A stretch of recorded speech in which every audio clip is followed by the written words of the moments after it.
There we go. That's better. All right. We're going to start the Antiquities Advisory Board meeting. If everyone could take a seat, that would be great. Today's date is July 26, 2024, and the time is 8:30 a.m. This meeting of the Antiquities Advisory Board has been properly posted with the Secretary of State's office according to the provisions of the Texas Open Meetings Act, Chapter 551, Texas Government Code. The members may discuss and/or take action on any of the items listed in the agenda. I want to welcome everybody to our meeting this morning. I'm Jim Brisseth, Chair of the Antiquities Advisory Board and a THC Commissioner. And now I'd like to do a roll call of our members, and I'd like to ask the board members that are here to state your name and your position on the board, starting at my far left with Bob. Bob Ward, History, Travis County. Eleanor Stoddard, Houston. Tina Nielsen, Austin. Doug Boyd, Austin, representing the Texas Archaeological Society. Norman Alston of Dallas, Preservation Architect. Laurie Limbacher, Austin, Architects Commissioner. Lilia Garcia, Commissioner, History, Raymondville. Thank you, members. We have a quorum. Our meeting is open. I'd like to ask for a motion to excuse the absence of two of our members, Rick Lewis and Joaquin Rivalla Martinez. So moved. We have a second? Second. And unless a member disagrees, I'll just approve the absence of those two individuals without having to go through a vote. Okay, let's see here. Item 2 is the Antiquities Advisory Board meetings for meeting number 116 from April 3rd, 2024. I believe we need to have a correction made. Eleanor, is that right? Yes. Can you state what the correction is? It was listed that Nikki Heiss was attending, and in fact, it was actually me who attended back in April. So we note that correction. Members, any other changes or modifications that are needed? Hearing none, I will then, unless a member disagrees, I will approve the minutes of the Antiquities Advisory Board meeting 116 for April 3rd, 2024. And moving right along here, item 3 is State Antiquities Landmark nomination for the Institute of Texan Cultures. And Charles Sadnick, the Director of the History Programs Division, is here to lead us through the background information. Good morning, board members.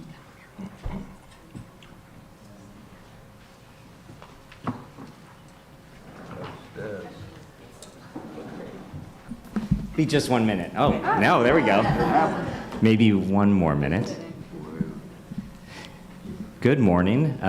This item is actually going to be presented by Gregory Smith, who is the state coordinator for the National Register program.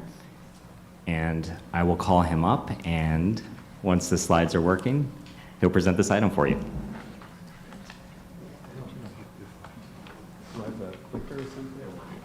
Okay. Good morning. I'll give you some background on this building. This is a remnant of the only World's Fair that was ever held in Texas. And this is one of the hallmark buildings of the Hemisphere campus in San Antonio. It was built for the 1968 Hemisphere.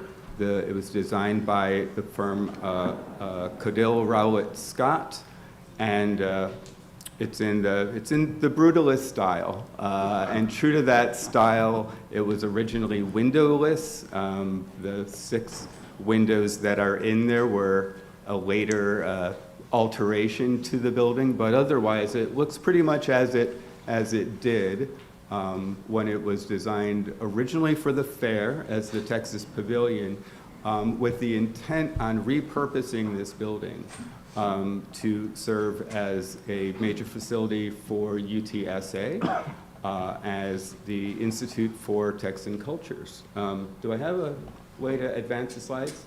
All right. So to give you an overview of its siting, it's at the extreme southeast corner of the Hemisphere campus. You'll see to the east here, that's the Alamo Dome. So it's near the highway. It's really at the heart of downtown San Antonio. Can we advance the slide, please? Okay, so this is from a drawing from the time of Hemisphere to show you its setting was very important, not just the building itself, but the approaches to it and the modernist landscaping, fountains, water features, and so forth. Next slide, please. And so these are all photos from today. One of the characteristics is that it's partially behind large earthen berms, which gives it a little sense of mystery, rising up almost like the bottom of an inverted pyramid on the site. Next slide, please. And this is the back of the building, which is not the public face, but that's where all the services are provided and so forth that are necessary for its use as the Institute. Next slide, please. And this is under the third story, facing southwest. You can see that it's not just a plain concrete building. There was intentional decisions made in its design, including that waffle slab that provides that interesting texture to that ceiling. Next slide, please. And then a few shots from the inside. Again, it's a windowless building, and so all the lighting is artificial. There are various displays. UTSA has held their archives there and so forth, so it's for the benefit of researchers coming through. Next slide, please. And this is the third floor conference room. Those are the 6 windows that are within the building. Again, they were added in the 1970s. Next slide, please.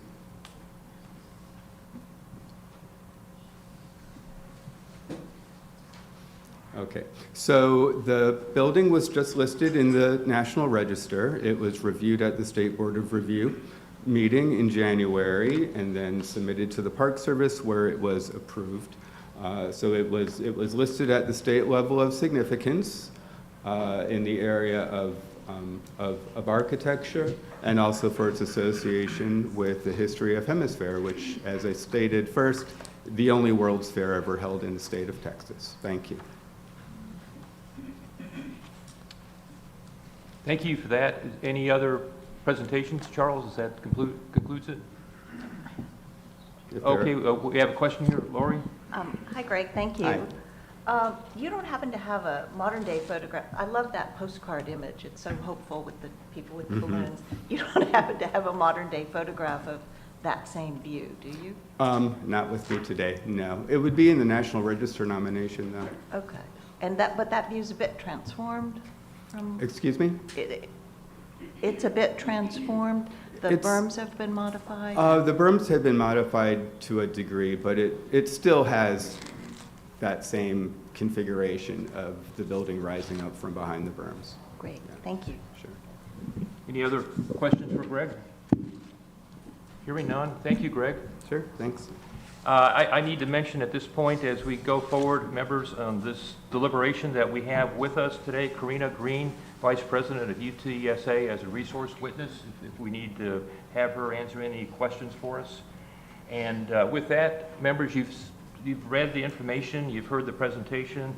We have 2 motions for us to consider. The first, option 1, is to accept the SAL nomination and recommend it to the commission. And the second is a rejection. Would a member like to move forward one of the motions by reading it? Be glad to, Mr. Chairman, if I can.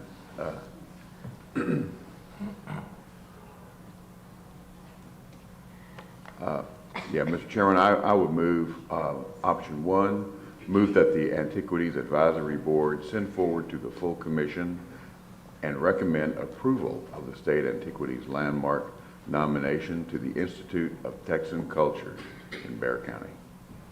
Thank you, Norman. Do we have a second? Second. Motion and a second. Okay, I'll open it up for discussion. Members, this is the time to offer opinions, ask questions, etc. Yes, Norm. Yes, thank you, Mr. Chairman. From previous discussions with others, and something that I see all the time, I wanted to just add to this move forward, because I know the idea of brutalism architecture is a popular subject these days. And what we have found over the years is that every building, every style at some point falls out of favor. And there's a remarkable need to remove them or substantially alter them to refresh them or to make them more pleasing and to the current tastes. You need only speak with our own Main Street program here at THC to understand the probably hundreds of millions of dollars we have been spent over the last 30 years pulling such modernizations off of buildings all over, not just Texas, but this is a national phenomenon. You see it all over the place. I would suggest to you that the Institute building is certainly one of our historical treasure structures. It may not be all that appealing to some of us in today's sensibilities. I don't find it especially attractive architecturally, but I have every faith that my grandchildren will get completely lathered up over it, assuming it's still there in a few years. And so I would hope that would not, I think we need to keep that in mind as we look at the building and its possibilities for the future. And I'm excited at the opportunity to recommend that that building be preserved. I think Greg made an excellent case for its unquestionable historic significance. And that is what we're about here. I also have a question. I would like some clarification for those like me that may not be architecturally savvy. What exactly is brutalism? What defines it, and what is its significance in architectural history? I can't say I'm prepared for that. And everyone's looking at me, so I'm assuming that question, and that's okay. Oh wait, here comes Greg. I think Greg is ready.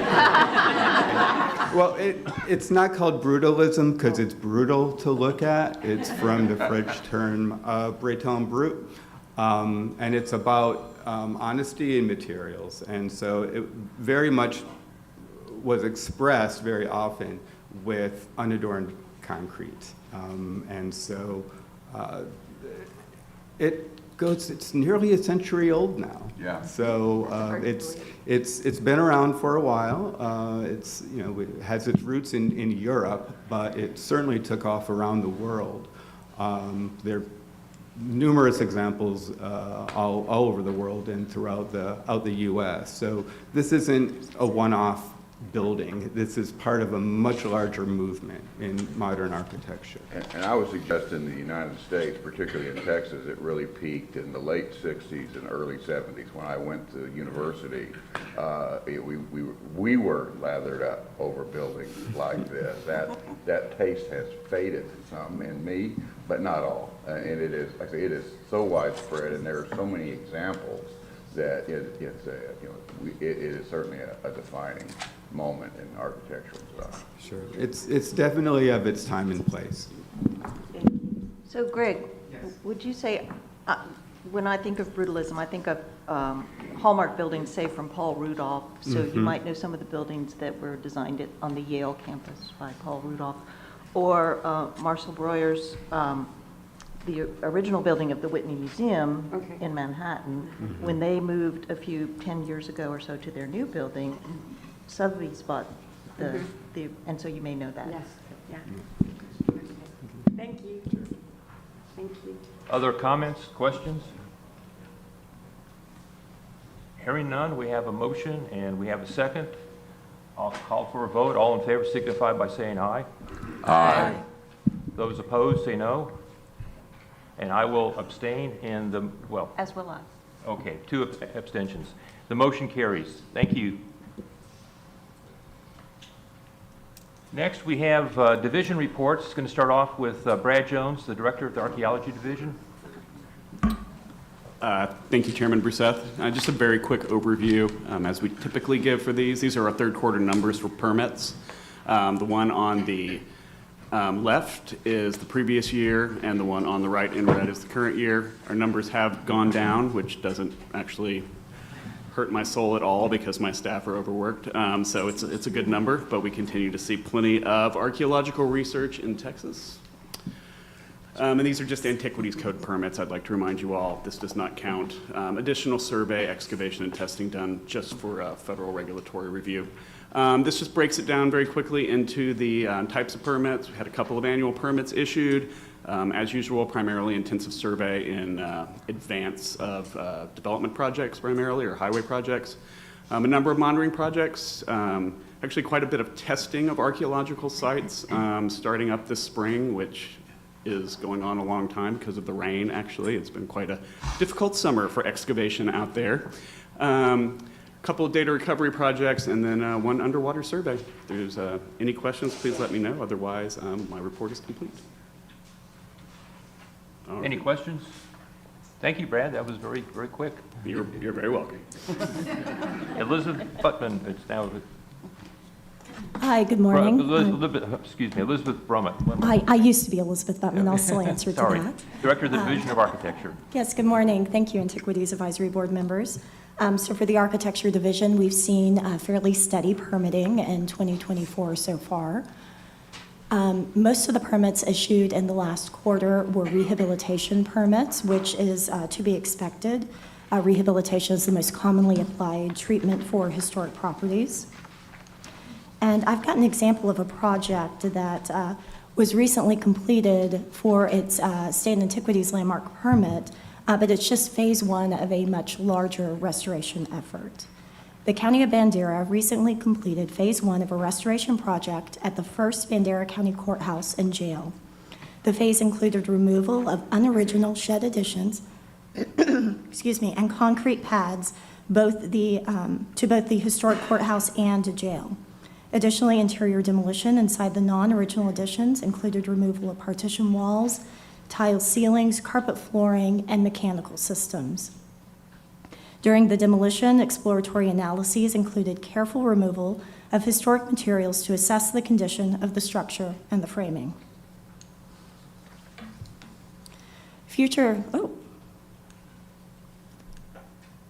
Well, I think I clicked twice earlier. Future phases include the stabilization of both the courthouse and jail based on the results of the demolition analysis. The future scope will focus on stabilizing foundations, walls, and roofs. In-depth analysis revealed the need to do a full repointing of the historic courthouse, including the foundation. Fisher Heck was the architect on the project, and they determined the course of treatment based on structural failures present in both the historic courthouse and jail after completion of utility retrofitting without proper shoring that was done in the past. These issues will be addressed, and some walls will need to be rebuilt depending on their level of deterioration. So we'll see more on this project to come. And that concludes my report, unless there are any questions. Any questions for Ms. Brummett? And I got that right. All right, thank you. Hearing none, thank you very much. Okay, we're going to have a 12-minute recess here, waiting for 9 o'clock where we can then convene with the Texas Historical Commission.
traditional stereotypes of that and it happens to be right. It's a regional. So I'll modify it. It's not gonna work, yeah. So it's Fix the dates.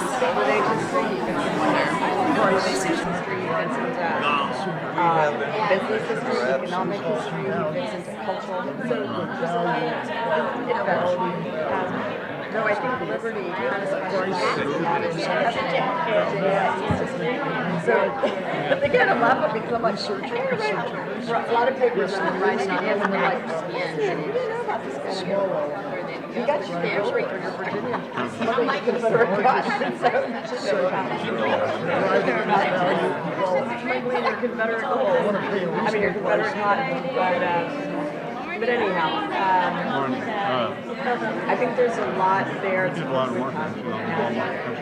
excavate, and at the same time shed light on Texas history, Borderlands and Mexican history, because I try to tell people it will also be Mexican history. But we'll see. In 2 minutes, we're going to resume the meeting of the Antiquities Advisory Board. But we'll see. It's a whole new way world. This whole internet thing. Yeah, I know. I'm sort of. Jim? Yes. I'm gonna read them in and then I'm gonna turn it back over to you. Okay, sounds good.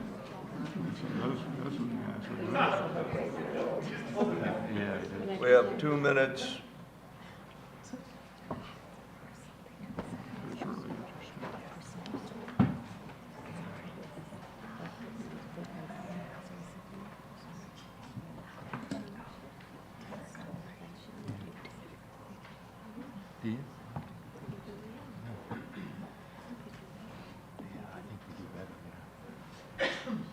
Is this a church service? When you said 2 minutes, everybody's like, Whoa. I'm not talking. When the chairman talks, you know. Online, you can be on your phone. Okay.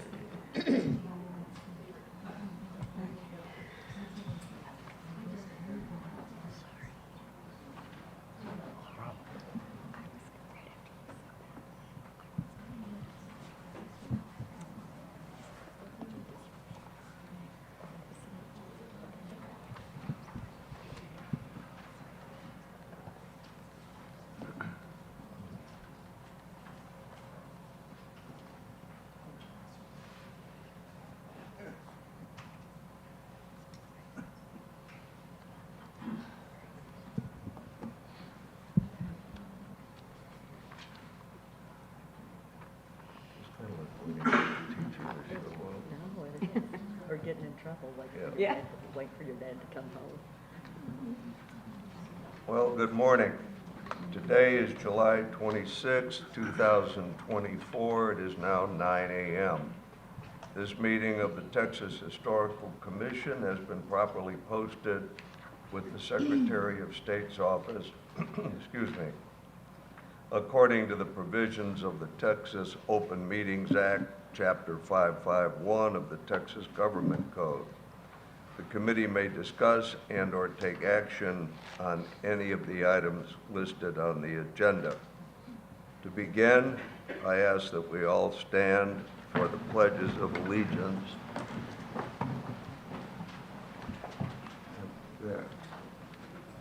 I pledge allegiance to the flag of the United States of America and to the republic for which it stands, one nation, under God, indivisible, with liberty and justice for all. There we go.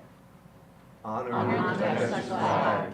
I pledge allegiance to thee, Texas, one state under God, one and indivisible. Thank you. Commissioners, for the record, please state your name and city of residence, starting with David on the far right? No. Monica. He's always on the far right. Okay, that was good. Well done. Wherever he is, he's always on the far right. Monica Sadate Burdette, Rockport.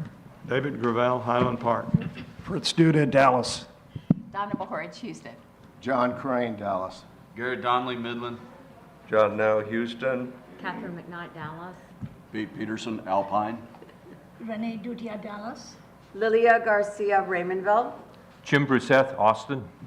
Laurie Limbacher, Austin. Thank you. We have a quorum present and the meeting is open. I'd like to ask for the excuse me. I don't know what's going on in the air this morning. We need to excuse the absences of Commissioner Perini and Houghton. Hearing none objection, the absences are excused. Now, we have public comments next, and I'm going to ask that each comment be kept to no more than 3 minutes. I will cut anyone off. We have a number of public comments. We have a long meeting, and apparently we have some bad weather coming in. So I don't want to be a hard hand, but that's the cards I'm dealt. So we're going to start with, and I apologize for pronunciation, Diane Bays, who is on the Texas Heritage Trails, great partners of ours. Good morning. Good morning. Diane Bays with Visit Tyler. Thank you for being here. We appreciate that. I had to throw that out first of all. Thank you. I hope you've enjoyed our city. I hope you've done a lot of market research at our stores, our restaurants. If you need suggestions, please let me know. As the chairman said, I am here on behalf of the Texas Heritage Trails. I've been in this industry for 30 years. I have visited all but 6 of the counties in this great state of Texas, so I've seen a lot of what you have done with historic preservation and ensuring that our historic sites are in order and well able for people to visit them, both Texans and those from out of state. I have served on the boards of the Texas Forts Trail and the Texas Lakes Trail. I am now part of the Texas Forest Trail. And I am in full support of the Heritage Trails programs. What you have done in making sure, again, that these historic sites are in good order, these folks make sure that people know about them. So I am here to support those groups, and I hope that you are in support of them as well, because they do great work in marketing every region of the state of Texas, and we want visitors to be proud of our state. We want Texans to be proud of our state. Thank you so much for coming, and again, welcome to Tyler. And thank you. I will say to you and the other trails, as we have put the budget, a preliminary budget together for the next session, trails are included. I can't promise any outcome, but they're going to be there. All right?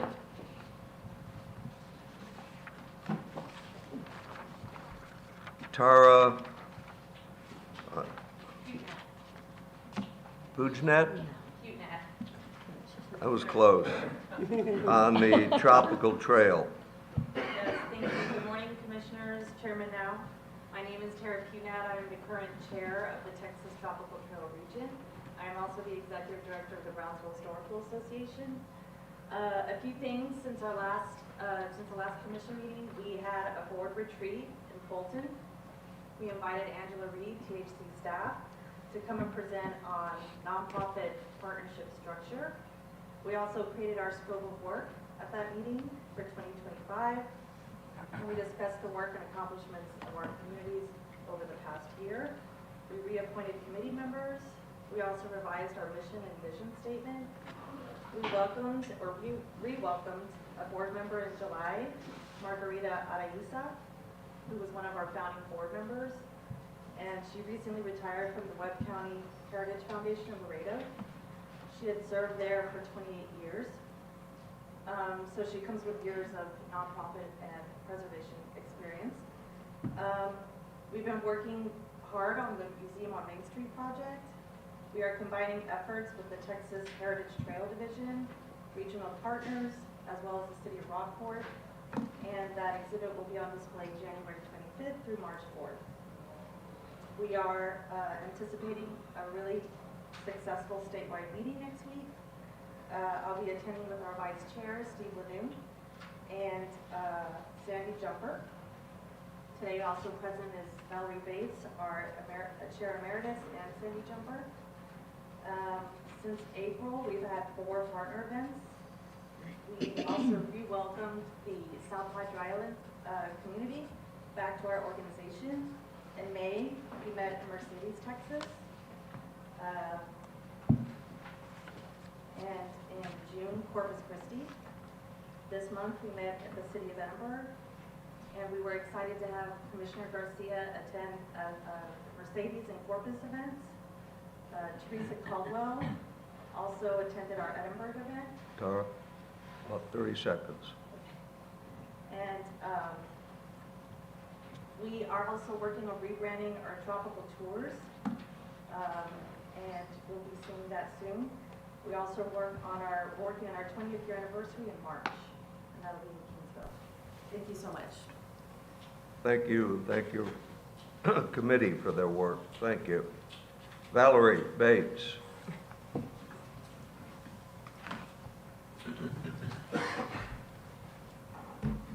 Good morning. Good morning.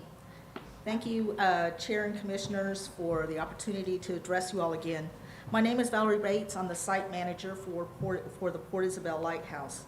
What an amazing thing to be able to say now after all these years of summer traffic has been down. Our strengths can sometimes be a vulnerability. We're located 2.6 miles from one of the best beaches in Texas, and that is a strength. Tropical Storm Alberto, Hurricane Beryl, and media coverage on tar balls on the beach, jellyfish, and shark attacks served as a motivation to some travelers to make other plans. That is a challenge. For consideration for late summer travel, we've garnered recent media coverage in the Chicago, Detroit, Las Vegas, and Milwaukee markets through Travel Texas. We're seeing an uptick in these opportunities, and that is encouraging. Last night, we closed out the 20th season of the Lighthouse Establishment Cinema, where movies are projected on the side of the lighthouse. We survey the public to create the playlist. This year, the survey resulted in 250 additional email addresses for our database. 8 event dates attracted nearly 2,200 spectators. We also put together a movie preview that included historical facts and photos of the lighthouse. The preview features the video of the December 2022 installation of the lens, which is just the coolest. The lighthouse is telling its own story. It was our way of injecting an educational component. As Glenn mentioned yesterday, we're making progress on the classroom project at the lighthouse site. This classroom will bring the equivalent to me to the site that the lens in the lantern room did. We loved the lensless lighthouse, but realized once the lens was lit, the lighthouse had a soul. This classroom will be the heart. Summer camp. Ours is scheduled for August, so we haven't had the experience yet. Registration is still open because we still have openings. We're looking forward to that adventure and hope our campers are also. We'll have comments to share on that in the next meeting. Congratulations to Caddo Mounds on a great grand opening event. It was wonderful to see so many people turn out to celebrate the restoration and recovery from such a tragic event. And thank you. It's always an honor to present to this commission. You may notice I have less to say now because Tropical is in the capable hands of Tara Putinat. Thank you. Thank you for all you do. Thank you, Chair. Great.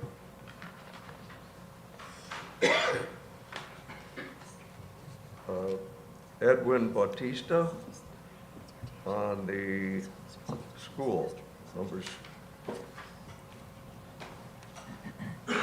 Good morning. Good morning. Good morning, Commissioners. My name is Edwin Bautista. I nominated University Junior High for the State Antiquity Landmark designation. I'm also a proud UT alum who earned degrees in Urban Studies and Community and Regional Planning. As a member of the American Institute of Certified Planners, as a native Texan, and as an advocate for our rich educational heritage, I stand before you to passionately advocate for the State Antiquity Landmark designation of University Junior High. University Junior High is a prime example of Depression-era architecture, designed to educate and inspire. As you know, the building was primarily designed by architect George Dahl with input from the university's consulting architect, Paul Philippe Cret.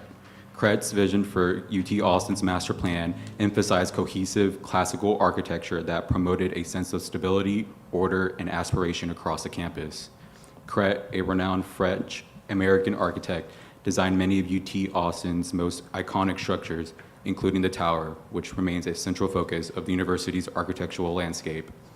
From an urban planning perspective, University Junior High represents a critical piece of East Austin's history, a history marred by the encroachment of the University of Texas and urban renewal projects that have often disregarded the needs and heritage of local communities. Its preservation would not only honor the architectural and educational significance, but also acknowledge the resilience of the communities that have historically been marginalized. As Texas Historical Commissioners, you hold a vital role in preserving our state's rich history and heritage. Your mandate, as outlined in the Texas Administrative Code, Title 13, Part 2, Chapter 26, includes the responsibility to protect and preserve historic and archaeological resources of statewide significance. University Junior High is a prime example of such a resource, embodying architectural beauty, educational significance, and profound historical narratives. I believe that by designating University Junior High as a state antiquity landmark, you uphold the principles set forth in the Texas Antiquities Code. The designation not only preserves the physical structure, but also honors the stories of ambition, resilience, and community that it represents. Preservation is not merely about halting progress. It's about making thoughtful, inclusive decisions that honor our past while planning for our future. Edward, about 30 seconds. Historic schoolhouses like University Junior High are more than bricks and mortar. They are living archives of our educational and social evolution. They have witnessed stories of ambition, struggle, and triumph. These buildings are tangible links to our past, reminding us of the values and aspirations that shaped our communities. University Junior High is a symbol of our progress and a beacon of our future generations. As guardians of Texas history, your decision today will determine whether this vital landmark continues to inspire future generations.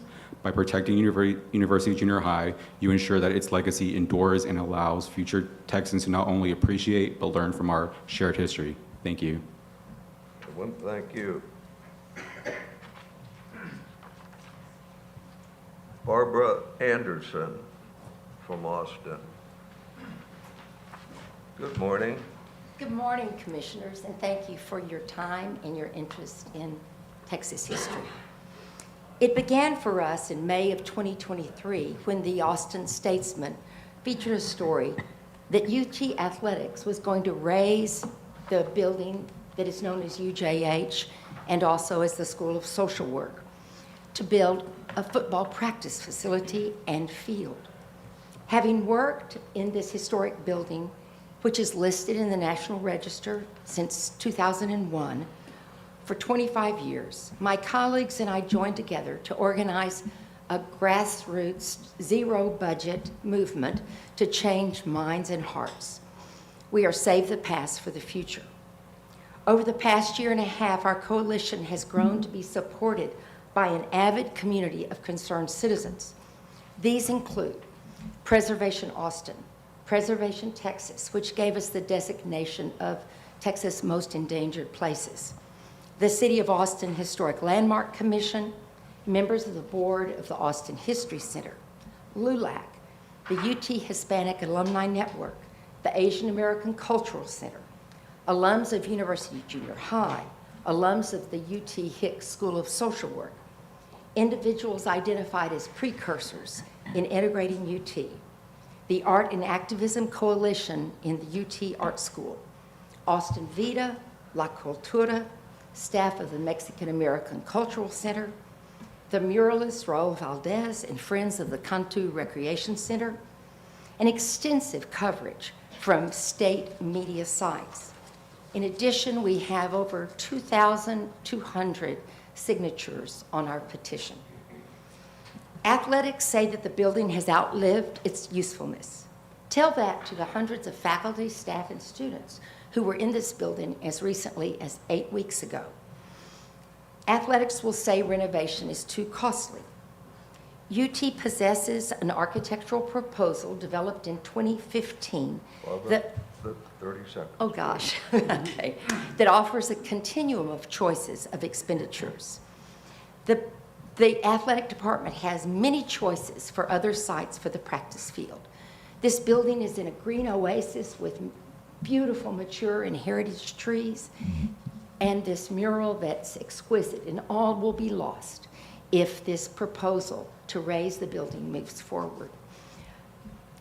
It has been an honor to move more deeply into this history, and we hope that this will make a difference to Texans and to you as you consider the outcome today. Thank you so much. Thank you, Laura. Next, Kathleen Armenta.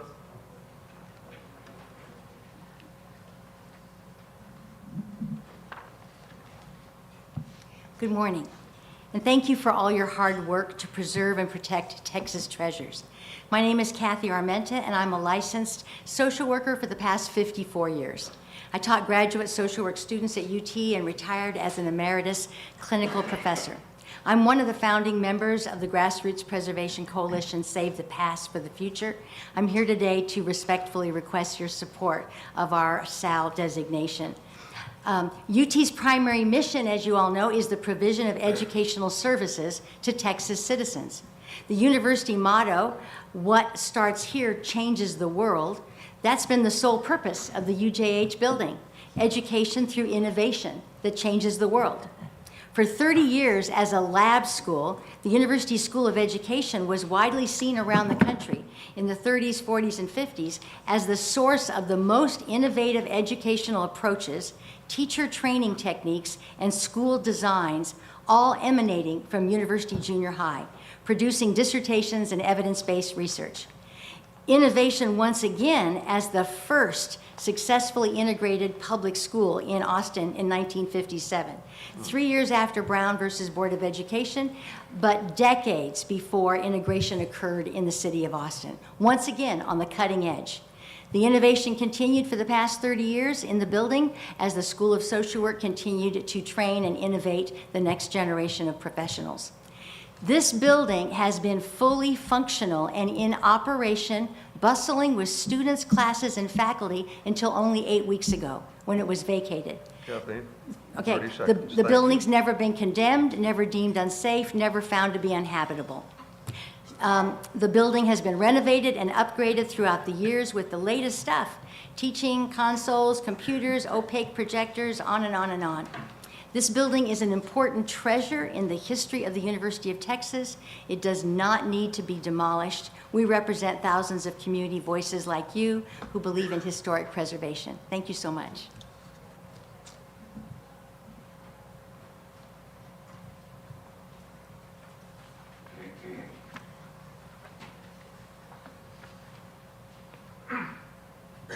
Juan Rubio.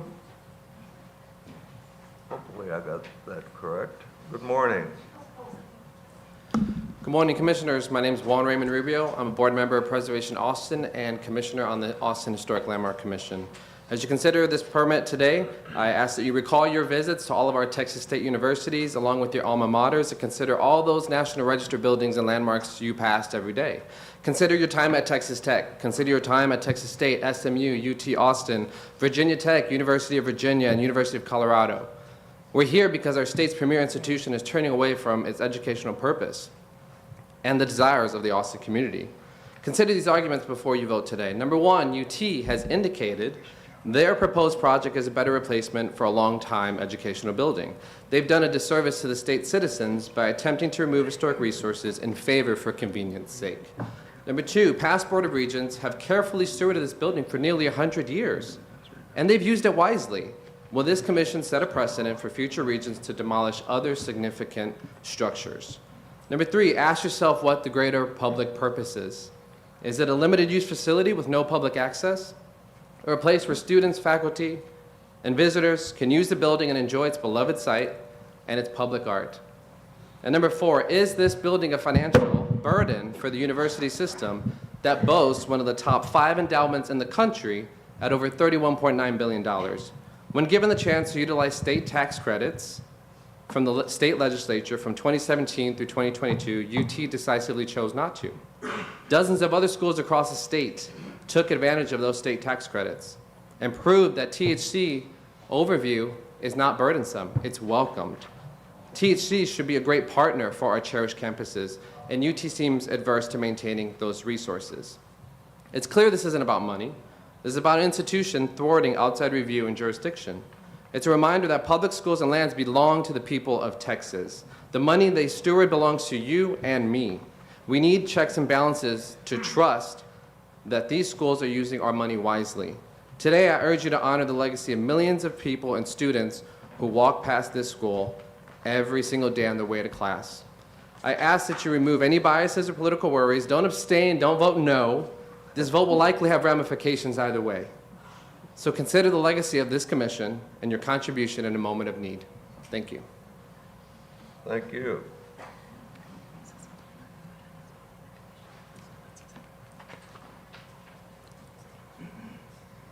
Is it Barry McBride? Barry, yes, sir. Well, good morning. Good morning.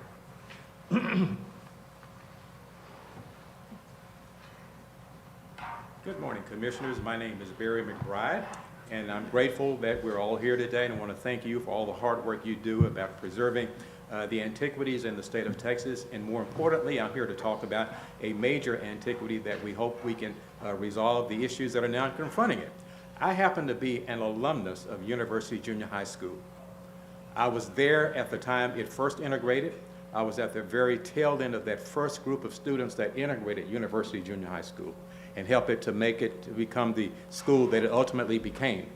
And one of the things that I've noticed is that you'll hear a number of phrases, and you've read a number of phrases about University Junior High School being the first school to integrate in Austin, and it has architectural significance, but there's nothing like hearing firsthand from someone who was there and from someone who also appreciates the history of the architecture and going deeply into the history of Paul Cray himself, who designed, built, and constructed the school, which was called the Practice School on all of his designs, which I included in the work that I submitted.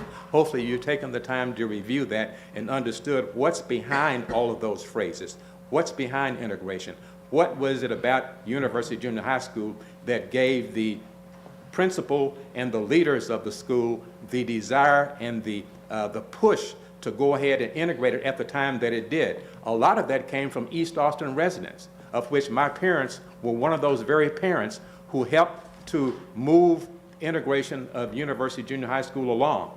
I'm one of 3 children that my parents had. All 3 of us went to the University Junior High School. My parents pushed for education. University Junior High School helped all of us to get degrees, graduate degrees. I'm a CPA, my brother's a lawyer, my sister got her PhD. All of us were helped immensely by the strong leadership of University Junior High School and the model school laboratory version of public education that University Junior High School provided.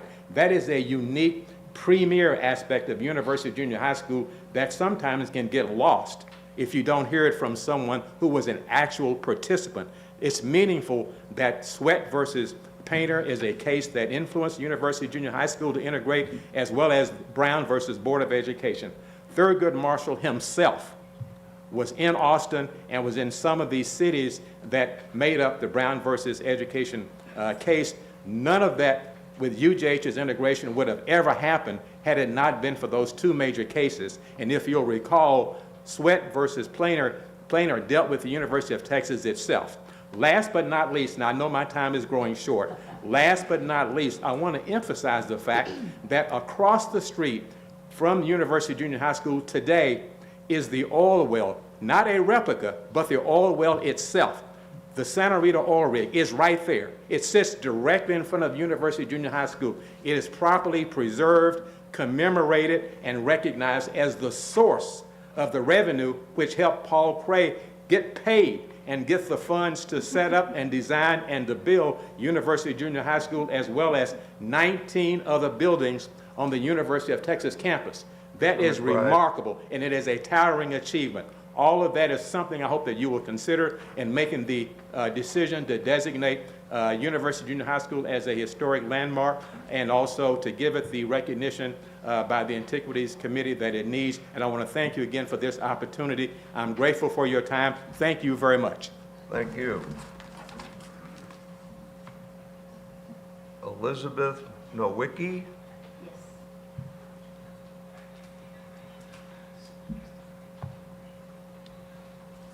Good morning, Commissioners. Thank you for this opportunity. My name is Liz Nowicki. I'm Elizabeth, could you bring that mic down? There you go. I'm a proud alum of the Steve Hicks School of Social Work. I have a deep personal connection to the University Junior High School building. As an undergraduate at 19 in the 70s, I took a course on family therapy in the building when it was the Education Annex. Little did I know, after receiving my MSW from UT in the 80s and working as a social worker, that I would attend the 1995 celebration of the opening of the building as a School of Social Work and have a coffee mug to prove it. Even more surprising to my 19-year-old self would to know that I'd be working in that building beginning in the fall of 2000, retiring in December of 2022.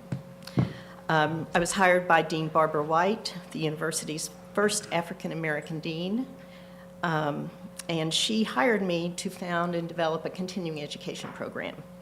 We provided advanced continuing education for social workers who worked in schools and hospitals and prisons and police departments and retirement communities and early childhood settings. These social workers served at all levels. As our former dean, Louise Zayas, used to say at graduation, everyone at some time in their life will need a social worker. Of course, the primary mission of the school was not to provide continuing education, it was to teach graduates to go out into the world and provide social work services to our citizens. This building became a beacon of learning beyond its years as a middle school and as a university general education setting, and extended to professional social workers across the nation. My husband, Jack Nowicki, also a social worker, taught as an adjunct professor for 25 years. Our youngest daughter went to the child care center. Liz, 30 Yes. seconds, please. I guess the main point I want to make is that there's so many other future possible opportunities for this building. As people have mentioned, the building has been fully functional. There's so many ways it could be honored, that could honor the historic legacy of the school. It would make an amazing lab school. So I do hope this future is possible for the University Junior High School building. We hope you will save the past for the future. Thank you. Thank you. Richard Armenta.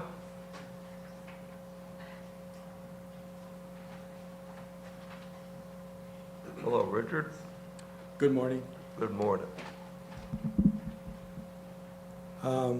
Thank you, Chairman Now, and good morning to all of you members of the Historical Commission and Antiquities Advisory Board. Thank you for allowing me to speak to you today. My name is Richard Armenta. I am Latino of Mexican-American heritage. I am a retired Associate Vice President from a Texas community college. I've come here today to ask you to approve the nomination of the University Junior High School in Austin as a state antiquities landmark. In our layman's view, this building is already a landmark. It is a special place because of its historic and cultural value. Please let me share with you why this building is important to me and why it is important to over 2,000 citizens who signed our petition. History is more than a chronicle of events. History is more than lists of names and deeds. History can also be a profound experience. University Junior High evokes memories of experiences of what happened there many years ago that are worth remembering. Memories of the community that found ways during very challenging times to provide equal educational opportunity to all children, regardless of race, and ethnicity. As a building, University Junior High reminds us of a profound good created there. The history of the building causes us to celebrate it. The building also invokes countless memories of the journey of so many thousands of young children, plus university students who all benefit from the impact of integration, innovative educational approaches ahead of their time. Besides education, University Junior High also serves as a site for other university departments, most recently the School of Social Work, but child daycare and other services. It is a functional building to this day, certainly not a site to be destroyed, but continued to be preserved for what it is and for what it can be to the University of Texas and to all of us Texans. Our motto is, save the past for the future. As you may note, University Junior High has a stellar past. The University of Texas can, as in the past, continue to utilize UHS to build a future committed to delivering its educational mission. Richard, 30 seconds, please. One more sentence. With your help, by approving the landmark designation, the university can continue to do so. Thank you so much for your attention and for your work around the state for all of us. Thank you, Richard. Now, I have Elizabeth Standiford.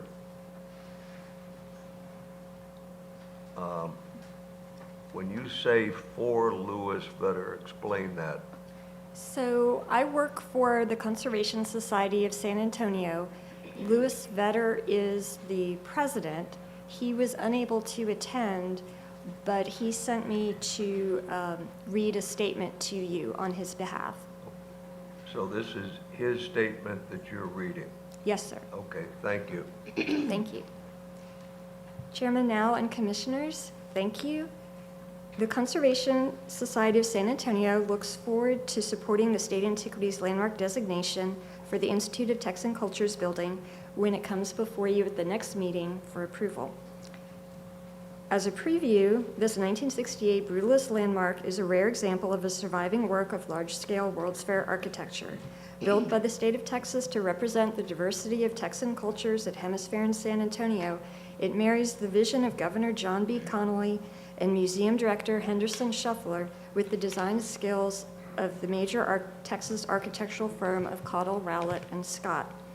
Sierra's partner, Willie Pena, a decorated World War II veteran and award-winning Mexican-American architect, contributed to the design. The State Building Commission described the Texas Pavilion as being for the use and benefit of the people of Texas and visitors to the state of Texas.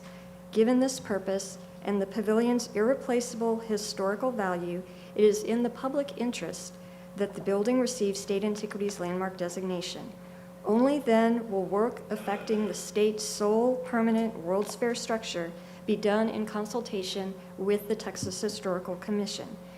Your oversight has been critical in reshaping and guiding the preservation of cultural heritage sites under the Alamo Plan and can make a similar difference in Hemisphere Park for the Texas Pavilion Institute of Texan Cultures building. Respectfully submitted for the Conservation Society of San Antonio, Louis Vedder. Thank you. Thank you.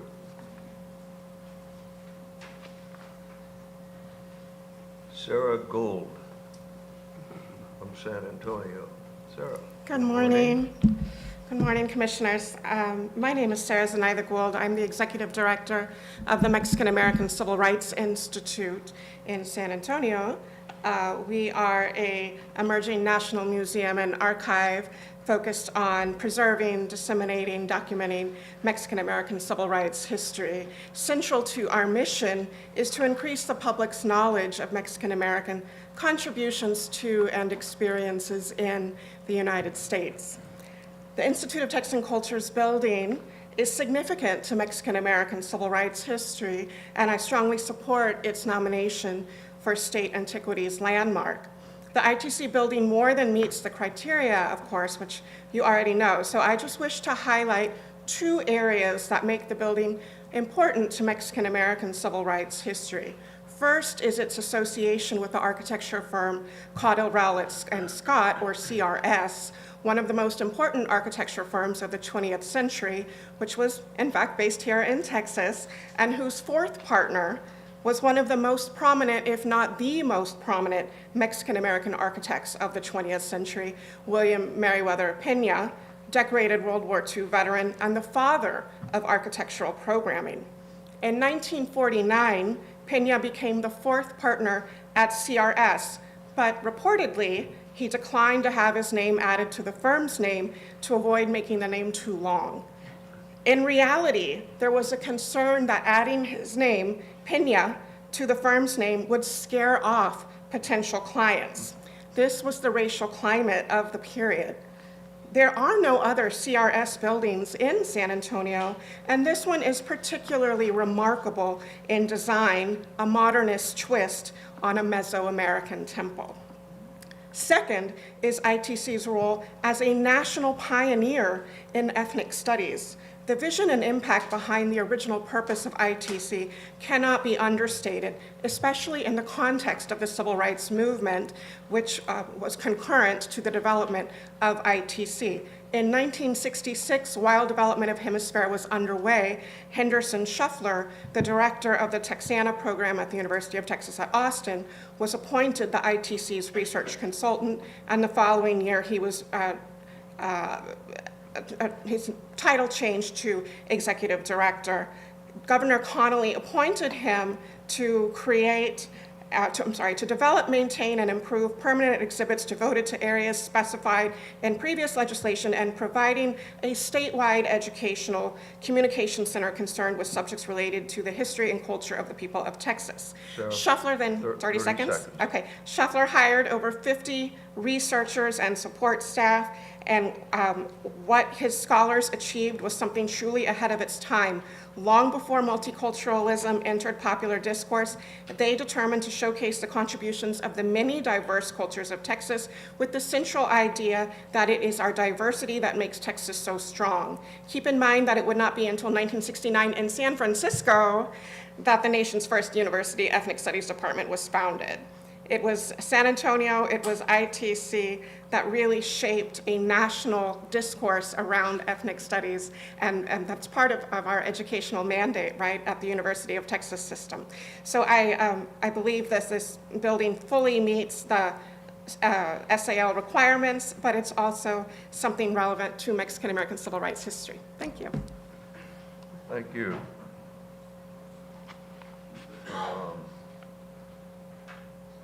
Connor, I don't think I'm going to even take a try at your last name here.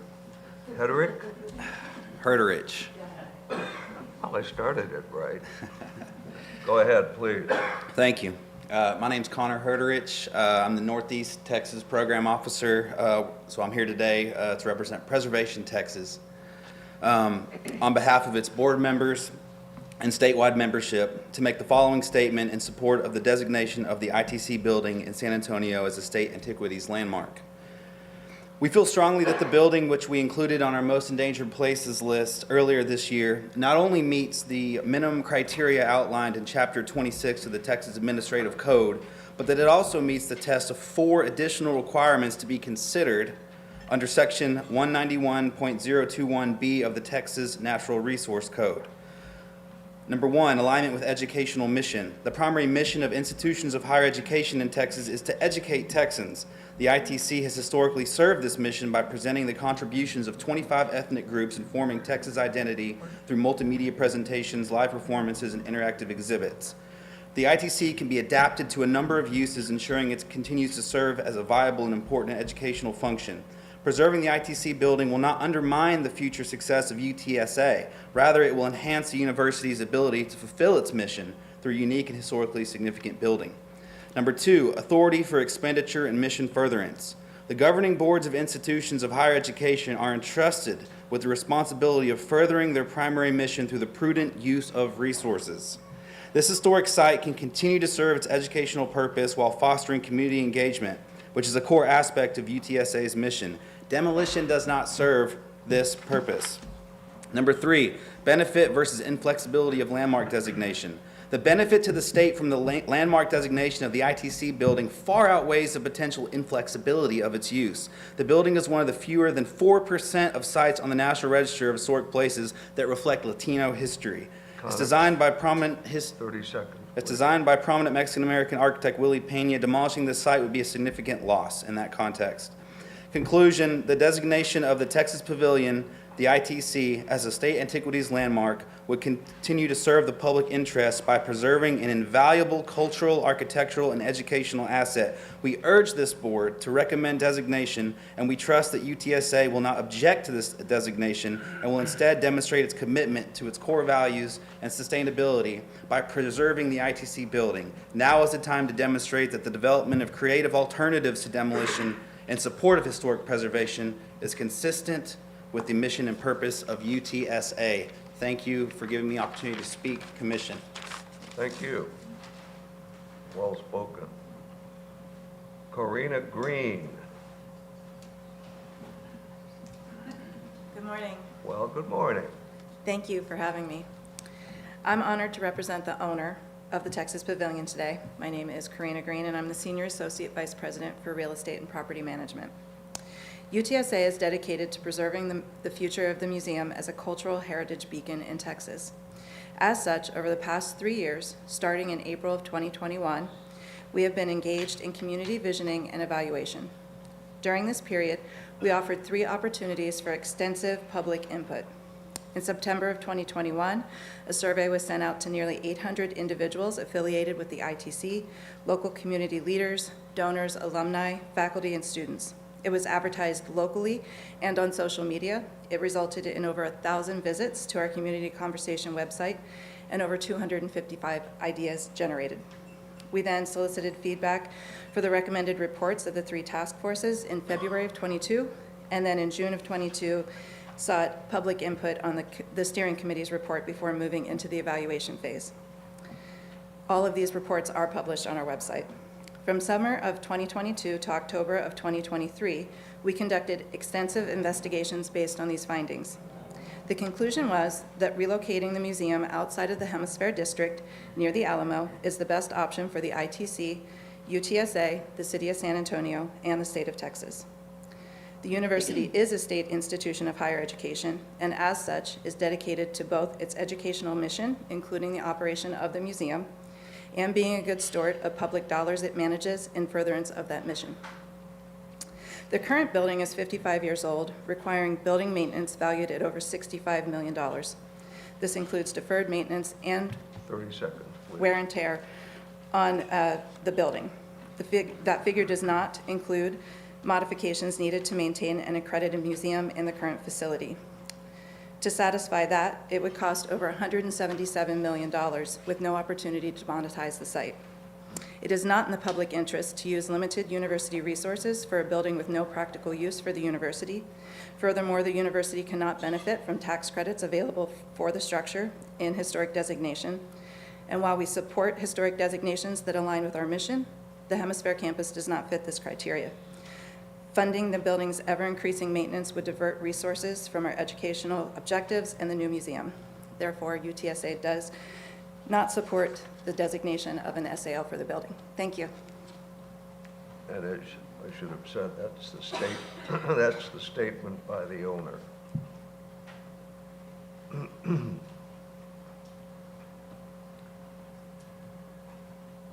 Carl Komatsu, you said if needed. I don't think at this, yeah. That. No.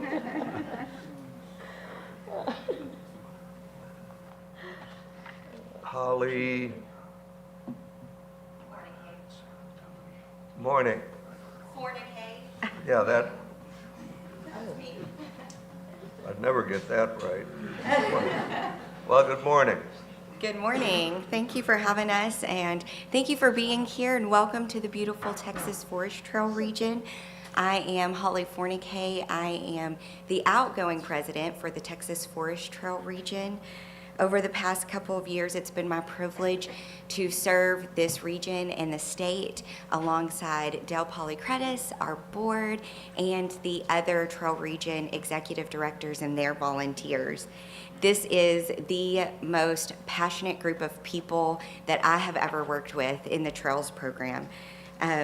They bring a huge impact to not only the communities they serve, but the state as a whole, bringing in tourism dollars and filling a hole in for the communities that they need.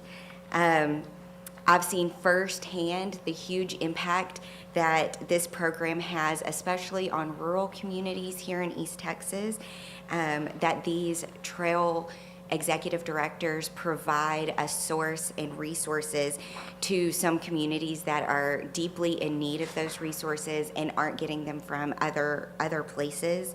I wholeheartedly support the Trails program and the continued funding from the state to support this Trails program. And I'm excited to hear that you all value the program as much as I do as well. Again, thank you for being here in the Texas Forest Trail region. And like Diane Bays said, go out, spend your money, visit a couple of local businesses while you're here. Thank you. Thank you. I think you heard that we do support the program, and it will be in our original budget request.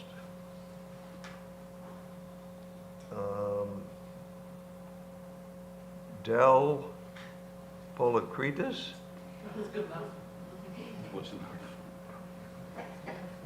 Yeah, well, I was close. Yeah, you're close. Well, I mean, that's the Greek way of saying it, so I'll take it. If you grow up in Chicago, you learn this stuff. Thank you for having me this morning. My name's Del Polycredis. I'm the Executive Director of the Forest Trail, and I'd like to welcome you all to the Forest Trail. As you know, in your packet, there's an exception request that we have put together, but on behalf of all the executive directors, I'd just like to say, and I don't think this gets said enough publicly, we appreciate the support in the past, we appreciate the support now, and moving forward, whatever the number is, we appreciate that support because that allows us to do something that we do every day when we wake up, and it's being passionate about promoting and supporting Texas heritage tourism. So thank you for that. One other quick thing I just want to say. At the Cattlemounds grand opening, Vice Chair McKnight gave a speech, and she mentioned the Forest Trail. And after that, I thanked her for giving us a shout out, and we appreciate that. And it was a hot, sunny day for anybody who's been there. And anybody who's bald knows that in East Texas, you wear a hat when it's hot and sunny. So I was wearing one of our hats, and she mentioned that she liked it, and I promised her that next time she was in the Forest Trail, I was going to give you that hat that you wanted. Yes. So can I approach and go? Yeah. There you go. Thank you so much. Yes. Wear it today. Thank you. All right, thank you, and appreciate the time. Thank you, Del, and thanks for the work you do. We're all jealous now. I know, with the All right. That's definitely going on. Jessica Hutchins on the Polk County Courthouse restoration. Hi, good morning, everybody. Thank you for letting me speak before you today. My name is Jessica Hutchins, and I've had the privilege of overseeing the historical courthouse project for Polk County since 2018. In May 2021, we were initially awarded $3 million, which was followed by an additional $1.7 million in August of 2021, bringing the THC's total contribution to $4.7 million, representing a 47% cost share of the $10 million project. However, since the initial award, the THC grant funds only covers 31% of our project costs due to unforeseen increases. The grant funds were based on our initial cost estimate conducted in April of 2020. After receiving the grant, we moved forward with selecting a contractor. However, due to the ongoing pandemic, we recognized that prices had likely increased, necessitating an updated cost estimate for the Commissioners Court to budget appropriately. This updated estimate, completed in April 2022, revealed a 52% in cost increase. Because of the material price increase, Polk County made the decision to borrow $5.7 million through an issuance of tax notes in 2022, which was not anticipated because we initially had all the matching funds in our general fund. The increased grant cap established by the 88th legislature allowed the THC to provide additional funding to round 12 applicants to account for pandemic-related inflation.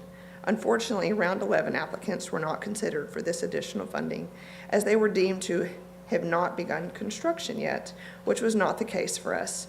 Polk County had signed a contract with J.C. Stoddard in August of 2022, aligning us to bid on material around the same time round 12 applicants were.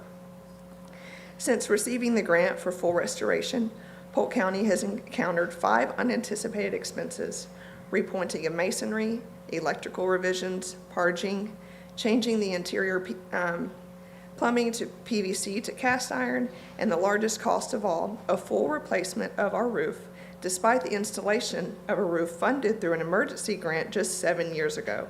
Our contractor's recent assessment revealed the urgent need for a full replacement once again. Jessica, 30 seconds, please. In addition to delays caused by the pandemic, Polk County has experienced challenges due to having 7 different THC reviewers since 2018 on our project. The frequent changes in reviewers have resulted in additional time needed to bring each reviewer up to speed, and inconsistencies in their feedback sometimes require us to redo the work that had previously been accepted. While this is no fault to the THC, it has nonetheless caused significant delays in our project. Given the impact of pandemic inflation, unforeseen project costs, and delays associated with multiple THC reviewers, Polk County respectfully requests reconsideration for additional funding. Thank you. Yep.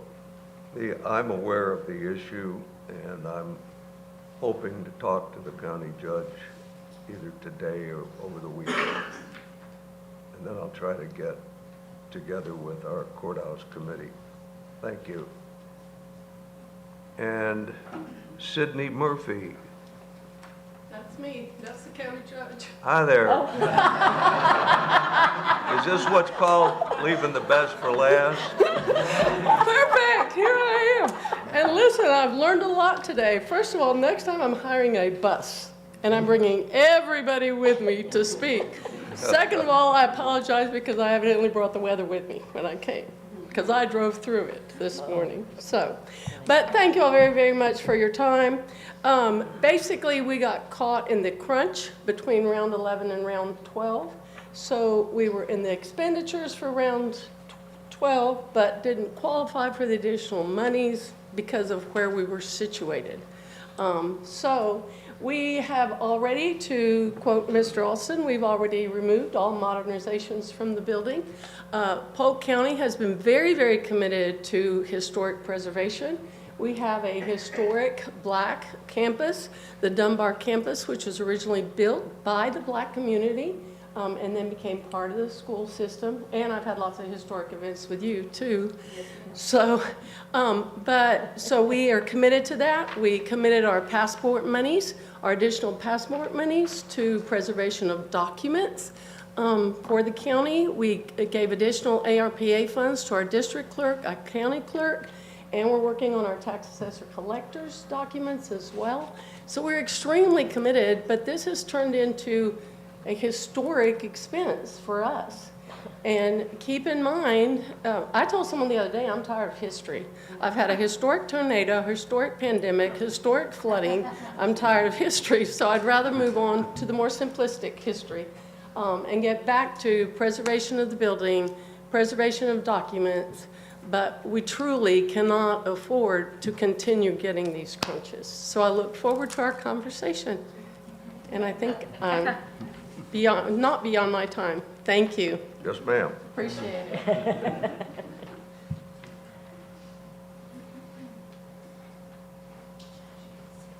That is the last of public comments. And Jim, do you want to go forward, or do you want to take a break? Break after you all are done? Yeah, that sounds All right. good. We're now going to meet concurrently with Antiquities Advisory Board. Jim? Thank you, Chairman Now. Okay, we're going to be on agenda item 3.1 on the overall Historical Commission agenda, which is an update on the Alamo Plan. And to start that off, it's going to be Patrick Gallagher of Gallagher and Associates. And while he's coming up here, I want to note that we also have with us on the Alamo General Land Office Commissioner Dawn Buckingham and some of her staff, and welcome to our meeting. Glad you're here. And Patrick, it's all yours. Okay, I'm not presenting that, sorry. Good morning, Chairman Now, Land Commissioner Buckingham, Commissioners, and the AAB. I'm Patrick Gallagher, the President of Gallagher and Associates, and we have the very proud pleasure of being the program managers and interpretive designers for the Alamo. We're here today, as always, committed and promised to the THC to update you on activities that are going on currently at the Alamo and to update you on a very important development related to our most important artifact, and that's the historic church. And we have a team that will be presenting that to you in a few moments. But briefly, I'll let you know that the site is incredibly active. There is active demolition happening around the Museum and Visitor Center. There is work under construction for the new Education Center. The South Plaza continues to be in final phases of development. Our link to the river is under demolition and getting ready for its base construction to begin. So the site is incredibly powerful to see and to be a part of, and I hope that as the progress continues, we get a chance to come down and visit us. But today we're here to talk about one of the most significant artifacts for the Alamo, and that's the historic church. We've had a team working in partnership with us on research, development, and design of what needs to be done to preserve that very important artifact. We have an incredibly extensive presentation today, so I ask your patience, but you'll find it terribly interesting and very well thought out. But important decisions need to be made. We made a commitment to the Lieutenant Governor that we would open the church the same time we open the Visitor Center and Museum, so there's an enormous amount of work to be done. And I would like to introduce you to our design partners on this project, headed by Lisa Easton, and she'll introduce her whole team, and Lisa has been leading the historic preservation activities related to the church. And thank you, it's nice to see you all. Thank you, Patrick. Good morning, everyone. The wrong presentation is up. We're trying to correct that. This is the cenotaph. We're looking for the church presentation. So while they're doing that, I'll just introduce our team. Good morning, everyone, and thank you for having us. We've visited with you before, but just to remind you of who we are, I'm Lisa Easton of Easton Architects, and I'm joined by Mark Navarro of Fisher Heck Architects. We are the preservation architects for the preservation and conservation of the Alamo Church and Long Barrack. And today we're also joined by our structural engineer, Nancy Hudson from Silman Structural Solutions. And we're very fortunate to have her. She's been working on the historic core of the historic site of the Alamo itself for about 8 years. So her institutional knowledge is extraordinary and extremely helpful to our team. Are they working? That's not part of the presentation. That's not part of the presentation. Elizabeth's at it. I see her. Elizabeth, do you need our help? Okay. So I'll just begin by the purpose for today's presentation before you all is very specific. So we are working on both artifacts. We'll be terming these structures artifacts from this point forward, the church and the Long Barrack. And today's discussion and presentation for you all is specifically focused on the roof of the church. And so for the roof of the church, for today's discussion, what we would like all of you to consider are the existing conditions and the current state of active deterioration of the roof. It's causing undue harm to the artifact itself, which is part of our presentation we're going to present to you to understand the mechanisms of deterioration and the challenges we're faced in preserving and conserving the artifact.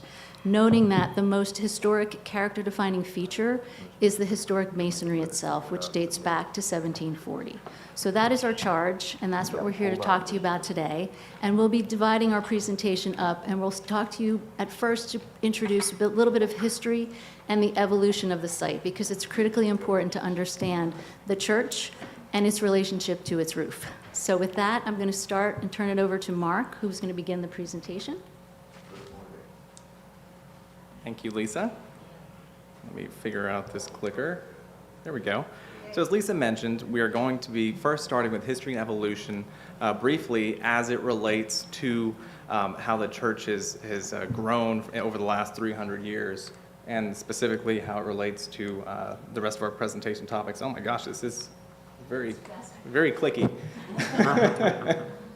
So this is a site plan. We would like to orient everyone and get you familiar with the different elements and components of the church itself. This is the site plan of the Alamo area, although we are showing the long barrack down here, the 1913 interpretive walls that interpret the convento, as well as 1930s era arcade. We're not going to be discussing those today. That'll be a later presentation. We're going to be discussing the church here right in the middle in red. So as we discuss in our presentation, the west facade, that is the most prominent facade. That is the front. That's the postcard, the money shot with the iconic pediment. So when we discuss west facade, that is what we're talking about. As you enter the main doors of the west facade, you are now in the nave. The nave, if it was a church, is where you would have sat inside the space. As you look to the left, we have a confessional. To the right is a baptistry. About a third of the way down the nave is an opening which opens up to the temporary sacristy, also sometimes called the monk's burial ground room. Adjacent and connected to that temporary sacristy is the sacristy. You will notice this goldish color over here. That is the full extent of sacristy, which was actually truncated in the mid-19th century by a property owner. The property line went right through the sacristy. He didn't want that on his side of the property, and he cut it off. So that causes some structural problems that our structural engineer will discuss a little bit later. As we continue down the nave, you have to remember that this is a cruciform plan. Cruciform means it's the shape of a cross. So at the cross of those two legs, we call that the crossing. As you look to the left, that's the north transept. That is where the current exit out of the church is, in that north transept. To the right, that is the south transept. And looking forward is the apse or the sanctuary area. So these are two beautiful images, primary source sketches from Edward Everett from 1847. So primary source, that means he was there and he sketched what he saw. That is very relevant. And although we can't take everything for exactly what he has on there, it definitely makes sense to understand what he saw at that time, what he was able to sketch in some very good images here. So on the left side here, that is that west facade that we discussed, that primary money shot. But as you will notice, there is no iconic pediment. So it's important to understand that through the first 100 years or so of the church's existence, the Alamo's existence, we did not have that iconic pediment on the church. So that includes through the battle itself. So that's just something that a lot of people don't recognize, and I wanted y'all to be familiar with that.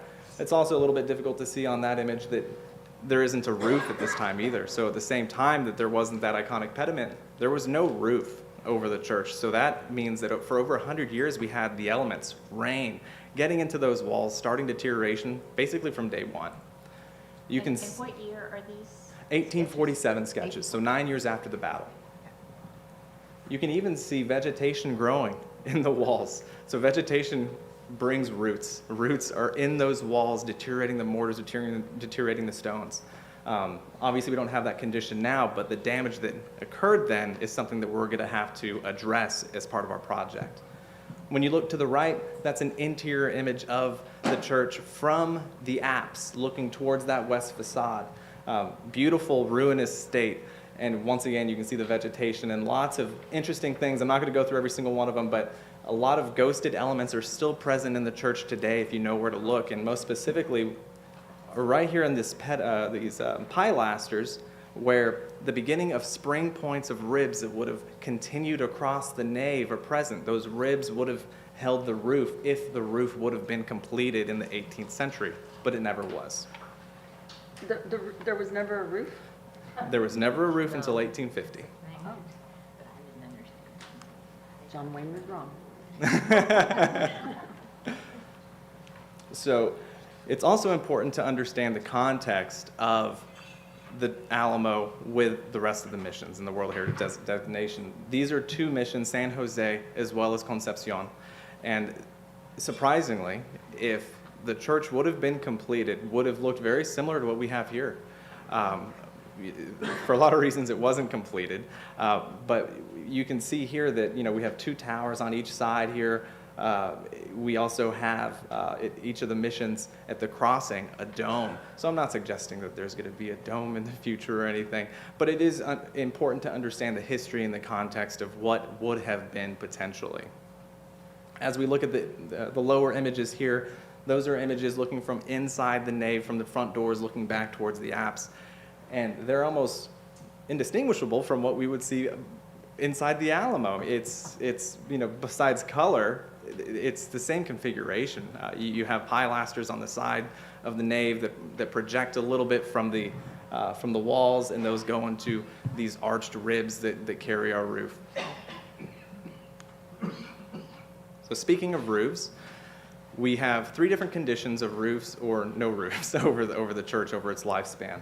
So over the first 100 years, from the early 18th century, early 1700s to about 1850, it was not roofed. We mentioned that. That's that Edward Everett sketch. The next period is when the U.S. Army occupied the site and used this as a storage depot.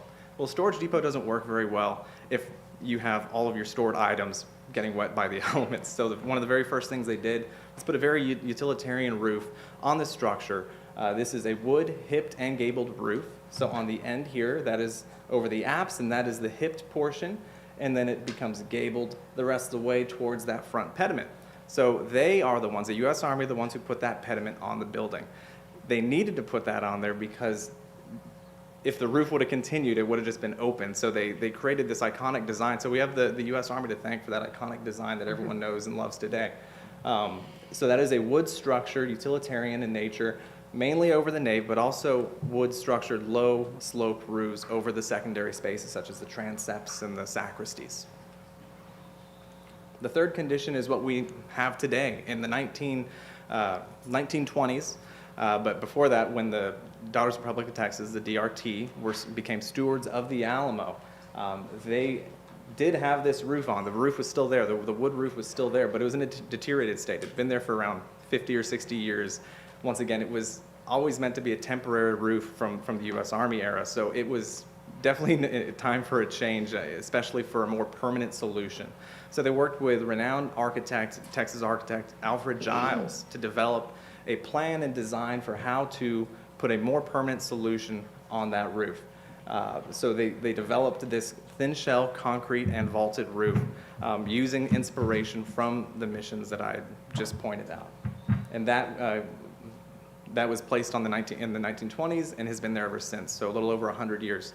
So definitely has been permanent and done what it's needed to over its lifespan. A little bit closer look here at the Army era roof.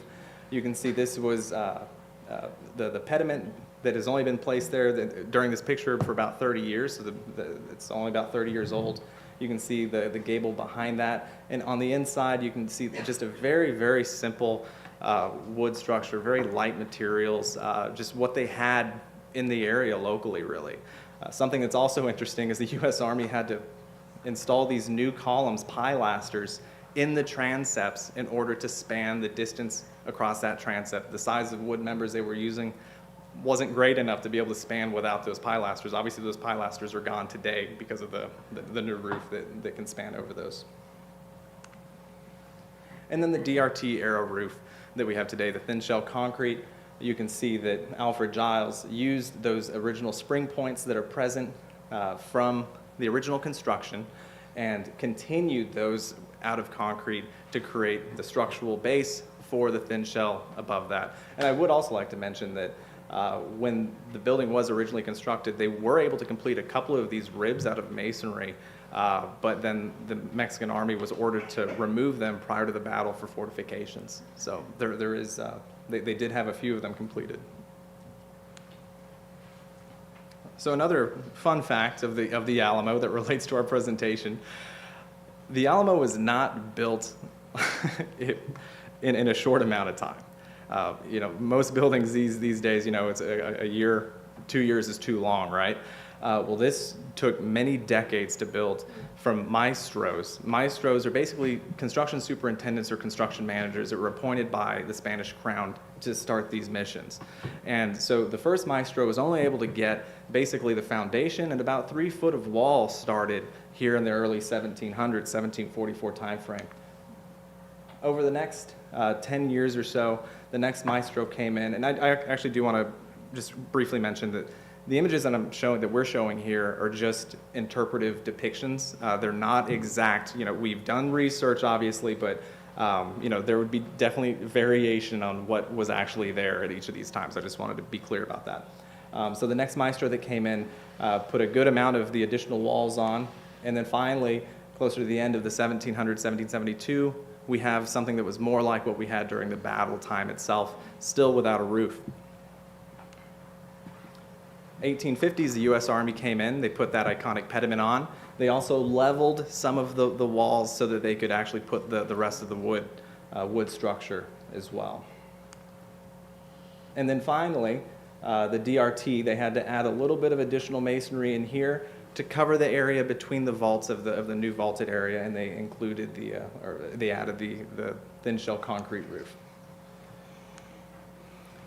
So when the DRT became stewards of the site, this is basically the configuration of the Alamo as they received it, with a wood hipped gabled roof.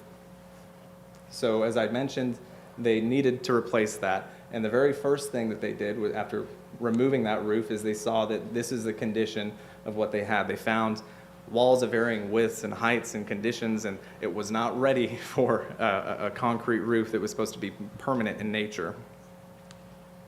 So they started by leveling all the walls using a 2 foot by 2 foot approximately concrete bond beam around almost the entire perimeter of the church. That created the base for the next structural component, the ribs. The concrete ribs were placed at the same pilaster locations and spring points of the existing ribs as were started in the 18th century. Then we have the masonry infill at the end of those vaults, the thin shell concrete on top of that. Also, outside of the thin shell concrete, we do have low slope, still concrete roofs on the other secondary spaces. And then finally, clad with metal to protect the concrete. So as we discuss the roof, and I'm about to hand it over to our structural engineer, I just want you all to recognize that when we say roof, it's not just the metal cladding you see on the top or just the concrete underside of the vault. The roof is this entire system, starting from the metal clad all the way down through the ribs and that concrete bond beam. That is the entire roof system, and when we reference roof, that is what we're referencing to. So with that, I'd like to send it over to Nancy. She is our amazing structural engineer who's been on the project for about 8 years. Thanks, Mark, and thank you for the opportunity to talk about the structure of the Alamo. I'm going to ruin my entire presentation right now by telling you the conclusions. So we have spent a lot of time studying the Alamo and the structure of it to understand how that can inform how to preserve it. So one of the things that we've really focused on is the masonry walls. And I'm going to tell you how we got to the conclusion, but what we understand is that structurally, these walls can support a concrete roof. These walls can support a wood roof. These walls have a history of both of those systems.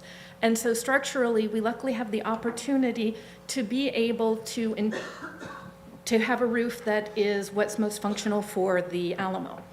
So there you go, you got the ending. So now I'm going to give you a little bit of the backstory of how we got there.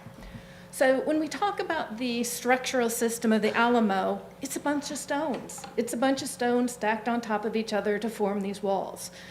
The primary walls from the original construction are about 4 foot thick. We've got some big walls on this structure.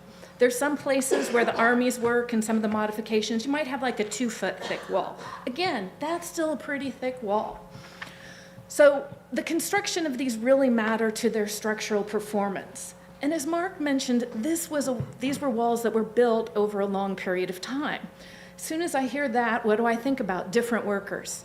How do you have quality control? How do they have the same masonry work on the buildings? And so sort of each of those different eras, you have different types of material assemblies. You have some thicker stones, you have some thinner stones, you have some that they're really well bonded in the middle, you have some that is just sort of infill in the middle. Also, at each of these changes of construction, you end up with sort of a transition, and there was no protection over these walls for that period of time. These walls had water exposed to them over decades. So we have this assembly that has had some mortar washed out, some original construction. We basically have a variety of internal voids that happen throughout this wall. And so that's very important to understand. A couple of good things that we know we do have is we have a foundation that is larger than the walls. As we dug down and we looked below, we can see that they spread out and that they are able to support the weight of the masonry walls as well as whichever roof the Alamo had over its history. And those stones are very big. They're beautiful stones. It was just wonderful to see. So we have these stacks of stones that tell the story and the history of it, that then they come up and they are now supporting what we call a concrete thin-shelled roof. So the roof of the Alamo, the concrete slab that's spanning between the ribs, it's only about 5 inches thick. So there's not a whole lot of concrete there that's doing the work of as far as spanning between those ribs. So these concrete ribs that had been constructed as a part of the original, taken down to used in the fortifications of the battle, those are recreated in reinforced concrete. So structurally, that is bringing the load back to how the building would have originally been designed. So we have concrete at the top, bunch of great masonry walls, and stone masonry foundations. So let's look at it a little bit closer here. So I talked about different workmanship and things. Here you can see sort of a blow up. As you look at the outside of the Alamo or the inside of the Alamo, you just see these beautiful stones. You just see these stones that tell the history of the site. And then what happens in between it, that kind of varies. Sometimes we have full stones, sometimes we have little stones in different assemblies. So it's very important to look at it and understand how that is acting together. If we have this wall acting together, it has a ton of capacity and ability to support the system. So I'm going to delve a little bit into some structural analysis, talking about the roof and the walls. So I'm not going to give you numbers. If anybody would like numbers, always happy to talk. But what I want to talk about is a little bit of our process. The structure in the Alamo roof and the walls have been studied various times over the last 50 years. And one of the principles that we tried to do in our analysis was to look at it holistically, looking at the roof and the walls together, as well as looking at the actual geometry of it. We didn't go in and simplify things and assume certain things about the geometry. A laser scan was done of the entire building. And we used that to create our structural model. So we had the actual shapes of the walls, the actual shapes of the curved roof, the actual shapes of the ribs. So we were able to understand the load as it was moving through the building. So you see on the sort of the partial side over here on the right, you see this is a cut section through it where you can see that we're hitting the real geometry of the walls. And then over here on the left, you see our structural model.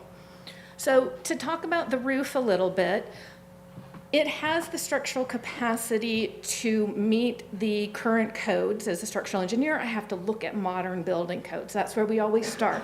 Sometimes we then have to look to how we're going to adapt that for an existing building, but for this thin-shelled concrete roof structure has the capacity, and part of that is due to an intervention that happened about 10 years ago when some steel beams were inserted on top of the roof. So if you were looking at the top of the Alamo, you see on the roof there's these steel beams that are over the sacristy and the monk's burial chamber. These spaces also have a reinforced concrete beam over the top. They originally did not have appropriate detailing and capacity, and there were cracks that had plagued the roof. And based on study and investigation, they figured out a way, and they came in and they put from above, if you imagine above, there's some beams that are holding the roof up. Those beams are visible. on the roof of the current Alamo. So, you know, it has a variety of defects and that are due to the condition and the environment. Lisa's going to talk about those, but I sort of wanted to give you the overall view of the structure of as far as some of that issue, particularly the flat roofs over the sacristy.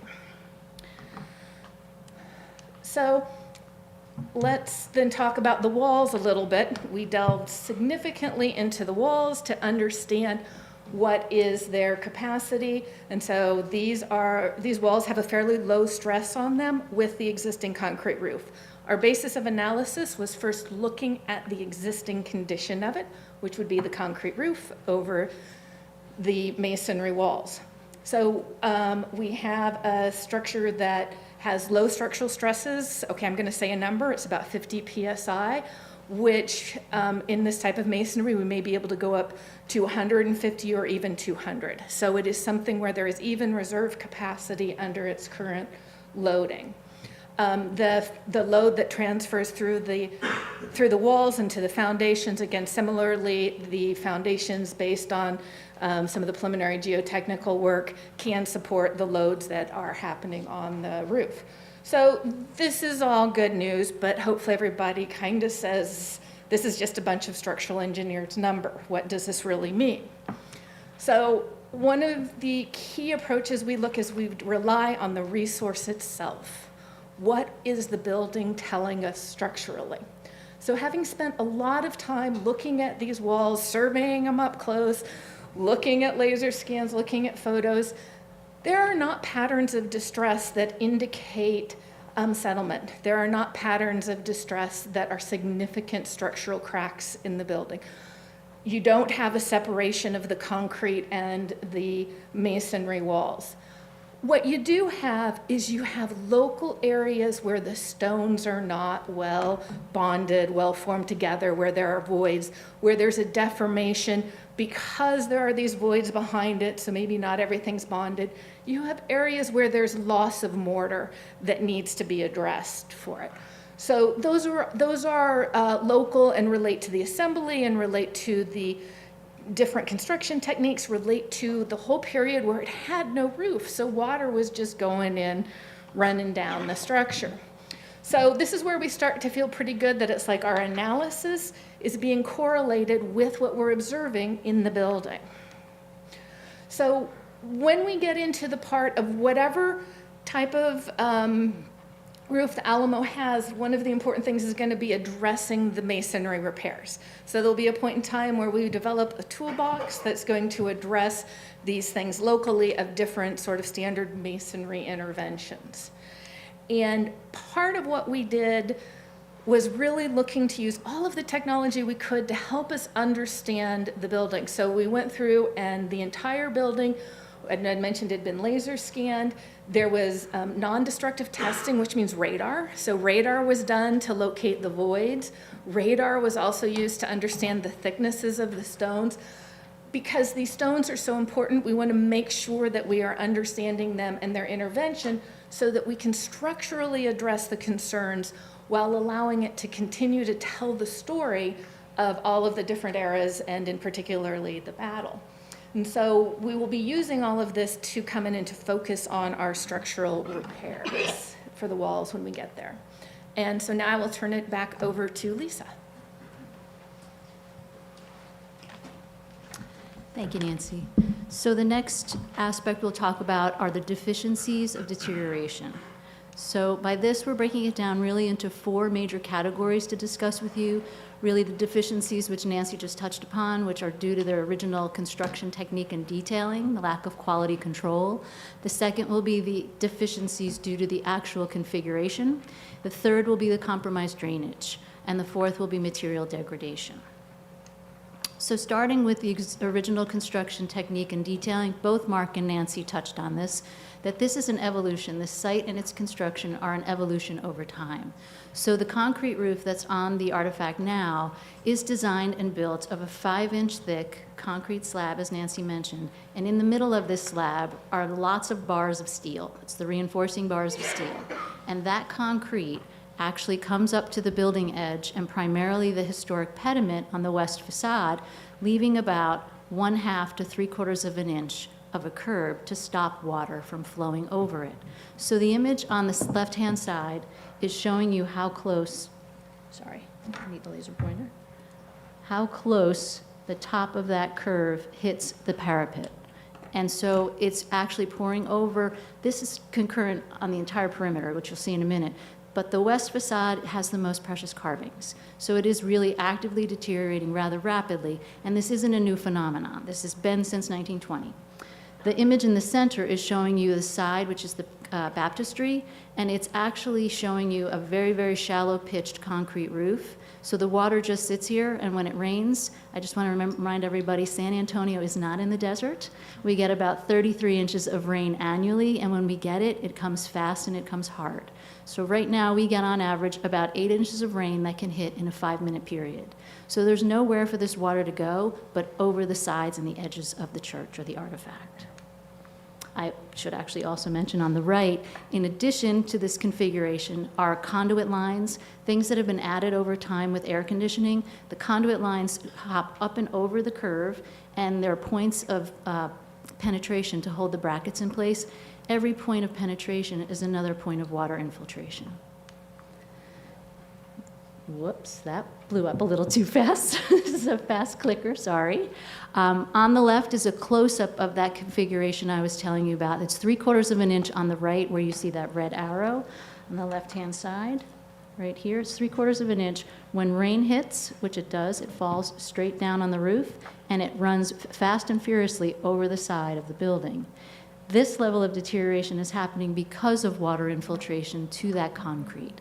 So the concrete is from 1920. It's been on the building for 104 years right now.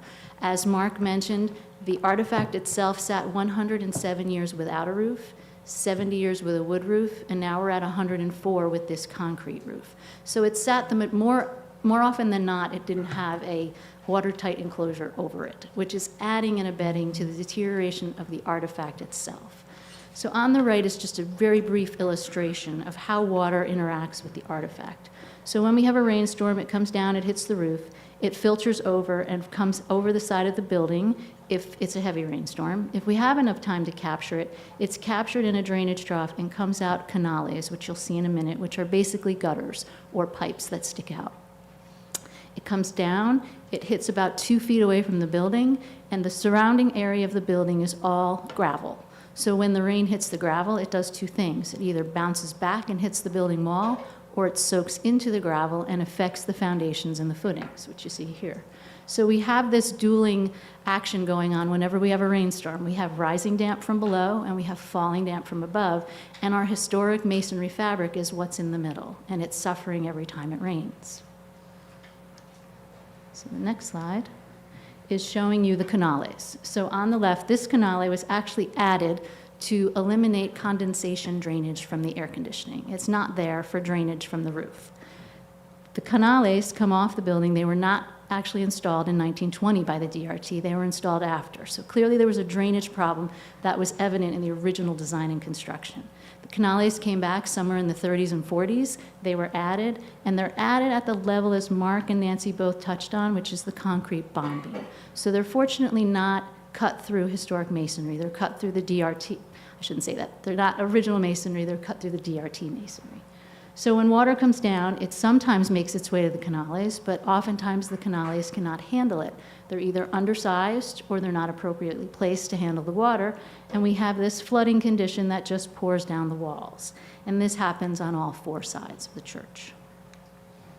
So when we talk about material degradation, we're talking primarily from the roof up, okay? So we're not talking about the masonry in today's discussion. So on the left, you're seeing the deterioration of the concrete itself. It's from 1920, as I mentioned. Quality control was a different thing at that point. We do know through testing, you'll see that that 5 inches Nancy mentioned isn't always 5 inches. It's sometimes as little as 4. And so when the active structural system here is concrete embedded with steel that helps it support itself, it helps it span long distances. So in the center, when we don't have enough concrete to protect the steel, it's exposed, it rusts. Question. Yes. Obviously, we've heard the use of the word concrete consistently. In the existing. This is in the 1930s. Is there any structural difference between concrete then and concrete now? Do you want to handle that, Nancy? Yes, there are some differences. Part of the difference will come in workmanship of as far as there's a level that is about quality control of keeping the rebar embedded, or the reinforcing bars embedded in the concrete. There are also improvements in the materiality. Lisa is talking about the corrosion, which you have steel that when it gets water and air, it starts to corrode and damage things. There are things that we can use to reinforce it that are not corrosive. Let me clear something. The corrosion is on the rebar. Correct. The corrosion is of the rebar, not of the concrete. The materiality of the concrete is not the issue. Correct. And just a little history lesson. We did not start protecting steel. Steel was unprotected. We didn't invent galvanization until after World War II. 1920 predates that, so when you have steel in a concrete environment like this, it is unprotected.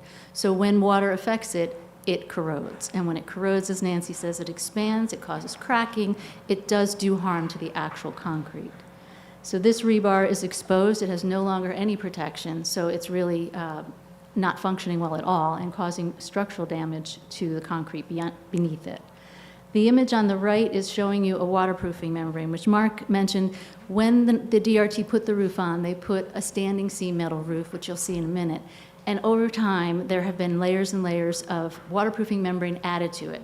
Not cumulative, a waterproofing layer was added, and then when that hit its useful life, they replaced that with another. So there's this protective layer, which is basically a stretchy kind of coating. And over time, under UV light, it breaks down and it degrades. So all of these components are sort of acting at the end of their useful life. So what we're seeing is water infiltration into the artifact itself. And what I'm showing you here are 3 conditions where we're at the actual underside of the existing concrete roof.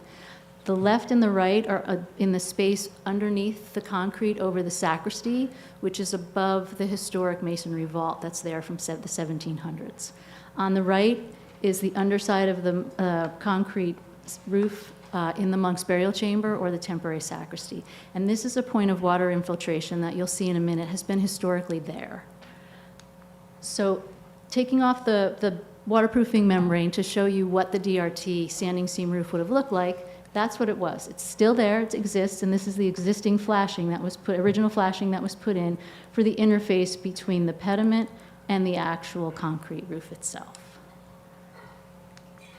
And then to give you a sense of how much steel is embedded in the concrete that's corroding, either has corroded, actively corroding, or in stasis, this is the amount, the red lines are indicating all the bars of steel that are inside that concrete. So it's a tremendous amount of steel that's actively able to be affected by water. This diagram is showing you a water map, basically. So what you're looking at is everything that's blue is showing you where water has infiltrated.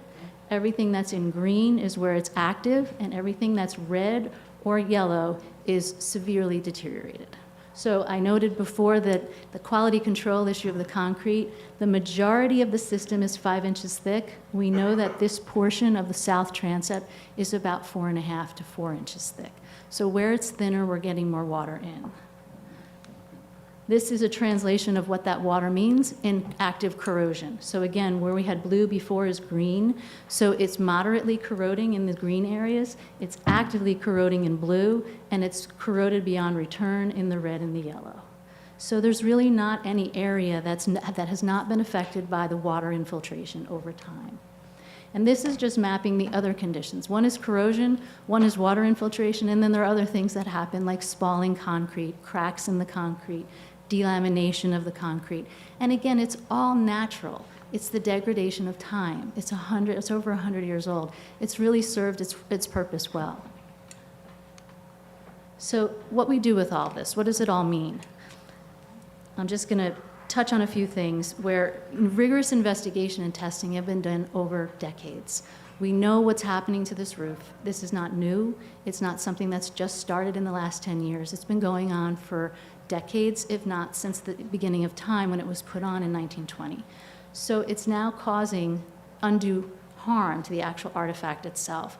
And the age of the roof has exceeded its serviceable life. That, I think, is without question. You can see the water infiltration. But the problem is the inherent detailing of that roof is causing harm to the artifact below. So what we're looking at, and we have been talking with THC staff for months about this, what is the preservation approach? What are our recommendations? What could we do? So the first thing we could do, just to remind everybody, this is the existing condition. So we're standing in the middle of the transept, the middle of the cross, and we're looking back toward the front entry door. And on the left, as Mark and Nancy both explained, this is all of the components that make up that roof system.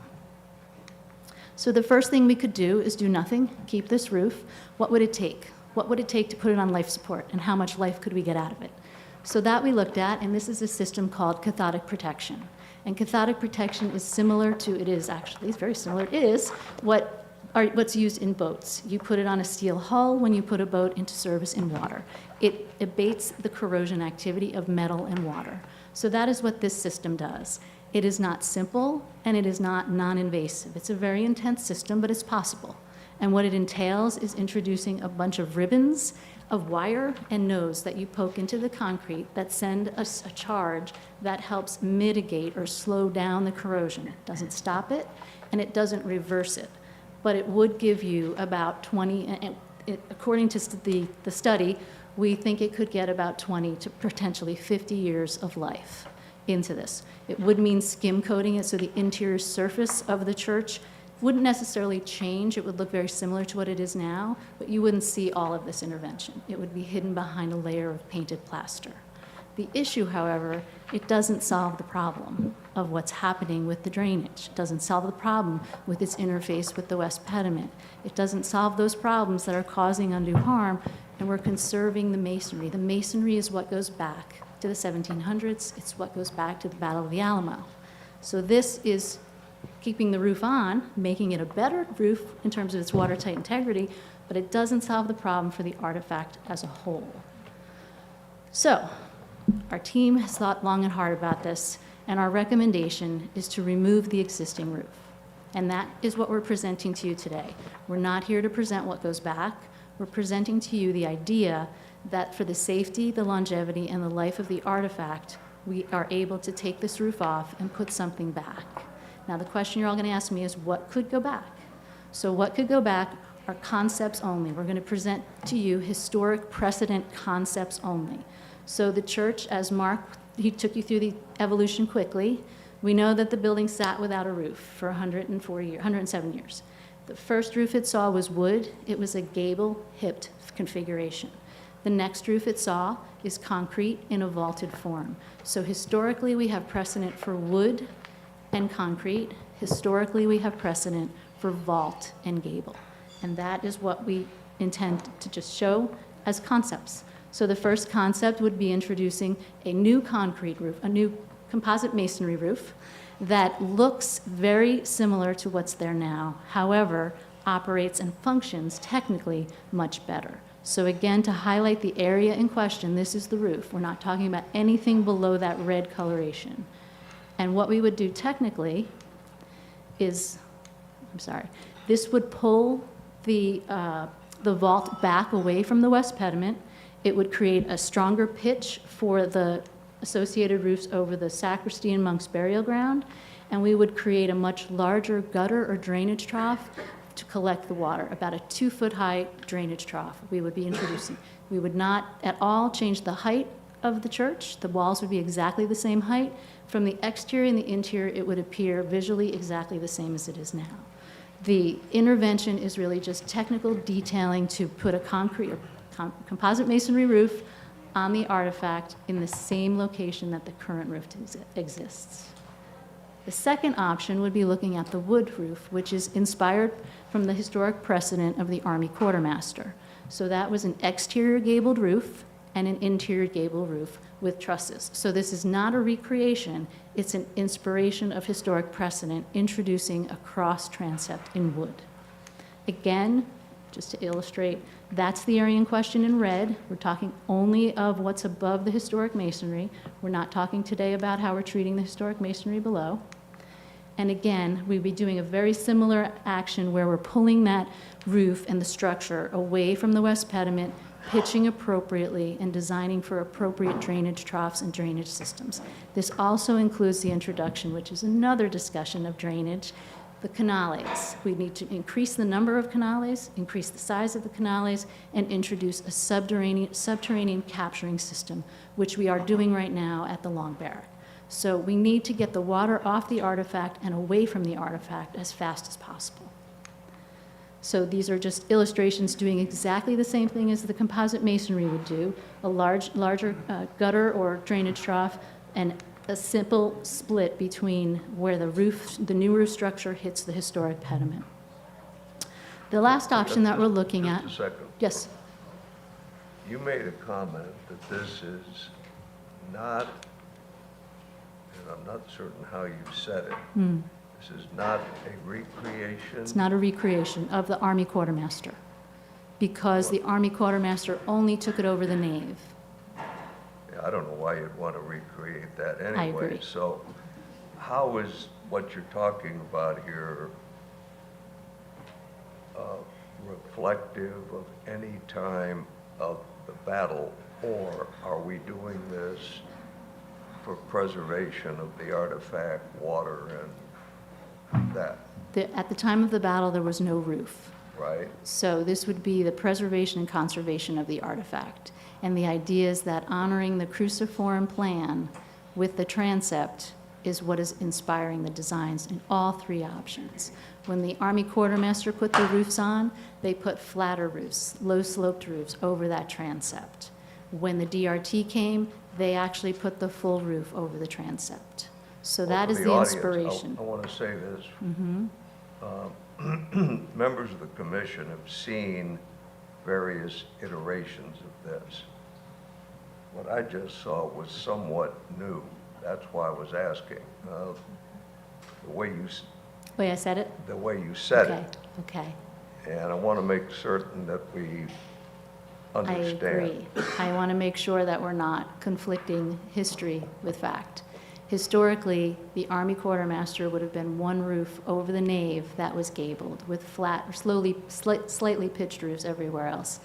Every one of the options is introducing a full roof over the transept in honoring the DRT's intervention. So it's honoring the different periods of time historically. We're not recommending that anyone is better than the other right now, and this is in deep conversation with THC staff on how these are interpreted appropriately. Because I would agree that recreating the Army Quartermaster would be a lost opportunity to go back to that. Okay. All right, thank you. So the last one is what we call a hybrid solution, which is looking at taking the Army Quartermaster on the out and doing a vaulted on the in, all in wood. So it's a hybrid option since there's no historic precedent for a curved wood roof on the ceiling rather on the inside, but it is looking at a hybrid of the two forms from the Army Quartermaster and the DRT. These are all concepts only. So with that, I'm going to turn it back over to Mark, because the recommendation before you today by our team is to really think about allowing the existing roof to come off, not what goes back. That will be another discussion. Those designs need to be vetted, they need to be structured, they need to be really thought through before we come back to you. But in order to keep moving, we really would like to know if we're putting the cathodic protection system in, or if we're allowed to explore removing the existing. So either way, whatever decision you all make, we do need to protect the artifact in order to get working on its conservation and put up a temporary enclosure so we can dry it out, put some scaffolding up, and Mark is going to present to you what that might look like, okay? Thank you, Lisa. Looks pretty easy, right? Let's see here. Here we go. So as Lisa mentioned, regardless of what we're going to replace the roof with, if we are allowed to replace it, we are going to need to protect it, even if we were to do cathodic protection. And that's because in order to do our conservation and preservation treatments, the building does need to be dried out. We do need to have that protection from the rainstorms, and even conservation work is dependent on, you know, how hot the stones are, if it's hot or cold outside. So it would really help the overall structure itself, and also the people who would be working on it as well. So this is something that is pretty typical around the world. So with historic artifacts or historic architectural artifacts, as well as archaeological sites, we see protection either in a temporary or permanent form a lot with these important sites. So we just wanted to show a few up here. We're not going to get into the details of them, but once again, some of these are archaeological sites that are more permanent in nature, so people can see the site, and also the protection would protect the site from further degradation. And some of them are temporary for work that's ongoing on these structures. So in this image here, you see a red outline around the church, just to kind of orient you. There's lots of things kind of going on here. So what we're going to introduce is an above-grade protection system. So above grade is important because we understand, and we're working with archaeologists, we understand that there's a lot of subsurface cultural hot spots that we don't want to interfere with. So instead of doing a typical below grade foundation, we're actually working on doing an above grade foundation that this protection device would be placed upon. So this above grade foundation would be about a 2 foot by 2 foot. I'm just going to think this image is a little bit easier to see. A 2 foot high by 8 foot wide, and basically continuous along the north and south facades of the building. You can see that we also have in purple here, those are the scaffold areas on both the exterior and interior of the space for workmen and women to be able to perform their work, but it also serves as shoring and stabilization of the structure. If we were to remove the roof, that shoring would make sure that the structures remain stable. Also, you can see in green here down the central axis of that cruciform is a gantry system, which is a hoist system basically, so that any material that is being removed or introduced inside the church is something that we can do safely and securely in and out of the church. So the key here is that this is a multifaceted, multi-purpose type of structure. It's protection, it also provides shoring, it provides scaffolding, work surfaces, and we have this hoist system as well. So scale-wise, you can see what this could look like. The church is down here. You can see that pediment right there.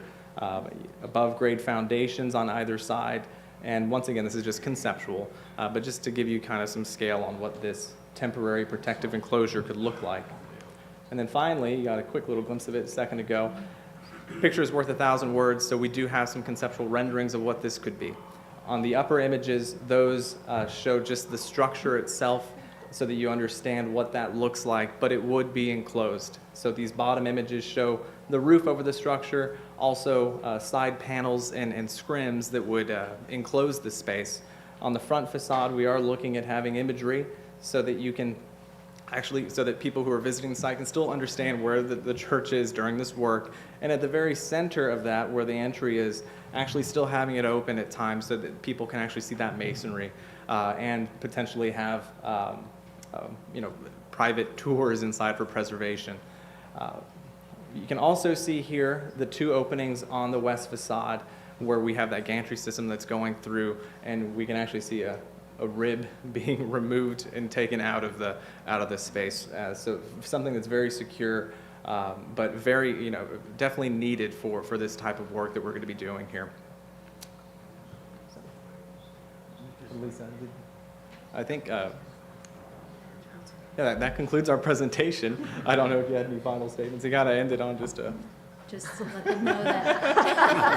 Ta-da! Bye. So there it is. No, just to let you know that regardless of the decision made regarding the roof, we do need to put a temporary enclosure for the artifact itself to conserve the masonry.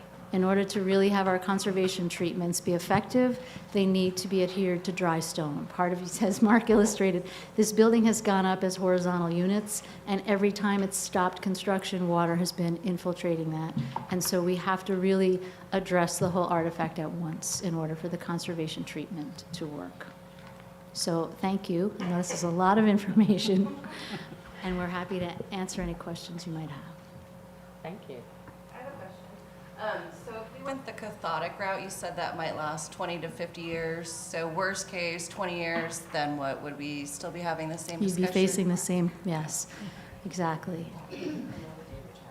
And the continued deterioration and not correcting the problem. Yeah, yeah. And it's not an inexpensive solution, you know, so it's very invasive to the existing fabric as it is as well. Assuming your recommendation to remove the roof obviously appears to be the appropriate thing to do, what would be helpful to me and perhaps other commission members is if you could do the real issue is, what do we put back? You had Correct. 3 options. Maybe there's a hybrid among these 3, I don't know. But the history of these 3 different solutions are important to us. So if you could do a white paper, not lengthy, but a short white paper in terms of the various different roofs that were on the church. Certainly. Just in terms of time, so that we'd have a sense of the history here, which is our job. And I know it's perhaps going to be a little confusing because there are different ways of restoring and preserving, but a little white paper would be very helpful to me. Okay. And AAB members and commission members, in the interest of time, I think it's important to realize that the only decision before us today is whether or not we're going to allow the roof to be removed of the Alamo.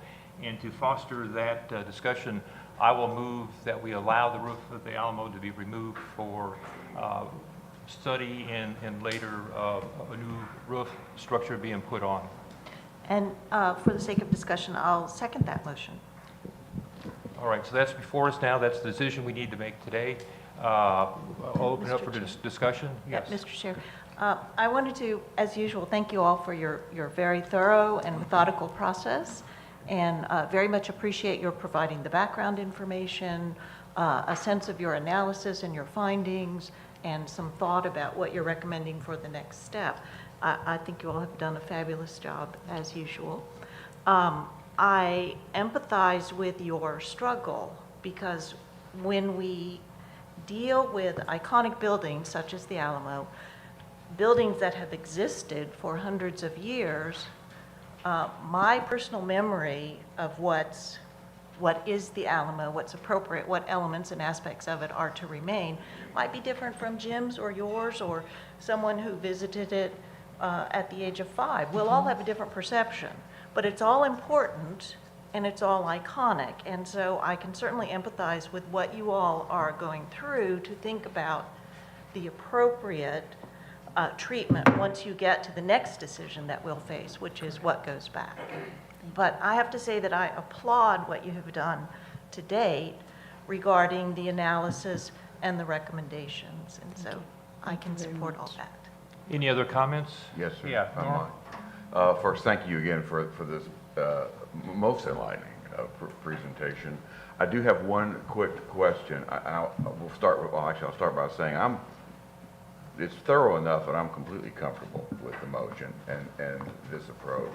I do want to make clear about the process. Are we coming with just the removal? Because, well, yes, but is it because, one, you want that before you spend the effort to look at the other options, or is this something that we intend to physically carry out immediately before we get the other option in place? The first comment. not the Okay, latter. all right, Yes, that first. made sense. I was a little less comfortable. Let's take it off and while No, we think no, about no. what we put back.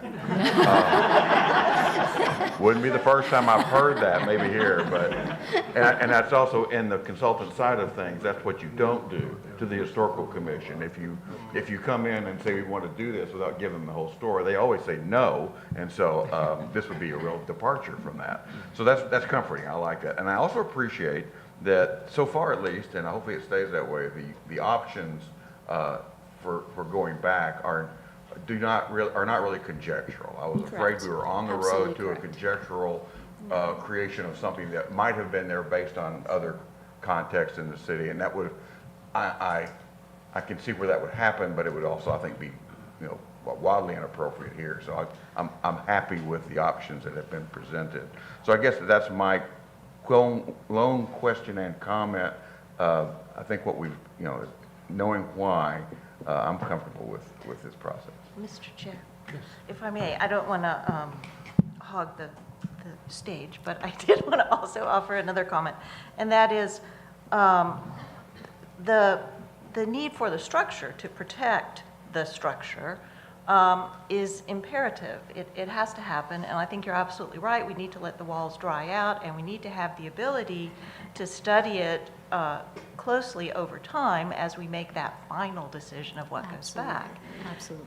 And I think that while, at first glance, it looks like, oh my gosh, we're covering the Alamo and we're going to obscure it, I think that you've actually done a very good job of allowing the building to reflect through.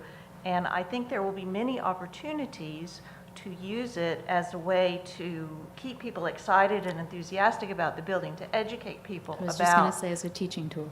Right, Exactly. it's fine, and I'm sure the architects in the room can recall when the Octagon was preserved and restored for the American Institute of Architects. They did that very thing. They had a lovely interpretive program so that people continued to visit the site and they could continue to learn about the site while it was in this state of construction and preservation. So it's, I think, a great opportunity. Okay, AAB members, we have a motion and a second before us to remove the roof and construct the superstructure over that for the Alamo. I'm going to call for a vote. All in favor signify by saying aye. Aye. Any opposed? Hearing none, the motion passes. Now to the commission. We have the motion from the Antiquities Advisory Board to remove the roof and allow the construction of a superstructure over the roof of the Alamo. I make that motion. We have a motion, do we have a second? Second. We have a couple of seconds. Second, and so we have third and fourth seconds. Any discussion? I just have Yes. one question. So when we take the roof off, how long will the public be unable to be To circulate through it? visiting? Yeah.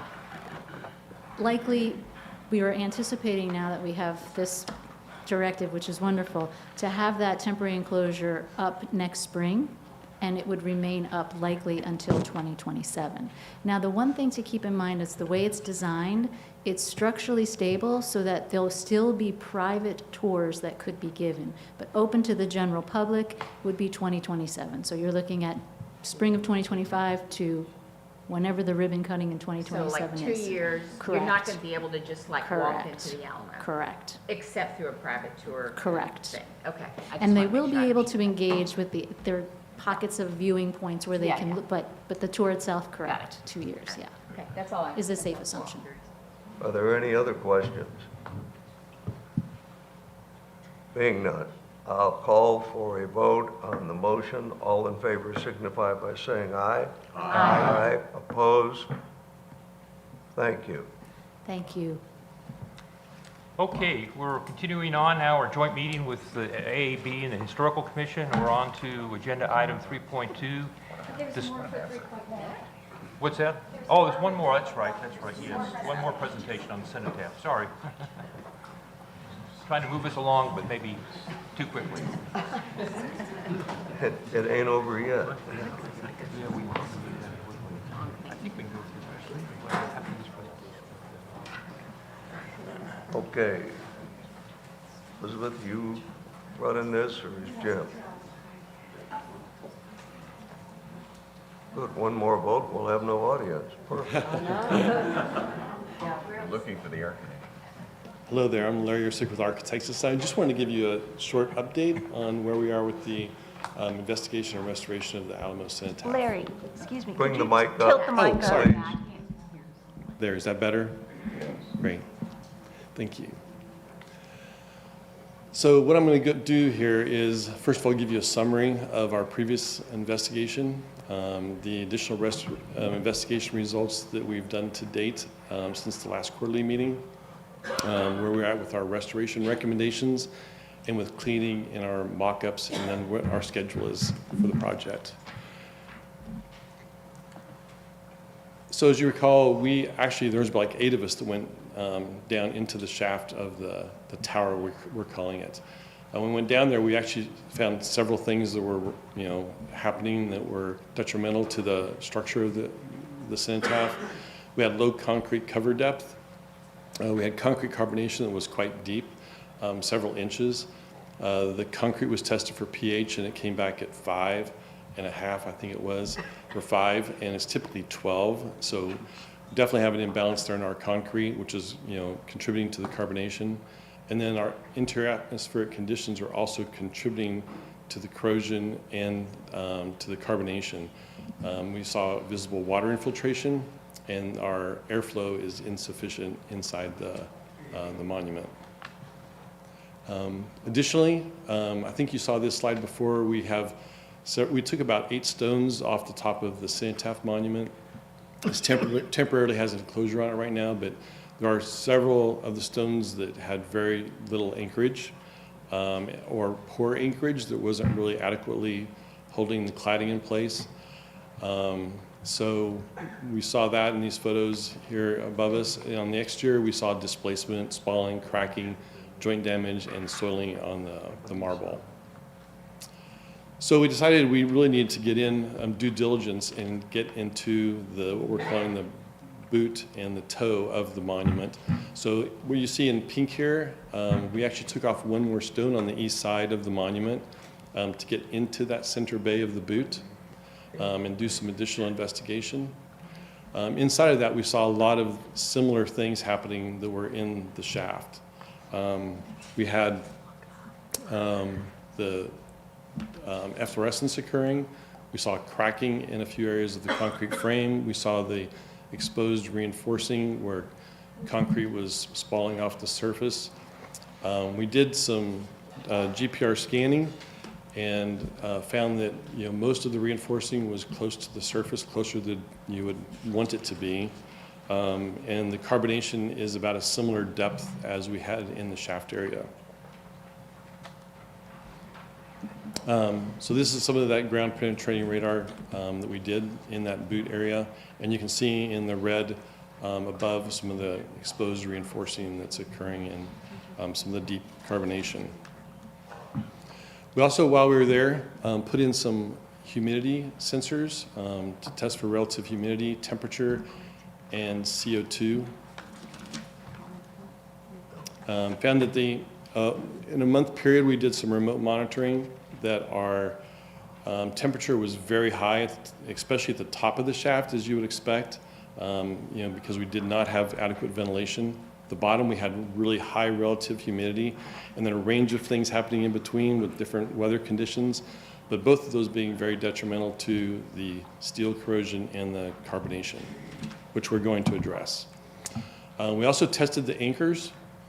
We wanted to see if we could leave the anchors and cut them off, and that they were not going to be detrimental where they're embedded in the brick or in the concrete, or if we needed to actually fully remove them.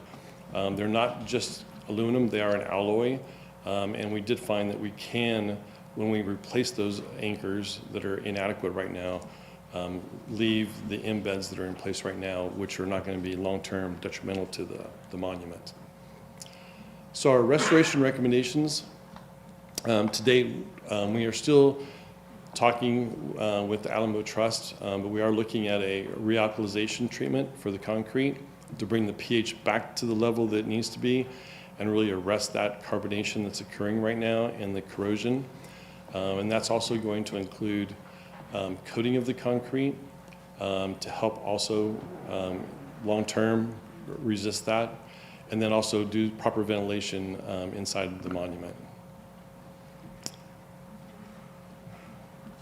This is really just showing some of the detail that we've done for examining each stone on the exterior of the building. We're also going to be doing, setting up a system where we have remote monitoring. So when we do this restoration and the realkalization and the ventilation, that you can get back in more readily to monitor it over time. As far as cleaning, we've done a couple different things. We've done some biological cleaning from a different, manufactured material out there, as well as laser cleaning. And I'd have to say they were both very successful. Here you can see one of the carved hands that had some of the darkest biological growth on it, and what we were able to do in a laser cleaning. Those are both being considered. We're not sure, there's not been a decision which way we're going to move forward, or if we're actually going to bid both approaches. So that's still in the works right now. And as far as the marble restoration, we've actually already ordered slabs of stone that we are going to actually purposefully damage. We're going to put cracks in them and do areas of veneer and Dutchman's and patching off the monument first to make sure we have really good, solid approach to how we're going to be restoring the marble. And then those approaches will be utilized by the contractor in the restoration. And lastly, as far as our project schedule, right now we're completing our construction documents this summer, looking at going to bidding this fall, and also doing the stone repair mock-ups. Then in late fall 2024, this fall, we're going to start construction mobilization and Sir, looking would you at. hold on a minute. Whoever's got that buzz going, please, is it on here? It's back here. It's a hotel. It's a All right. hotel. There seems to be some construction. Did she just go to get? All right, go ahead, I'm sorry. That's okay. And the last thing, we're looking right now at restoration being completed next summer. So, but I'm available for any questions that you have as well. Any questions? I have Tar- one. You go ahead. How did that concrete start out at a pH 5? No, we're very confident that our materials. Water that caused it to? Yeah. So what the main causes really of the carbonation and the rusting that we're getting out there and the corrosion is, first of all, there was some poor workmanship where the reinforcing is too close to the face of the concrete. Secondly is the moisture that's inside and that's in the humidity and improper ventilation. And then one thing I did fail to mention is that there's also sulfates that are in the mortar and in the brick both. That's on the infill of the concrete frame. So we are looking at replacing all of that. So we're trying to get rid of everything that's causing the problems that exist out there. So, thank you. Stunning difference. Mr. Chair. Yes. Once again, I want to commend you all for your really methodical approach and the great care and concern that you're showing for conserving this artifact. We really appreciate it. Okay, thank you, Lori. Any other comments, questions? Hearing none. Thank you very much for that Thank you. presentation. Very, very good. And does that conclude the presentations, Elizabeth? Is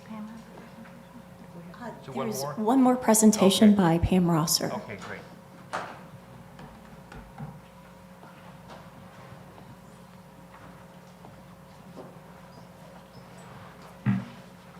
I'll be super quick because I will say the Easton Fisher Heck team has pretty much covered a lot. But as the lead conservator of the Alamo Trust, I really want to say thank you all so much for listening and reading all the information that has been provided about this artifact, and that taking the next step and adding the protective closure. I mean, it just really means so much to the building itself. I feel like this sounds really weird, but that the building and I are very close because I spend a lot of one-on-one time about a couple inches away. I spend more time probably with that building than I do with my husband. So, but I just will run through this super quick. It's mainly all about the recent assessment that was done on the west elevation. This is a project that happens annually, and I will just zip through it. I won't, I know y'all are probably hungry. Okay, so I want to thank you all very much. As I said, this was the annual survey that was done, and it's a hands-on survey that happens each year. It takes about 2 months, and we look at every single stone, every mortar, and everything, and document and compare what happened in prior years versus what the existing condition is today. So this shows you all prior years and then what we did this year. So the image on the right is past assessments that were done, and the yellow highlights and the pink highlights identify the stones and what type of stones those are. The blue letters, those are all our identification mapping that we do that tells us what the issue is with the stone itself. The image on the left is a new regimented system that we worked with the Fisher Heck team, and we created a new grid. So we have a 3-foot by 3-foot grid of the facade that then has a 9 by 9 foot image that is under it. So the image under the 3-foot by 3-foot grid is very detailed. So when we go to mark up the our findings, it's a lot easier than if it was just the 3-foot section and you have all these tiny little pieces of stone and mortar that you're trying to document. And I will add that the yellow highlights that you see on the left, those are all areas of stone or mortar that are going to require an interim treatment, meaning they're at a higher level of deterioration than the other surrounding stones or mortar. Oops, sorry. Oh, this is quick. Okay. Ma'am? Yes, sir. Can you stabilize those that are deteriorated, or are we going to be facing replacing? That's a great question, Chairman now, excuse me. So possibly replacing, possibly repairing, and possibly just adding, doing some stabilization. It really depends on the stone. We take each stone and we treat it differently depending on the level of deterioration. So I look at each stone as a patient. And so there may be one stone that's in incredibly deteriorated condition, and that is an amendment that is coming before you all today. Is there are some stones, I call them dead stones, so their service life is done, and there's nothing we can do to preserve them. And then there's other stones that are starting to deteriorate, but we might be able to do some treatments and some repairs that will preserve them and continue their longevity of life. Did that answer your question? Well, what's in my mind is there a blanket request for approval, or are we going to do this almost stone by stone or wall by wall? That, 'cause I don't know that we're knowledgeable enough to do a blanket approval. So that's why I'm asking this. So there are stones, certain stones right now that are going to require immediate attention. And then there's others that do not. And so we want to do with this amendment, it's a mock-up, and to see if the replacement will work or if just a repair. So I'm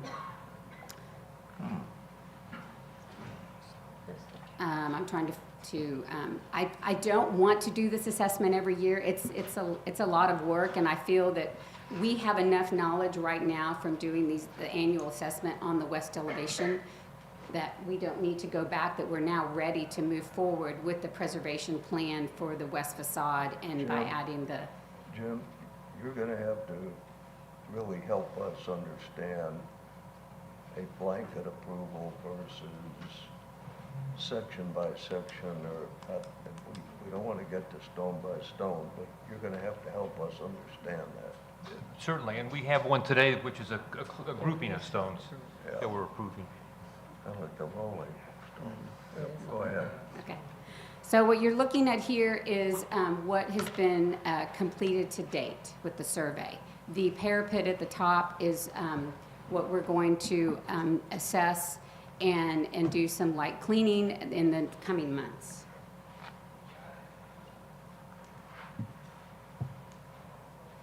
So I just want you all to know that what we do when we do this assessment cleaning is it's very light cleaning. It's with brushes, it's with just dental tools. And where the stone is incredibly friable, we are just going in and we are scraping off the friable surfaces, and everything that is scraped off is then collected in an envelope and is then captured and documented and in my lab right now, and it will be go into our collection because we're dealing with an artifact. This is not just any historic site. This is an artifact, and so we have to treat it as you would treat as an object or a painting.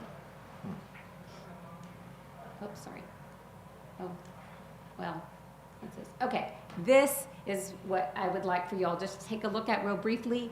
The yellow highlights that you see here, those are the stones and the areas that are really deteriorating at a more rapid rate. And that's caused from, as Lisa had mentioned, the roof issues that we have, the rising damp, the falling damp, we've got the splashing effect. And so we, I think by adding this protective enclosure, it's really going to help the facade quite a bit. But we now need to move forward with preserving the west facade because it is, the place that everyone wants to get their picture taken. And now for a little drum roll, I just want to let you all know just real quick that in the past we've done a lot of assessment and testing on the Alamo stone as well as some surrounding quarries to try to find a limestone that is similar in properties to the Alamo Church limestone in Long Barrack. And we haven't been able to find a really good match that would then be used for stone replacement or stone repairs. And this year, the zoo, which is not far from the Alamo, let's say it's about 5 miles, has started doing a gorilla exhibit, and in doing so, they've been digging up some limestone, and we came across a big quarry. And if you go to the zoo or the Sunken Gardens, you will see the limestone is very similar in color and texture as the Alamo Church in Long Barrack. So this is That's awesome. So what we did is we partnered with the zoo, and we went over and we collected some limestone, and we've sent it off for analysis and testing. And if it matches in similar properties, then we will then get a huge pile of limestone, and we will store them at an offsite somewhere, and those stones will then be used for the preservation and the conservation work of the Alamo Church in Long Barrack. And with that, I just want to say thank you all so much, and if you have any questions, I'm happy to answer them. Any questions for Oh, Pam? wait, Lisa has something. More about the zoo. So back to our evolution of the site. The zoo is actually presumed to be the quarry where the Alamo stone was originally sourced. So we're really, really, really positive. So we've got about, I don't know how many tons of boulders waiting to be tested at the testing, but it's very, very significant find and very fortuitous that they're doing construction. Just wanted to add that. Any questions for Pam? Hearing none. Pam, thank you very much for that great presentation. Thank you. And Elizabeth, that concludes the presentations. I'd like to call, in fact, I've been asked that we take a short break, a 10-minute break, come back at 11:30. Okay.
Okay.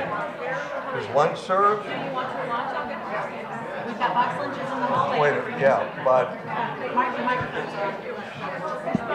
we want them to eat and then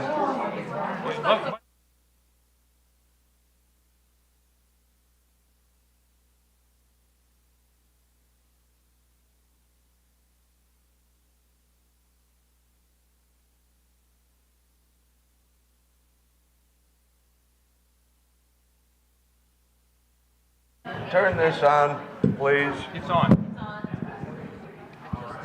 Okay, commission members, apparently box lunch is out there. We're gonna give everybody a whopping 15 minutes to eat lunch, and we'll get back to the business of the state at 11:45. Thank you.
There was no roof, they had not built it yet. It was a stop and start thing for 100 years. Okay, in 2 minutes, we're going to resume the joint meeting of the Antiquities Advisory Board and the Texas Historical Commission.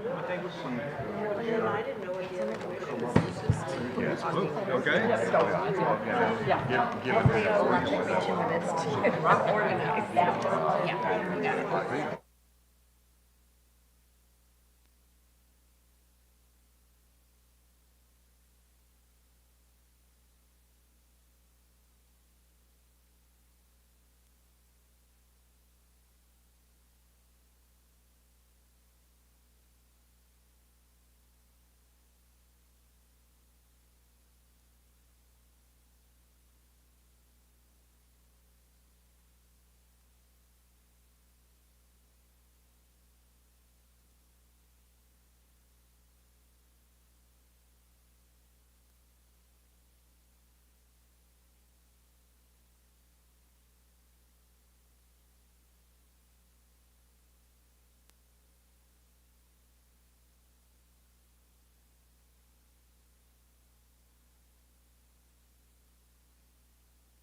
Could we get the mics live? They're live. They're live? Yes. Okay. We're ready to Ladies resume and the gentlemen,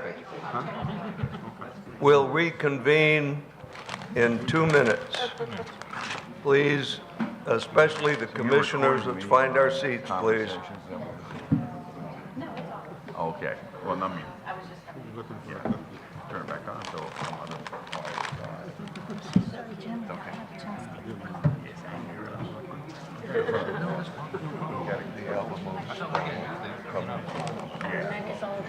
What you hear on it now is my phone, but I barely see you. I'm assuming it's coming out of their budget, but I'll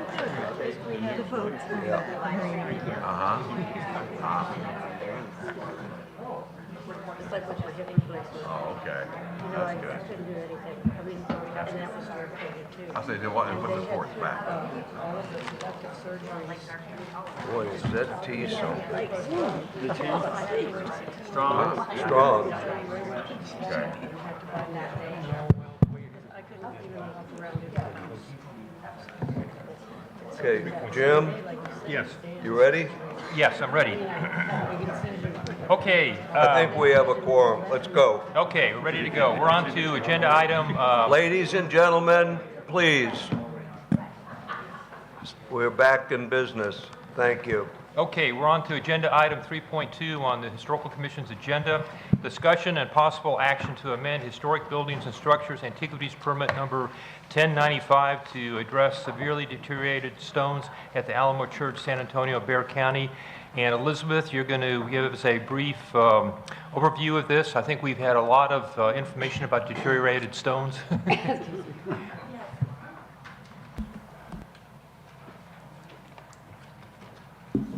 Okay, now it's on. Yes, we've heard a lot about the Alamo. This is actually a different area and different scope than Pam's presentation covered earlier. But this is a proposal to address some deteriorated stone within the interior of the Alamo itself. The proposed action before you is an amendment to Antiquities Permit number 1095, which was issued in 2021 for conservation work on the interior and exterior of the Alamo Church. This is the permit that Pam Rosser, the Alamo Conservator, operates under on a regular basis to do conservation work at the Alamo.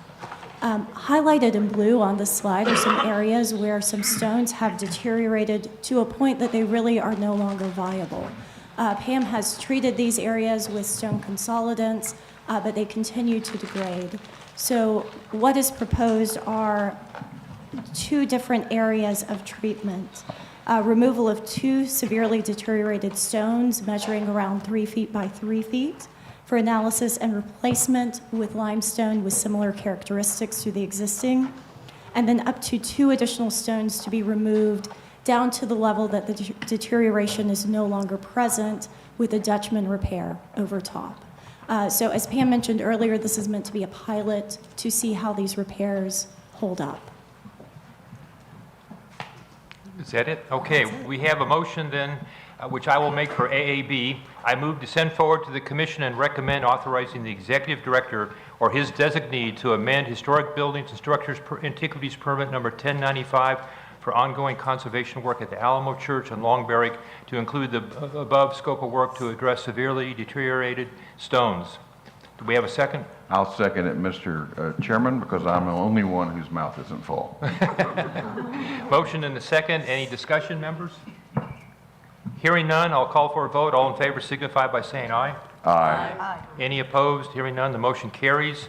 And now over to the commission. Based upon the vote of the Antiquities Advisory Board, I move to authorize the executive director or his designee to amend historic buildings and structures antiquities permit number 1095 for ongoing conservation work on the Alamo Church of Long Barrack to include the above scope of work to address severely deteriorated stones.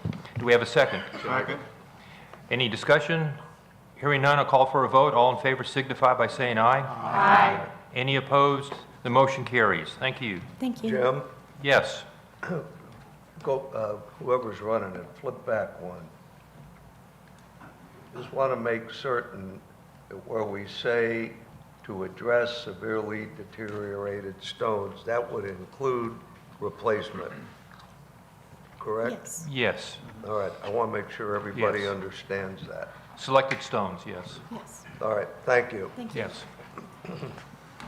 Okay, the next agenda item for Antiquities Advisory Board and for the THC is the agenda item 3.3 on the THC agenda. Consider approval of state antiquities landmark nomination for the University Junior High School, Austin, Travis County. I need to note that Antiquities Advisory Board members, we considered this at our last meeting and approved the designation. So really the discussion here is more for the commission to hear it and to take a vote. And to give us more information, commissioners, is Charles Sadnick, Director of the History Programs Division. Charles? And I will actually introduce Gregory Smith, the State Coordinator of the National Register Program, to give you a brief presentation on this SAL nomination.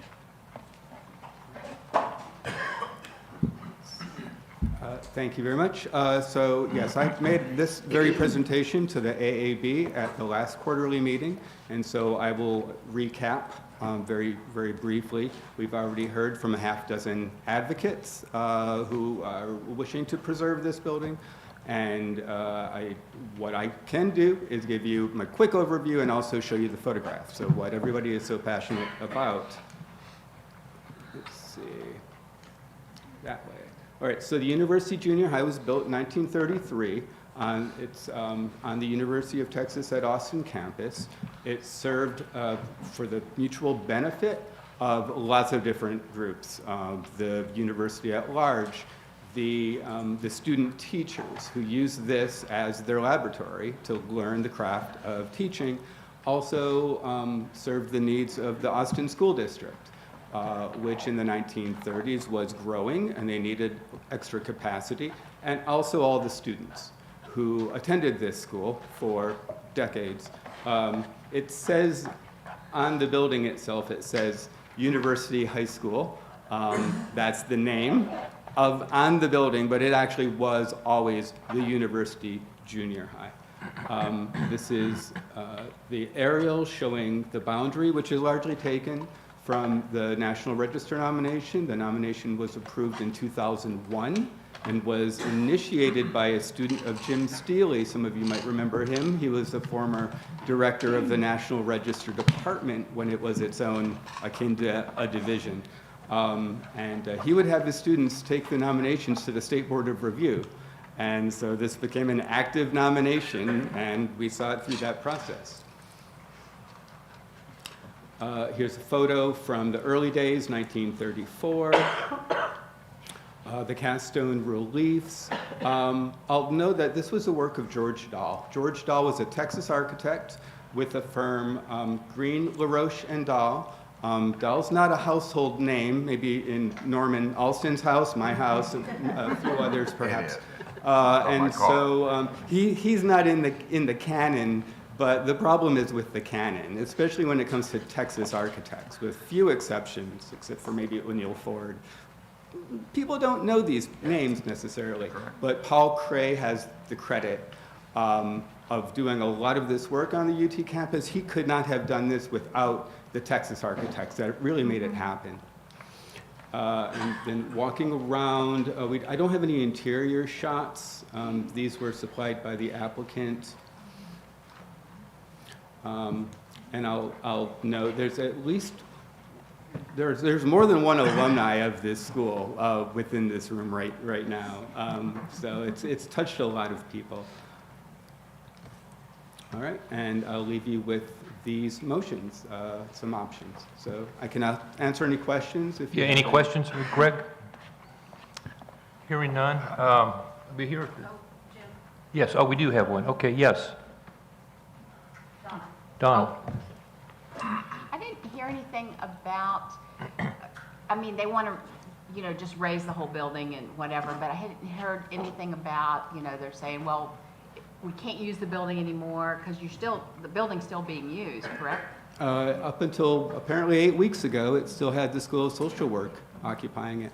Okay. And working in it. I mean, did I miss that there is some information that says, hey, it's going to cost, you know, we can't use this building anymore, it's going to cost X money, like we heard from the University of San Antonio as an example for the other building that we talked about earlier today, for the cultural studies kind of area, that, you know, about the cost of maintenance and that the building has, you know, deteriorated. We're not hearing that about this building, correct? I have not heard that we've received a fiscal statement from the university at all on this, as far as I know. Correct me if I'm wrong. And let me ask Brad Patterson, haven't you had discussions with UT about this? There have been discussions at the staff level with staff of the UT Austin planning staff. And it's my understanding that there aren't structural issues or things like that. There's incompatibility in the minds of the university between what they want to see at that site and the historic building. And also, there are some accessibility and specific functional challenges if it were to stay as a university classroom building. I don't know that there's an assertion that that in and of itself is impossible to overcome or infeasible to overcome, but the building doesn't fit with the university's plans for the site. I have two questions or comments. One, the applicants and everybody realizes that an SAL does not guarantee that the university will not eventually raise the building. Okay. Second, and you've made a beautiful case, and I appreciate it. Has this case been presented, and I'm sure it has, but before the university? I understand the university may have other possibilities, and why have those possibilities not been investigated? I guess that's something for the university. But, I mean, I'm just concerned. I wish we had mediating power, but we don't. And an SAL doesn't guarantee. Kathy, do you have a question? Yeah, I have a question. So we're hearing that people moved out 8 weeks ago. Is there any plan to do anything, or they moved them out in anticipation of demolishing the building? We do have a representative from the planning department if you, at Oh, there we go. UT Yeah. Austin. Okay, yeah, great. Yes, would you identify yourself, please? Yes, hello, Chairman. My name is Kim Barker. I'm the preservation planner for University of Texas at Austin. I apologize, I don't have the number in front of me right now for the cost of total. Closer to the mic, please. I apologize, I don't have the number for the cost of total rehabilitation of the building, but it was determined to be cost prohibitive. The decision was made to relocate the School of Social Work with the support of the Dean of the School of Social Work to a better location on campus that's more compatible with other academic uses.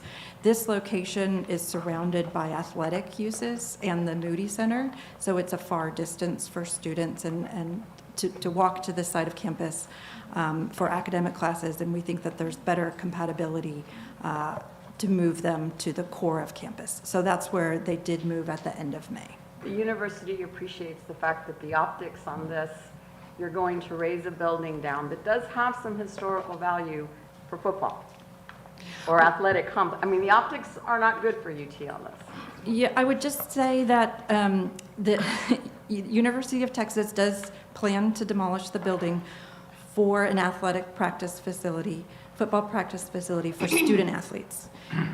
These are not paid professional athletes. They're student athletes. They're students. I get it, NCAA, I mean, I love football, okay?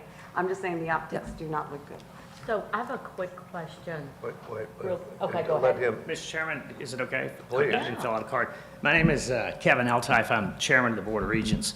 And I truly respect and appreciate all these individuals being here today. You know, it should not be lost on anyone the millions and millions of dollars that the UT system spends on preservation. We're embarking on a $75 million restoration of the University of Texas Tower. I was just at UTMB in Galveston, which is the oldest medical school in the state. The all-red, big red building, we're about to embark on $100 million to build a museum for that first medical school building. So we take this seriously. We really do. We have plans to take the artifacts from in the building and make an exhibit. We're getting ready to build a $30 million precursor fountain right around the corner, and we'll highlight this building and take artifacts from inside the building and the former classmates. But there does come a time when it just isn't feasible to maintain and keep the building. Yes, there were students in it 8 weeks ago. Is it completely accessible if we want to rehab it? No. We studied it in 2015. The numbers don't work. So we can leave it and let it sit there, but it's not in the best interest of the university. So we will do everything in our power to, we're doing a drone flyover, we're doing a 360 video, virtual video of the building. We plan exhibits on what was there, but to actually keep the building where it sits and use it as future classrooms does not make sense for the university. So Thank you. Go I have ahead. a quick question you can probably answer. There are other buildings on campus by this architect, am I correct? Correct. So this is not the only thing on the Correct. campus? Okay, thank you. Thank you. Mr. Chair, Yes. I had a question for Ms. Barker. I appreciate y'all being here today. It's very helpful. And I just wanted to ask, I'm sure you have considered, but is there any opportunity for using the building as space for the athletic program at all? I mean, I get that you functionally want to put the School of Social Work closer to other related functions, but Yeah, I think the configuration of the building doesn't suit itself for our needs related to athletics. well, thank you. Other questions or comments?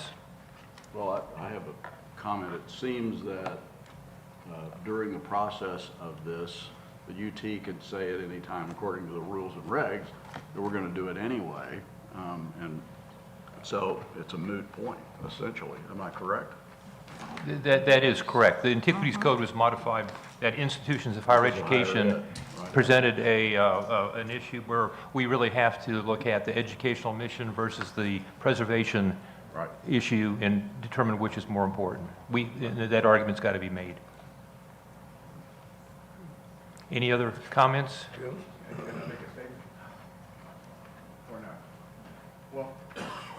Well, the public comment period is over.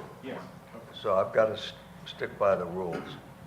Okay. Jim, go ahead. All right, so hearing no other comments or questions, we have two motions before us, commissioners. Would a commissioner like to move one of the motions forward?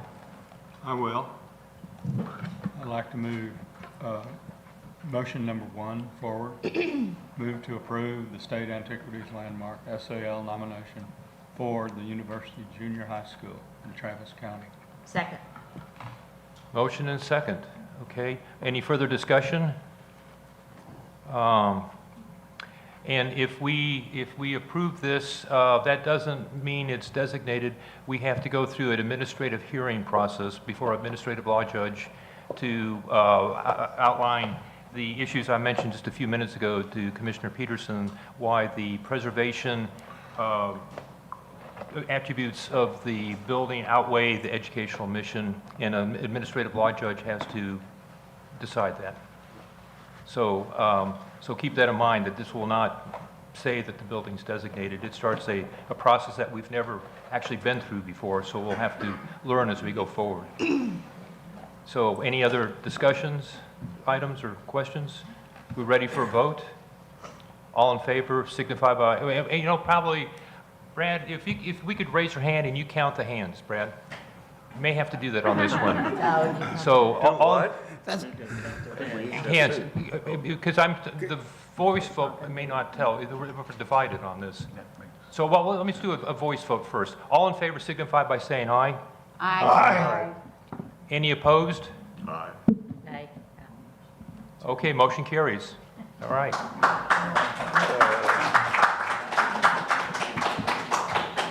Okay, and with that, let's see. The last item is to adjourn the Antiquities Advisory Board.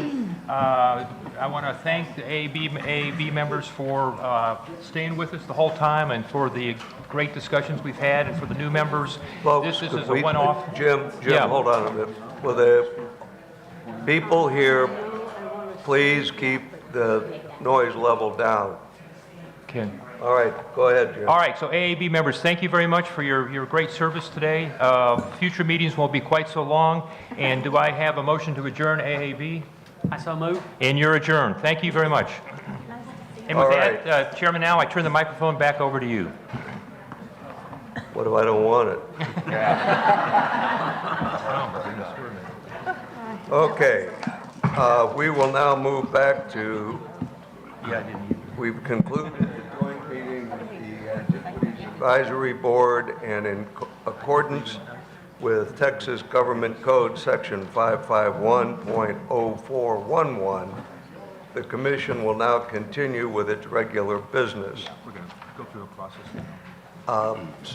Friends, now, let me just say to everybody, we've got weather coming in. A number of commissioners have already pleaded with me to keep this moving.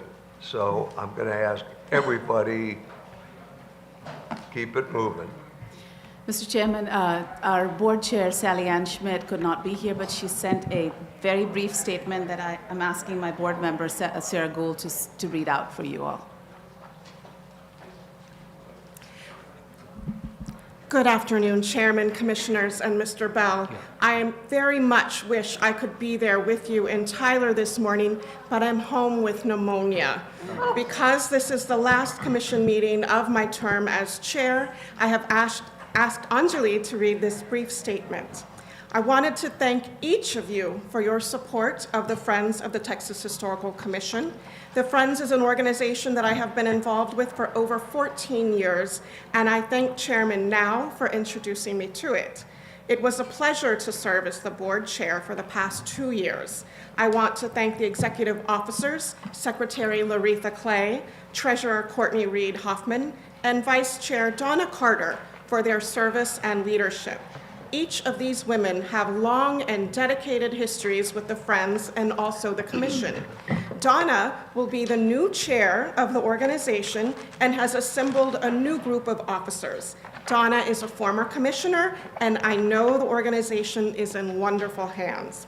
I also want to thank the executive director, Anjali Zucci, for her tireless efforts to promote the work of the THC and the Friends. In her years with the Friends, she has proven herself to be an outstanding advocate for preservation in this state and for the Friends. She has worked to grow and develop the staff that work under her leadership. I am thrilled to report that with the addition of a second development manager, the Friends is in a better position to expand its reach. I want to thank Anjali publicly for the impressive work that she does. Finally, I want to encourage each of you to continue to support the work of the Friends, our events and programs. I am sad to not be there today, but I hope to see each of you at our upcoming gala in Austin on October 9th, Tastes of Texas along the Camino Real de las Tejas. This biennial gala celebrates preservation, history, and our strong and enduring partnership with you, the Texas Historical Commission. This year, we will be highlighting foodways and culinary traditions in Texas history. You won't want to miss it. See you in Austin. Thank you. Great. Thank you. I'll personally convey the best wishes and gratitude from the commission to Sally Ann. Go ahead. Absolutely, and I will sprint through my presentation, starting with a quick report on Real Places. You've seen the numbers before. We had a record sponsorship level in 2024, and we are working towards building the sponsorships for 2025 and hopefully beating that record for next year. You heard yesterday from Linda Henderson about the Downtown Georgia licensing project that is moving forward really well. We should have a licensing agreement signed in the next week, and the project should actually be completed in about 6 to 8 weeks. So hopefully when we come back in October, we'll report back on how it's gone and any recommendations that we might have. Acquisition projects for Historic Sites Division. We do have a letter of intent that was sent on the property at Eisenhower Birthplace. We were able to negotiate a lower price on that property, and we're expecting a purchase agreement from the realtor, the seller's realtor, in the next couple of days, and we'll be moving forward on closing on this property in about 30 days. One at a time. Just the one to the right. The other is the house. Yeah. Okay. Yes, yes, so, let me see if I can, oh, I'm sorry. I don't know what I did. Just scroll through, it'll be easier What's No, you're going backwards. There's gotta be a better way. Am I going backwards? Keep going, yeah. That's right. She's on the wrong Yeah, it's a quick review. It's okay. thing. The whole meeting. Sorry. All in favor?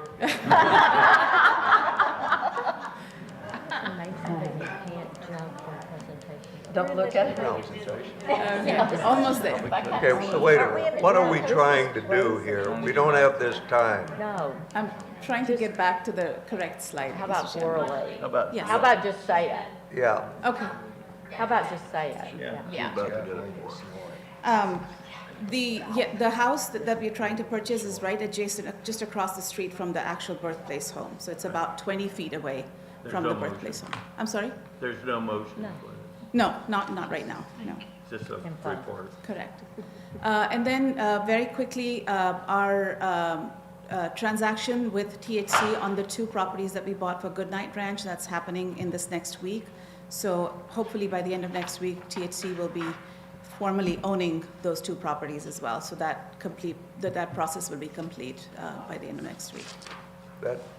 Then we have the property up to the state highway. Correct. Correct? Okay, Yes. good. Thank you for your help on that. Absolutely. Yeah, there it is. Yes, that's, oops. There. Yes, those are the properties that you saw yesterday as well. I'm going to skip this because you all have heard about the fundraising that is happening on that project as well. Caddo Mounds, I'm happy to report we had 2 significant grants approved by the TLL Temple Foundation, a $500,000 grant, and then $200,000 from the Keller Foundation. This is for phase 2 of Caddo Mounds, the Education and Cultural Center. We have been invited to submit requests to the Meadows Foundation, and a second one to Summerlee. So the fundraising is hopefully moving forward really well, and we should be able to report on additional successes by October.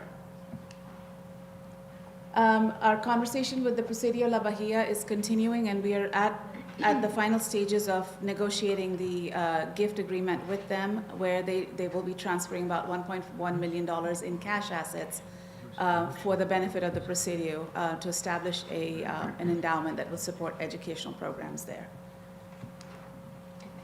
Washington on the Brazos, you heard the detailed report yesterday. Very quickly, the Washington on the Brazos Foundation has reached about 65% of their goal with significant requests under consideration and planned. So they're really in the last phases of the campaign with the last $1.5 to $2.5 million to be planned. They're building a strategy around that. And the focus for that is going to be primarily North Texas, and then working with doors that have been opened by Commissioner Donnelly and Mrs. Donnelly in Midland, and then some additional foundations as well. So thank you so much, Commissioner Donnelly, for your help on that. I did want to very briefly present to you our cohort of preservation scholars for 2024. We have a cohort of 7 students this time, amazing students. Jennifer Campbell from UT San Antonio. She's a previous teacher. She's back in grad school working with the CHC program. Isabel Estrada is an undergrad student studying at UT Austin, and she's working with the Heritage Tourism program this summer. Ariane Perez, who's our Larry Oaks scholar, one of 2, is an undergrad at UT RGV, and is working with Brad Jones in the archaeology division. It is sensitive. Gavin Porter, who's a grad student at UT Austin, focused on affordable housing, is working with Leslie Wolfenden on the African American Travel Guide project. Jayla Solomon from Rice University, a grad student, our second Larry Oaks scholar, is working on the Undertold Markers program. Estrella Torres is a grad student studying public administration at UTRGV, working with us, the Friends of the THC. She has nonprofit experience from between her undergrad and grad programs, and she's supporting us on our work.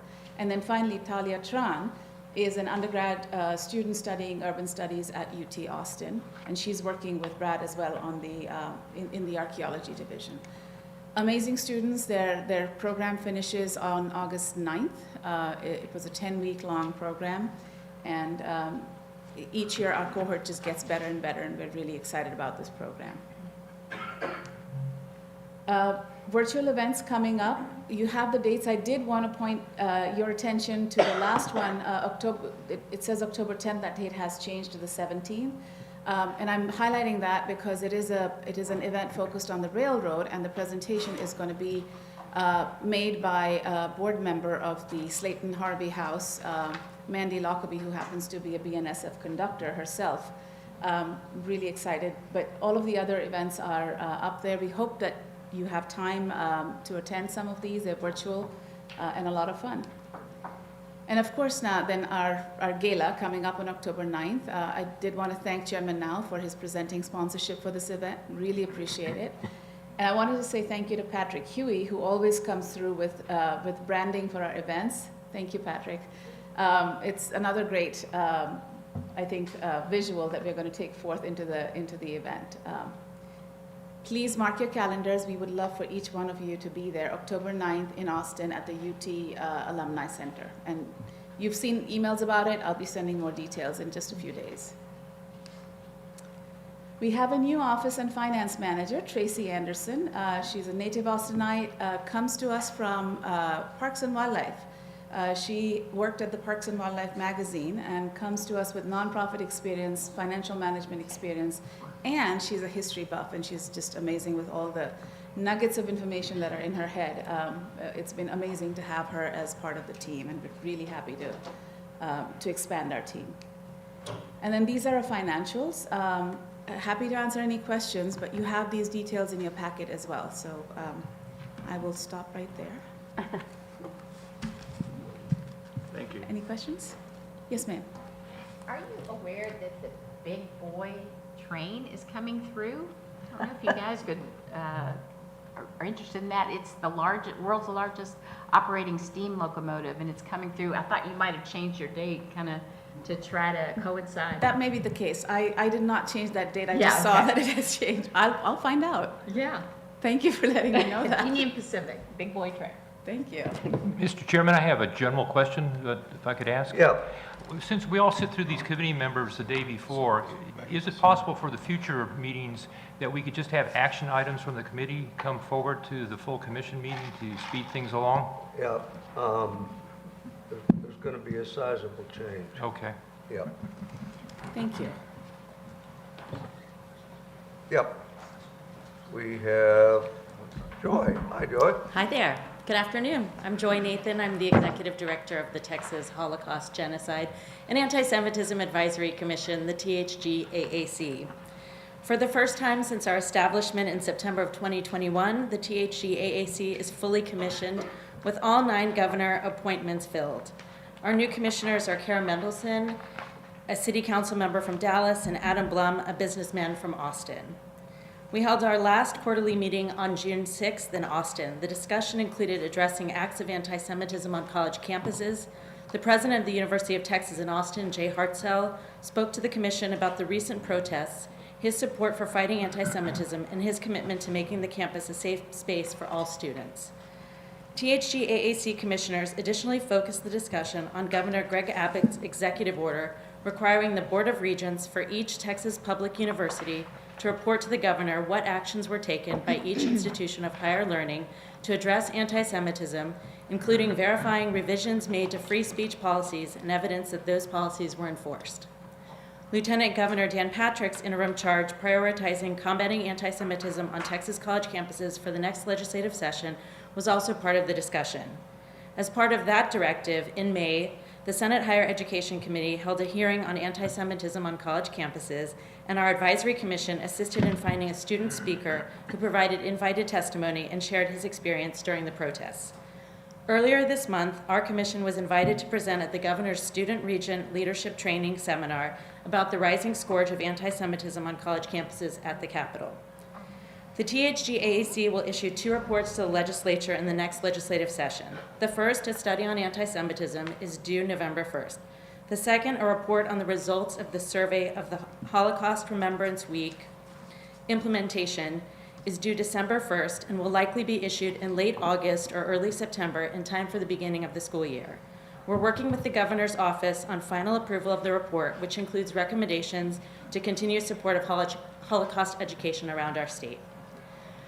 The Friends of the THG-AAC continues to build momentum and is in the process of finalizing the distribution of the Moody Foundation grant of $250,000 to combat anti-Semitism on college campuses.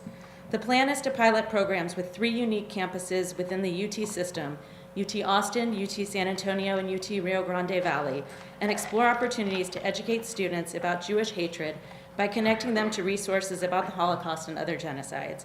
We're particularly excited about the program at UT Rio Grande Valley as the initiatives come from within the university and provide an opening to engage future leaders with little exposure to the Jewish community, with resources to connect them to travel to Holocaust museums throughout Texas and in DC, and create exposure to programs and speakers that will meet them where they are.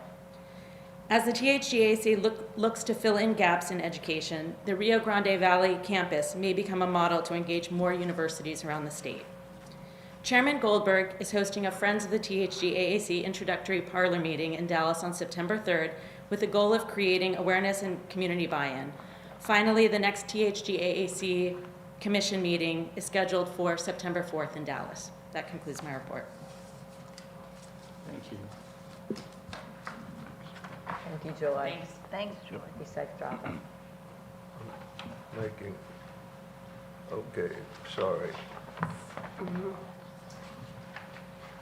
Okay, consent items were number 6. The commission may approve agenda items 6.1 through 6.7 by a majority vote on a single motion. Any commissioner may request that an item be pulled from this consent agenda for consideration as a separate item. Now, commissioners, are there any items on this list that should be taken as a separate item? Chairman Nell, from the History Committee, I will be pulling out one consent item of a marker, and Charles of the History Committee and Vaughn of Government Affairs will elaborate. Please. Okay.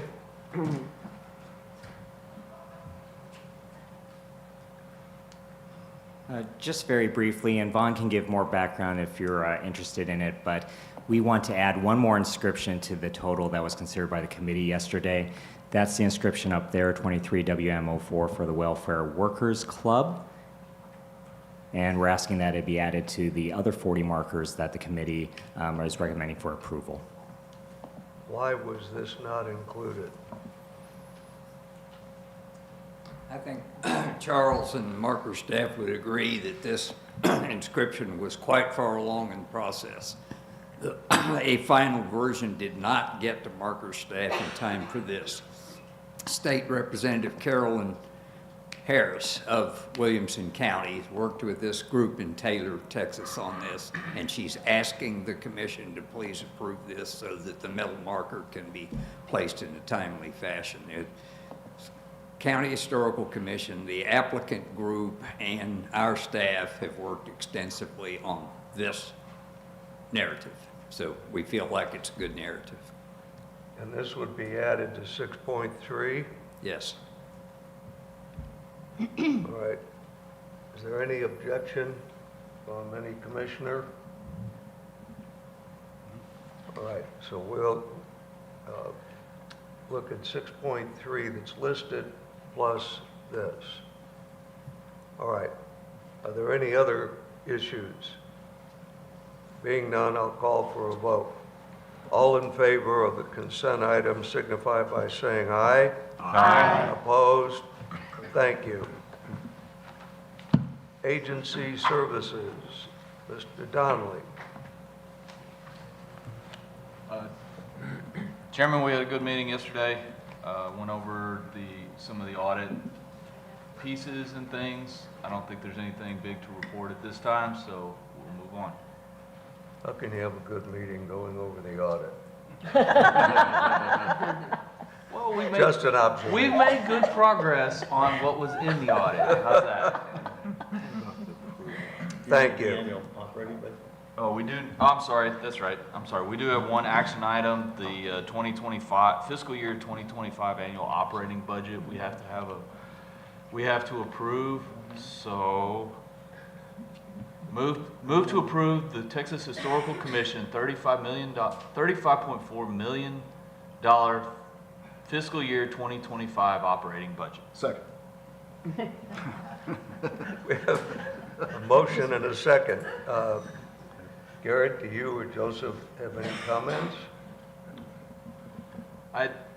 We talked about it quite a bit yesterday. It addresses many of the FTEs that were allocated to us in the previous biennium legislature, so we're trying to get those finalized within the budget so we can get ready for the next round of FTEs that we'll be asking for in this next step.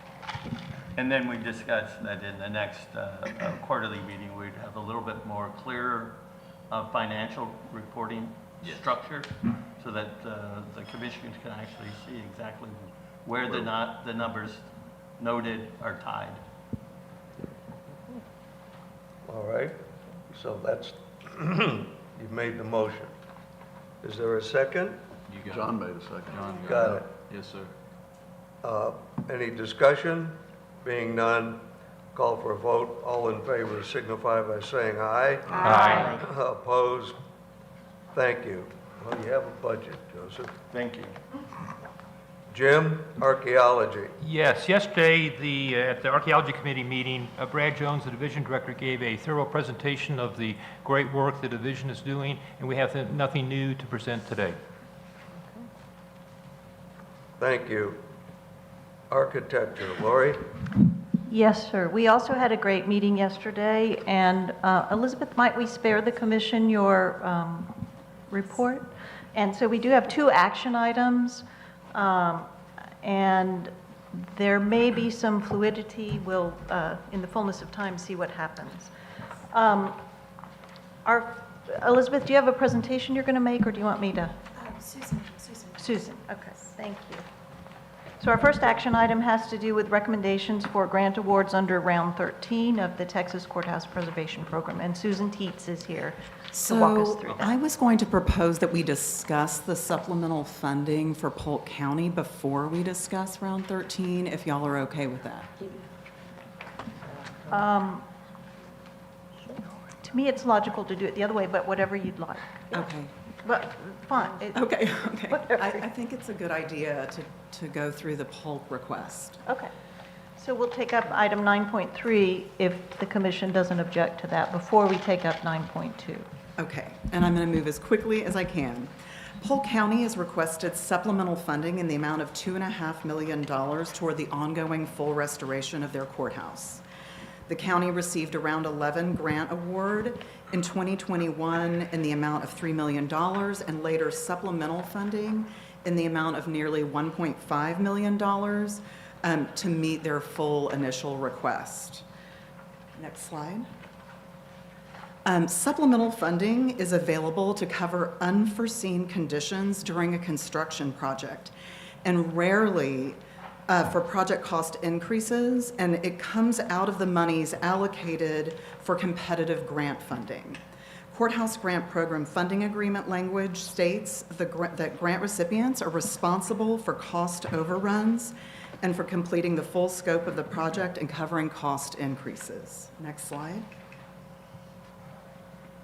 Of the $2.5 million in supplemental funding requests, staff has determined that cost of unexpected scope of work total $628,209. Since the restoration began, some unforeseen scopes of work have emerged, the most significant increase due to the poor condition of the historic surface of the exterior cast stone faux granite finish once that finish was removed. The recommended treatment is a new parch coating to match the historic surface of the new cast stone, which was augmented with mica and other flecks to mimic gray granite. In addition to that scope of work, there's also, they have to replace some PVC piping with cast iron piping due to a code requirement locally. And then also the repointing of the building required more extensive repointing than initially first thought. Nearly $100,000 for cleaning of red concrete flooring that they actually submitted a request for supplemental funding is covered by an allowance and already part of the contractor's contract and does not equate to a cost increase for the county. The new roof for nearly $420,000 is not considered to be unforeseen since the previous roof repair that they mentioned 7 years ago was always considered a temporary solution as a hold for the future full restoration.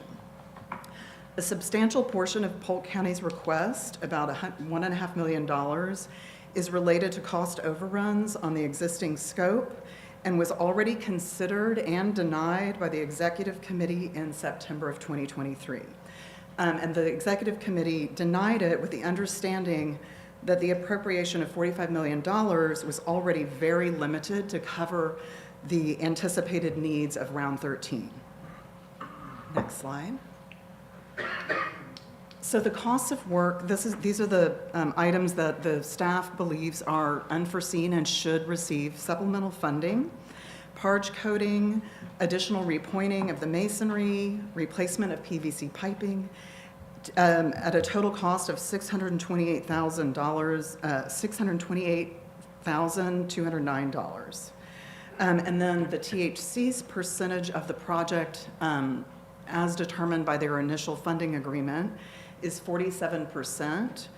So 47% of that cost, and so that's, traditionally how we award supplemental funding is the county has to pay their percentage. So their percent would be 53% and our percent would be 47%. And so what we recommend for supplemental funding is $295,258 of that $2.5 million request. Thank you. Commissioners, are there questions for Ms. Teets? Go ahead. So their request is for 2.5. 2.5 million. And we're going to give them 295. So their request, as I went through, includes cost overruns, which supplemental funding very rarely covers. So typically it's for unforeseen conditions because the funding agreement requires that grant recipients cover cost overruns. And we've had over the 25 years of the program, I can't think of a county that hasn't experienced some form of cost overruns. So is there any consideration, I heard them speak earlier, they had 7 different reviewers, and it just sounds like it was not the smoothest of all Yes. restorations. So is there any consideration for that at all, or not? So to me, it's very unfortunate. I do feel that the county experienced, a lot of, that was difficult for them Unforeseen is what you and call yes, it. to receive different reviewers. Yeah. But that was mostly during the planning phase. Since construction started, we've only had one reviewer, and that was Dan Valenzuela, who recently joined Historic Sites. So, and I've immediately put James Malanafi on their project. He's extremely experienced. He has decades of experience as an architect. So, and he will immediately be able to, and he's familiar with the project. So I believe he'll be able to easily pick up where Dan left off. So even though they've had 7 reviewers, that's from years and years ago, since with an emergency grant, a planning project. So during construction, they've only had 1 reviewer so far. Okay, thank you. I've got a question. Did you say that they're asking for 2.5 million and that the executive committee has already disapproved 1.5 million? Yes, it was roughly about that. So the executive committee in September considered cost overruns. They've helped fund round 12 projects because those counties were so close to the $10 million cap increase. And so they had to contribute much more match than they anticipated because of the $6 million cap and the cost increases on their projects. And so the executive committee considered the round 12 and the round 11 projects from that perspective, and they ended up awarding a rather small amount to the round 12 projects and still required those counties to contribute their match percentage that they agreed upon in their funding agreements. Can you, they specifically cited the roof as unforeseen. You're saying that it wasn't. Was that the emergency grant we granted them to repair the roof 7 years ago, and that was a temporary fix? I guess if we, on an emergency grant, we don't fully replace the roof. I guess, could you speak more to Sure. the emergency grant, what the timeline was, why they consider it to be unforeseen, and just reiterate what staff? Yeah, so that emergency grant, I believe, was either round 7 or round 8. So that would have been about 2015, I think, maybe 2017. And they requested repairs to their roof and then the removal of the exterior elevator tower. So it was, that roof repair was a part of the removal of the tower. And I think they didn't want, because any emergency grant requires a match. And so the county requested to repair the roof, I think with the anticipation that they would hopefully have a full restoration before that repair failed. And so we do fund repairs as part of emergency grants for things like roofs. But I guess in this case, the full when they submitted for the full restoration, the roof was not included in that full. That is correct. And so, their architect did a full assessment of the building and prepared architectural plans and specifications. And so the staff gives the architects the responsibility, because if we tell counties on every little thing what to do, what not to do, then we can become liable. So we allow counties to hire the architect of their choice, and then their architect determines the condition of the full condition of the building, and then they propose the project. And so I don't know why, but they did not include the roof in their full restoration proposal. And that was how much of the deal? $420,000. And so that's the full cost. So the THC's portion would be 280 or something. 47. Yeah, Joseph. Oh, we have Carl here. He could speak to the roof if needed. And it could be that the county misunderstood when they were having the repairs done that were a temporary fix, and they believed that it was a new roof, and then they communicated that to their architect. And so the architect may not have even getting looked a at the big roof. nod, I mean, don't we? I don't know. We're getting a nod from, It looks like Carl is acknowledging that. Nowhere am I, the unforeseen cost, is that code for inflation? No. So unforeseen costs are related to new scopes that are discovered, like we've had counties that discover they have a structural issue and that they need to address it. So it might be hidden conditions. If you open up a wall and you see that there's a great deal of structural deterioration that you didn't know exists, that you have to repair. That's an unforeseen condition. And I would also note that all the change orders that were submitted by Polk County are all actually currently covered by their contingency, which is partially funded by the THC. So we funded 47% of their contingency. It's just that once you go through these 5 items, it leaves them with a rather small contingency. So we felt we were being generous to go ahead and fund them to leave them a larger contingency to move forward with the rest of their project. There was a great line in a movie, generosity was my first mistake. If it's okay, why don't we leave this issue open? We don't need, in the open meeting, under tight time, because I'm hearing different things, and I'm going to personally try to sort this out. Go to 9.3. 9.2, Mr. Chairman. That was Oh, not. 9.3, do we want to 9.2. table it? I'm sorry. Wait a minute, which, 9.3 is the item we are discussing at the moment. we're Polk going County. backwards now. Yeah. that's 2. So do we, 3 is Polk do we need to County. take 3 is action? Polk County. Other 3 Yeah, is- do we need 2 to is- take action to table 9.3? Or do No, we? because it didn't, we're not going to do anything. There's no motion in front of us. Oh, okay, pardon me. Yeah. All right. Then we do go back to 9.2. And Susan, do you have a presentation on that? Yes. So this map shows the distribution of round 13 applications we received. Geographic location of the applicants was well distributed across the state, although we did receive fewer applications from West Texas and more from South Texas this round.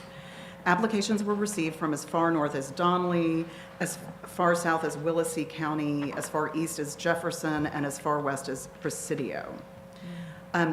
We received a total of 31, we received applications from 31 counties requesting funding of just under $150 million for projects totaling over $200 million. The total amount of funds appropriated in the 88th legislature was $45 million, and due to the supplemental funding by the executive committee to round 12 projects in September, that balance to award around 13 projects was just over $43 million. An additional $3 to $4.5 million of funding is anticipated from the Historic Infrastructure Sustainability Trust Fund this coming September, but we won't know the exact amount until that time. The negative balances that you're going to see in the tables that follow demonstrate that $3 to $4.5 million. So you'll see negative balances on the funding scenario one negative balance, and that's from that historic trust fund. Okay, next slide. There were 10 requests for full restoration grants, and 9 of these projects proposals accomplish a fully restored courthouse, with Refugio County's application being the only exception. It was a partial project. 8 of the 10 full restoration grant applicants have committed cash matches of over 15%, with an average cash match of 26%. Full restoration grant requests totaled over $90 million toward total project costs of over $123 million. 6 of the counties on the list have shown with asterisks have shovel-ready projects, 2 of which were self-funded, Kaufman County and Freestone County self-funded their plans and specs. Next slide. 8 counties requested planning grants to produce architectural plans and specifications that will be used to bid a future full restoration construction project. Planning grants requests totaled $16.7 million toward total planning costs of over $25 million, and all require a minimum local match of 30% toward the total cost. Next slide. 9 counties requested emergency grants to address critical issues that endanger the building or its users. Emergency grant requests totaled over $27 million toward total project costs of nearly $37.5 million. The minimum local match for an emergency grant is 30%. Next slide.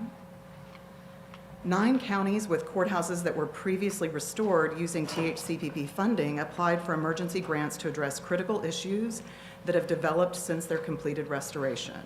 Emergency grant requests for previously restored courthouses totaled over $13.5 million toward total project costs of nearly $23.5 million. The minimum match for emergency grants for previously restored courthouses is 50%. Next slide. This is the funding scenario recommended by the Architecture Committee, and it funds 4 full restoration grants, 2 planning grants, 2 emergency grants, and 1 emergency grant for previously restored courthouses. This scenario proposes a cap of $4 million on emergency projects to fund the highest number of full restoration grants. Historically, the program imposes caps on both planning and emergency grants to avoid awarding all or nearly all of the $10 million funds allowed per county, since little to no funds would remain to complete a future full restoration. Both the 2018 and 2023 Courthouse Advisory Committees asserted that the primary goal of the program is to accomplish fully restored courthouses. So by capping emergency and planning grants, money is retained to accomplish a future full restoration. This scenario involves funding alternate projects using monies from the Historic Infrastructure Sustainability Trust Fund in September. As alternate projects, the Architecture Committee recommends the planning grant for Castro County, which is the lower scoring of the 2, and the 1 emergency grant for a previously restored courthouse. These 2 projects total $3.6 million and will be formally awarded when the additional funding is pulled from that historic trust fund in September, which addresses the negative balance that you see here. The remaining balance after awarding only the initial funded projects, not the alternates, will give us $551,187. And so that's, out of that $551,000 is what we have to award to help award Polk County. Thank you. Is that the end? Yes, that's the end. Questions for Ms. Teets? Well, Mr. Chairman, I need to mention that I recused on this item during the Architecture Committee. I'm a practicing architect, and my firm has a professional relationship with a number of applicants who provided grant applications in this round. And so I will also need to recuse on this item. My understanding is it's permissible for me to offer summary comments, and Commissioner Gravel was kind enough to chair the Architecture Committee, so if I need to pass the gavel to him, I will gladly do so. But What you meant was that I drew the black bean. You want me to just go ahead and read the? Yep. Okay. Move to approve the Texas Historic Courthouse Preservation Program Round 13 grant awards as shown in funding scenario 2, with the stipulation that funding for Castro County Planning Grant and the Donnelly County Emergency Grant for a previously restored courthouse will become available as funds are drawn from the Historic Infrastructure Sustainability Trust Fund. Second. Okay, there was a motion and a second. Any questions? Can I make a comment, Mr. Chair? Go ahead.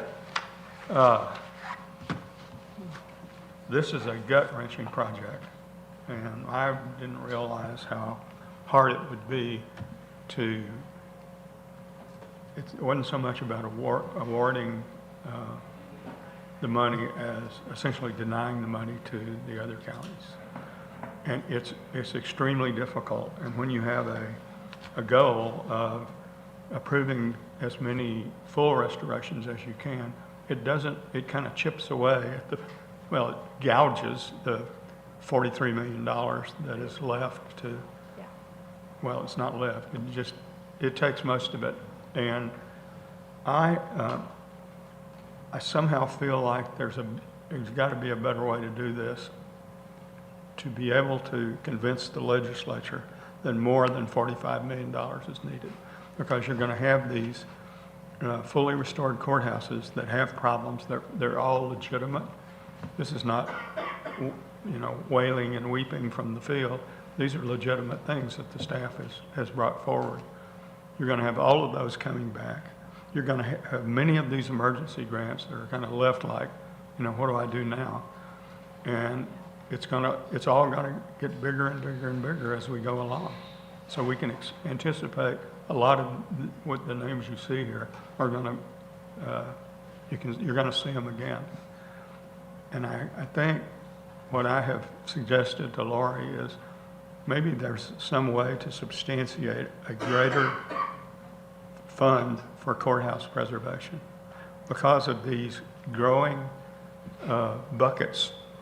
You have full restoration, you have emergency, and you now have this category called previously restored courthouses with emergencies. And all of it's going to keep coming. So my hope is that we will be able to find a way to create more funding to help more counties. I just have a question. So, like over the years, have you seen, with this program, is there like a time period where this has seemed to jump in the requests for this because the ages of all those buildings are about the same and they all are needing it? Or is it something that pretty consistently year after year, it's the same, same-ish group? It's pretty consistent. Okay. But this round, I think we received a lot more applications because of the increase in cap from $6 million to $10 million. So a lot of counties hadn't been applying because they couldn't afford the match. Yeah. But the $10 million that makes sense. allowed them. I would just really quickly note that we are having to deny 18 legitimate emergency requests, 6 full restoration requests, and 6 planning requests, even with this scenario. Yeah, I did want to ask, because in the committee meeting, when we all discussed this, the committee, there were some issues, though, that we really took to heart, because this is a very, very hard decision. And that key issue, first of all, was that we all understood that the mission is to fully restore. And we also, various commissioners made comments about the fact that emergencies, we understand, and that breaks our heart, especially then you hear emergencies for those that we've already given money to, and that breaks your heart too. But and I agree with Commissioner Gravel, we've got to figure something out here because our mission is the fully restored.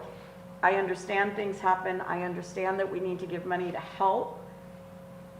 But a fully restored courthouse where people have been waiting in line for a very long time, doing what they've had to do through the planning process, then come back, do the other process. The courthouse is the center of many, especially rural counties. And we took that mission to heart when it said fully restored. And we've got to figure out some way to help the emergency ones. And it breaks your heart, but the mission is to fully restore. Yeah, hopefully we'll receive enough funding to be able to do both in round 14. It was gut-wrenching. Yeah, it really was gut-wrenching. This is the first round in 22 years I've been with the program that I felt very torn, and it was a difficult, painful decision. It is.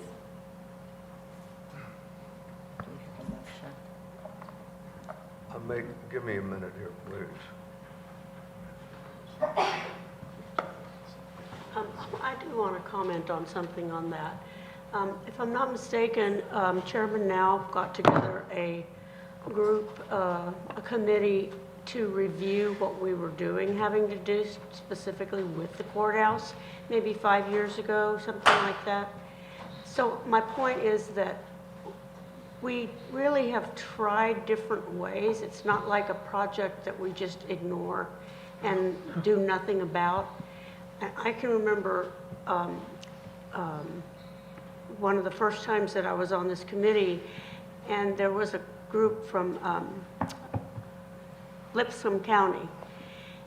They had applied every round since the program had begun, and they couldn't qualify to get funds.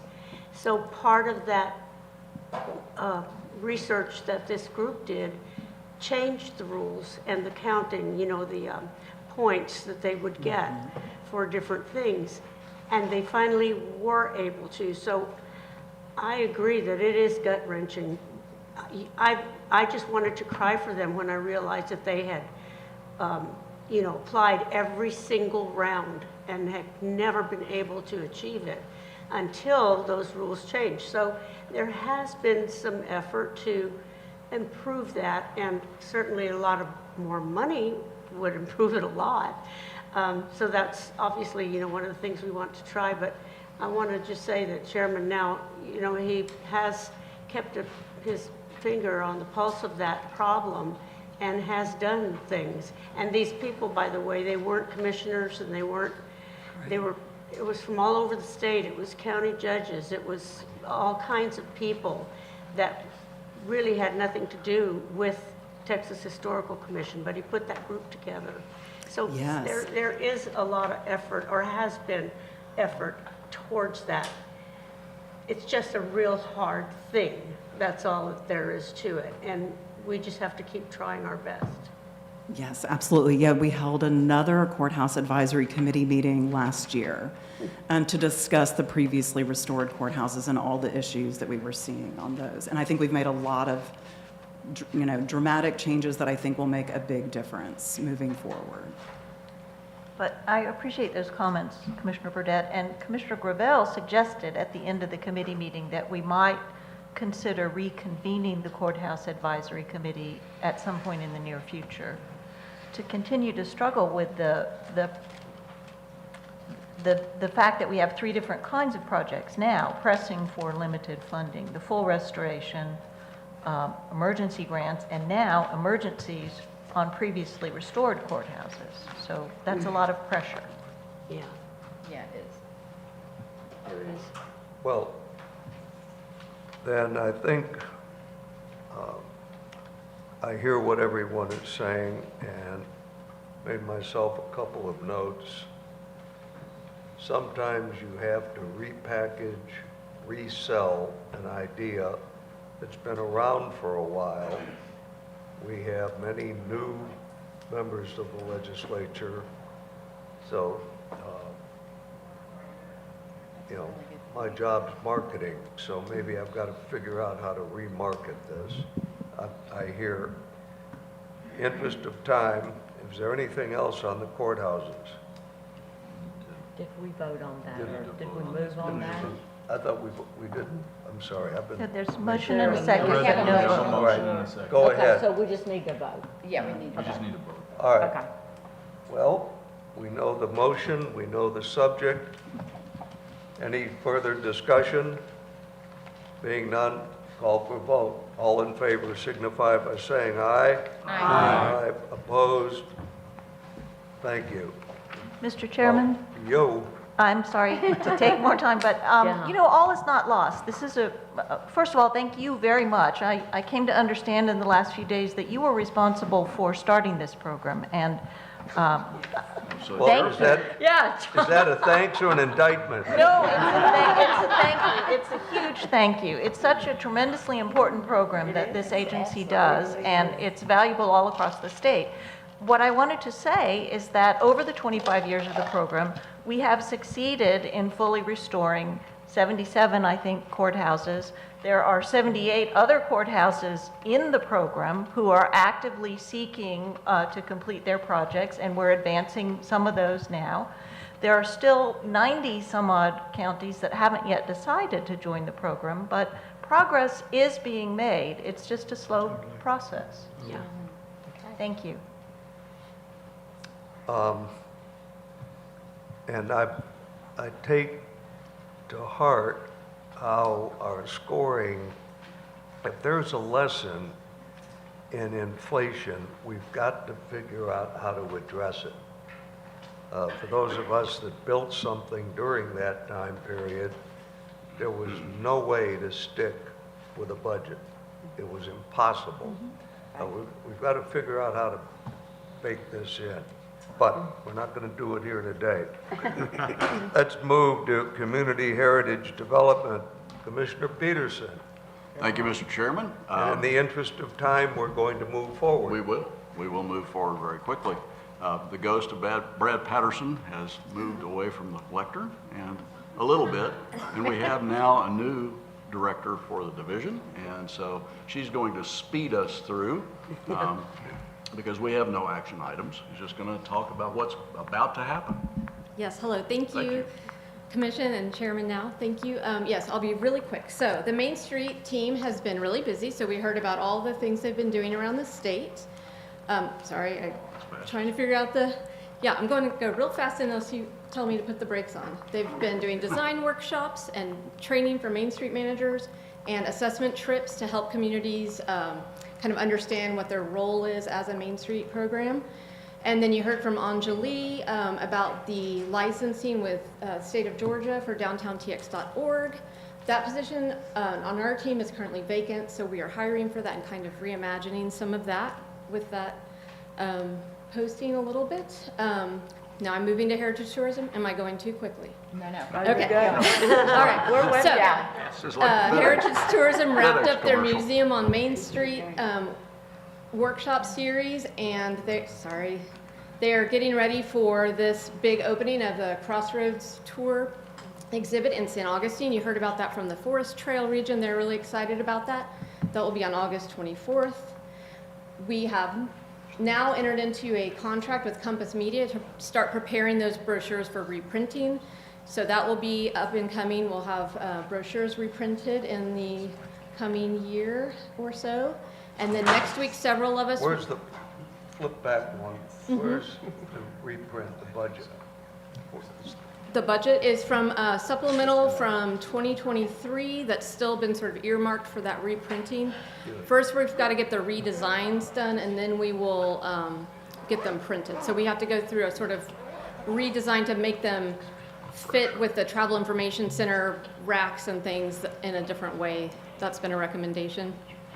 If you and Joseph, if you all think that there's a need, I happen to support it.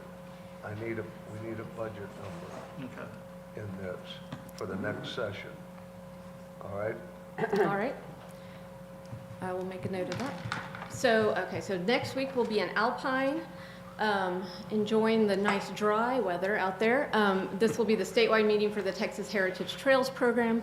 So we're excited to go out there. CLG has been around the state also doing trainings. They also got to do a pretty exciting event at Rio Vista Farm out near El Paso when it was designated as a National Historic Landmark. Texas Treasures Business Award keeps moving forward successfully, and it's a popular program. And you heard from both Chris and Anjali on different aspects of Real Places. That was again a success this year. And we've got next year's date and location set. It will be in Austin, April 23rd to 25th. We've already opened the call for proposals, and there's a September 2nd deadline on that. See how fast I can be? That's pretty fast. One quick comment. Yes. I want to be really fast. Last one. I saw that you were talking about the brochures, and it said there you had the Chisholm 12 brochures and blah, blah, blah. And it says, yes, the Hispanic one, Hispanic Texans, is in Spanish. Just an observation, not only should the Hispanic Texans be in Spanish, the Chisholm Trail should also have some Spanish ones, and the other brochures should also be in Spanish, not just the Hispanic Texans one, Journey from Empire to Democracy. There should be some other. I'll make a note of that. I love languages, but we do have online versions of a lot of things. Yes, yes. We have the digital versions fully translated in Spanish, but we haven't had the funding to print them in Spanish, with the exception of the one guy. Yep. Thank you for that comment. Money. Okay. believe we are done. Historic Sites shows up now. All right. This is going to be very quick. Well, let me just applaud everybody, the Historic Site staff and our wonderful executive director for their symposium yesterday. It was a great step forward that we plan to have lengthy meetings here on because we just really have a lot to share. We love the historic sites, so beware. Go ahead. We're going to tighten it up a bit, though. The first item that needs the full commission's approval is the Historic Infrastructure Sustainability Trust Fund projects that were identified. There were 8 projects and 2 programs that were identified for funding for the first allocation draw in September. And if you want to go to the next. These were the sites that were identified in the 2 program areas, and then the motion. Move to approve the list of projects from the Historic Infrastructure Sustainability Trust Fund for FY 2025. Second. Any discussion? Hearing none, we'll vote. All in favor, say aye. Aye. The next item is the Slayton and Harvey House. We did the Phase 2 analysis. And it's been recommended to move into the Phase 3 analysis. And there we go. I'll ask Commissioner Gravel, who's very interested in trains and Harvey houses, if he could make that. Move to accept the Phase 2 assessment and approve proceeding with the Phase 3 assessment of the Slayton Harvey House. Second. Very good. Any discussion? We'll vote. All in favor, say aye. Aye. All right. The next item was we went and reviewed the admission report that was reviewed by the subcommittee, and you can go through. There was a number of recommendations all the way through to number 8, and that's the motion. And I think that our chairman had a comment yesterday about that. And, Well, I don't want to, excuse me, I looked at it, we could do this and then address a couple of additional issues at the next meeting. Good. If the Move staff to needs recommend. move forward. I'll make the motion. Move to recommend approval of the fee process, fee structure, and statewide discount matrix as recommended by the committee. Second. Discussion. And just so the whole idea was to put this out there and then let the committee reconvene after we get a year of data on these to make better decisions about it. So that's why we didn't do some of what you were asking about. So, All right. so we can vote now, John. We'll vote. All in favor, say aye. Aye. Opposed? Motion carries. All right. The next item is the boundary extensions for 7 sites that are identified here, and the committee approved the modifications to those boundaries, and the motion is next. Would you like to make the motion? Move to accept the extended boundaries at the following 7 state historic sites: Bush Family Home, State SHS, Casa Navarro, Charles and Mary Goodnight Ranch, French Legation, Old Mission Socorro, Eisenhower Birthplace, and San Felipe de Austin. Second. I have only one question on this. Do we have any concerns about neighboring properties? Not at this time. I think that we are in good position in working with our neighbors.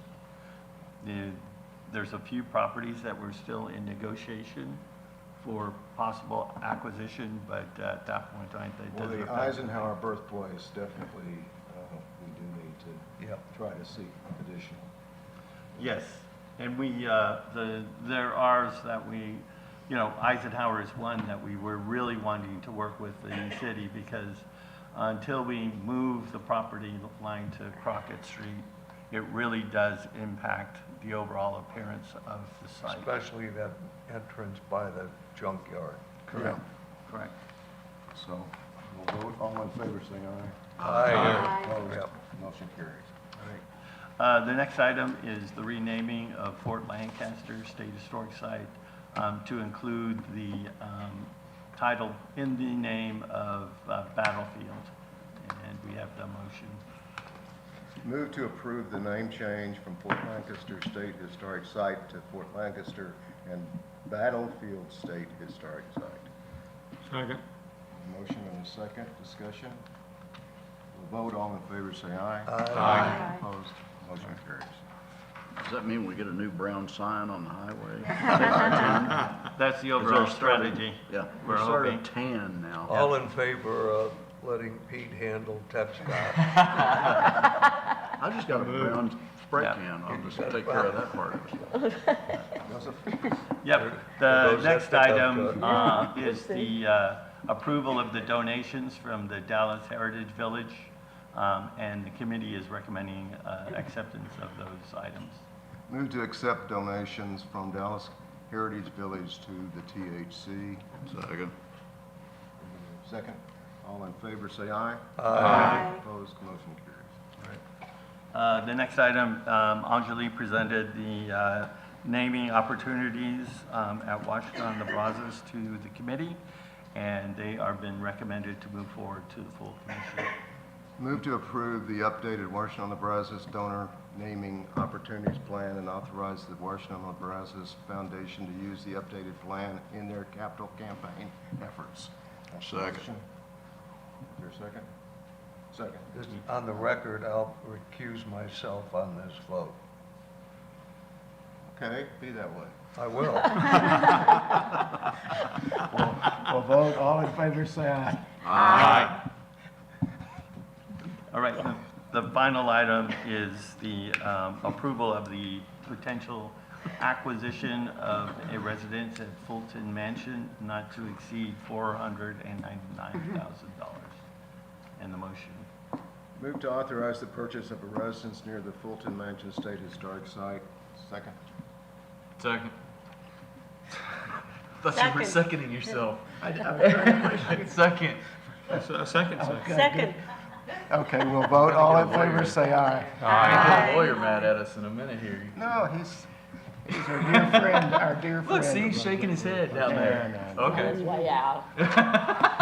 He was seconding too. Oh, okay. And that's everything. Oh, yes. I don't get an introduction. Okay, next is the History Programs Committee report. Oh, and we'll have Charles do a very, very brief report and guide us through some action items that we have. So just very briefly, this picture here is of the May 13th dedication of the 20th Texas Civil War Monument in Franklin, Tennessee. The chairman spoke at that event. It was very well attended. It was a wonderful event. We also had a nice dinner honoring the chairman afterwards. And also related to military history, our World War I Centennial Commemoration book is finally in a warehouse, and those who have pre-ordered it should be receiving it maybe even today. So finally out there, we just received word a couple of days ago. Send a copy to all the members of the commission and send me the bill. We will do that. Not a Thank problem. you. And I just wanted to note also that our wonderful partners at TxDOT are helping us with all these old markers we have that have been replaced or removed. They are recycling them at the regional facilities. So the county historical commissions are working on contacting them and getting those markers over to them. The second item was just a report, no motion item here. We received 167 applications this past cycle. We are moving forward with 158 of them. And these are the inscriptions you'll be seeing and approving over the upcoming meetings. And now we have motion items. So I will talk about these. We have 3 historical marker removal requests before you today. The first 2 are for subject markers. They are 12.3A and 12.3B. So this first one is for the Emerald House. We don't give subject markers for buildings anymore, so I feel like I should note that this is not for an RTHL. This is not the designation that offers protection for this property. The reason given, though, for removal of this marker is that the property itself is in poor shape. It was restored in the 1980s. It hasn't been maintained over the last 20 years. The inscription for this marker is about the house, but it kind of uses the house as an example of what happened to the community, how the house is removed, and that community no longer exists. One thing we would often look at is, can we just relocate this marker? And a problem here is that this is about this house, and also there's already a marker for the community of Emerald, which is a focus of this marker as well. There's more pictures provided in your packet if you need to see them. These are a couple of them that show you the condition of the home. I should also note that this removal request comes from the County Museum Board, the County Judge, and County Commissioners. The Museum Board is the owner of the property. Do we have a motion? I'll move to approve the request for removal of the official Texas historical marker for the Emerald House, Ozona, Crockett County. Second. What? Oh, Any discussion? Just all in favor, say aye. Aye. Opposed? Okay. Motion passes. The second marker removal, this is also a subject marker removal, is for First Christian Church Disciples of Christ of Port Arthur in Jefferson County. The church submitted this marker removal request. Their reasoning is that they are no longer associated with Disciples of Christ. The church and Jefferson County Historical Commission did not find an appropriate place to relocate this marker. That image there, by the way, there's a second problem. That image there looks like it's on a wall, but that's actually on the floor. The marker was knocked over by a riding lawnmower, so it's not there right now. It's in their storage. You can't make this up. You really want to get rid of And once this again, marker. we have a couple of motion items for you. Do I have a motion? Anyone? I move to approve request for removal of official Texas historical marker for First Christian Church Disciples of Christ of Port Arthur, Jefferson County. Second. And just real quick, the committee yesterday recommended the removal. The removal, yes. Let's take a vote. All those in favor? Aye. All those opposed? Motion passes. So Charles, will you ask the folks at the church to make sure that their lawnmower gets his glasses checked? They certainly need that. So the final removal item, this one is for a recorded Texas historic landmark. This is remember that this is a designation that comes with the marker, so this does offer some protection for the property. Bay City Independent School District submitted this removal request. Their reasoning is that the ISD never approved the original application in 2020, and also that it is inconsistent with their other markers, which are all subject markers. The application in 2020 was signed by the superintendent at the time, not the superintendent any longer, and the ISD has said that the superintendent did not get permission from the school board. And this is being submitted by the school board, this removal request. Lenny Roberts, by the way, was an African-American educator for 32 years in the area. She passed away in 1956. This building was erected in 1961, and when it was built, it was named after her. Do I have a motion? Yes, I will move to deny request for removal of recorded Texas historic landmark designation for the Lenny Roberts Elementary School, Bay City, Matagorda County. Do I have a second? Second. Any discussion?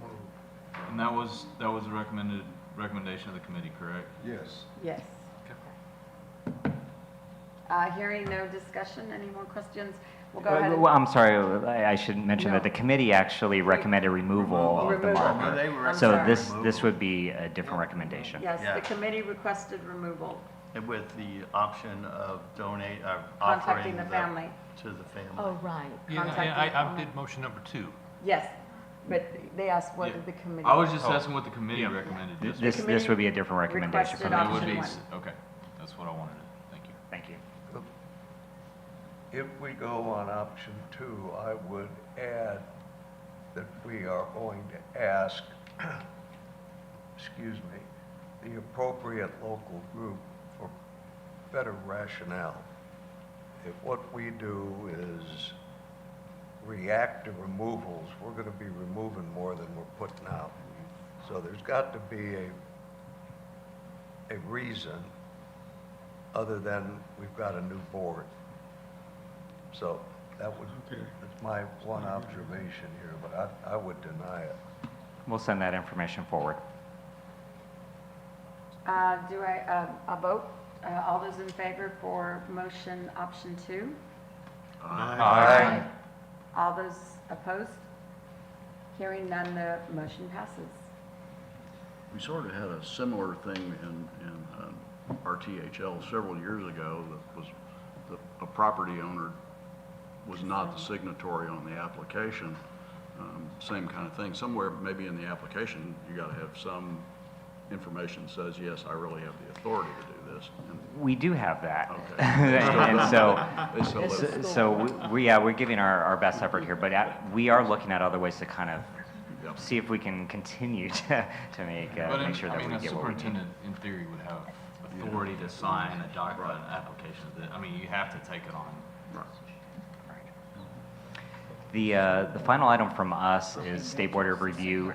These are actually reappointments of 3 individuals who have all done an outstanding job, and we're asking for reappointment of them to the State Board. I'll go ahead and make the motion. Move to approve the State Historic Preservation Officers' recommendations to reappoint Nesta Anderson, Eric Schroeder, and Tara Dudley to the State Board of Review. Second. Any discussion? All those in favor say aye. Aye. All those opposed? Hearing none, motion passes. And that's it for history. Thank you, Charles. Okay, go ahead. Mr. Chairman, just wanted to follow back up yesterday. In terms of the LAR, the due date, the LBB did post it a little while ago, and it's August 16th is the due date for the LAR submission. It's August 16th. Yes, sir.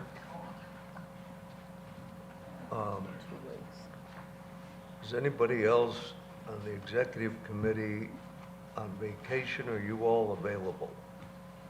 I'm not leaving till the 15th, so I'm available. Yeah, well, I'm gone this afternoon. Good luck. Back on the 1st. Gee. When can we expect a revised draft, perhaps? Next week. You're not giving us a lot of time, though, because we have 2 weeks to get it finalized, right? Yeah, we're going to start working on Monday, so by Tuesday. Okay. Um, So we have to have time to do something. Okay. Kathy, can you stay for 10 minutes Yes. after this? Can you stay for about 10 minutes afterwards? He's got a plane. So I do can try, yes. Okay, I'll try. We'll speed it up then. Oh, yeah, we're almost done.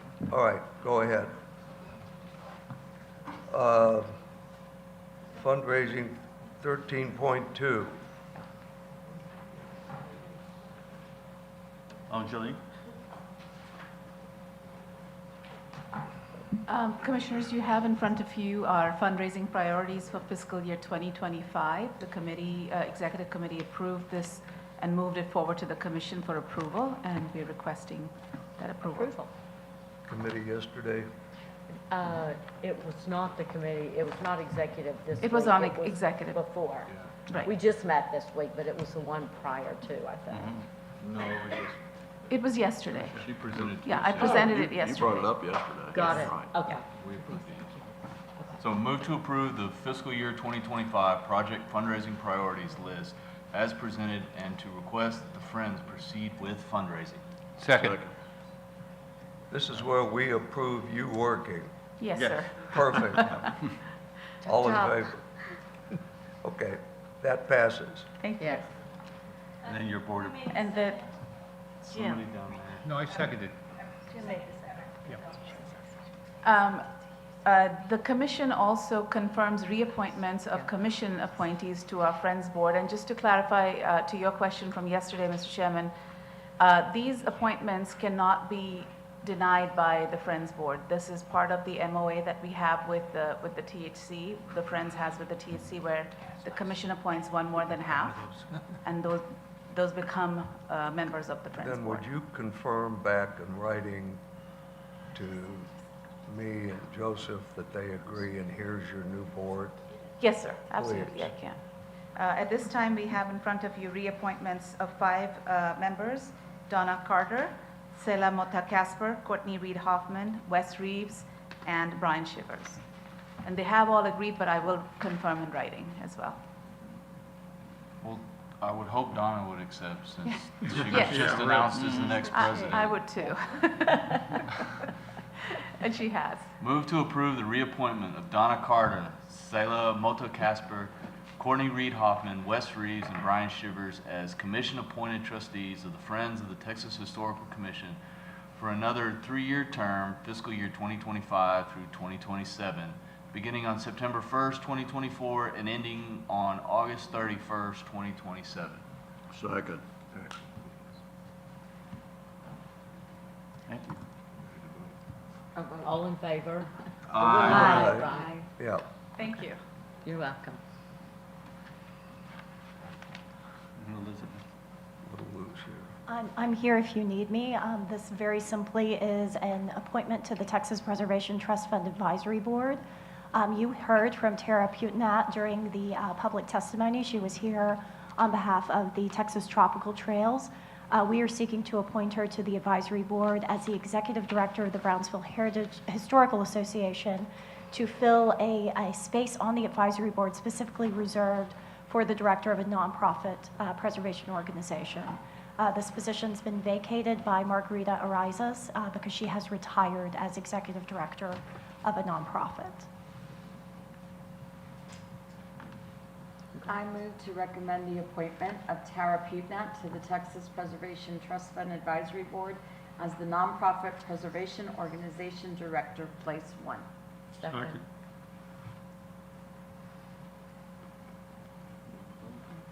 Okay. All in favor? Go ahead. All in Aye. favor, signify by saying aye. Aye. Okay. Motion passes. Thank you. You're welcome. Thank you. Dennis?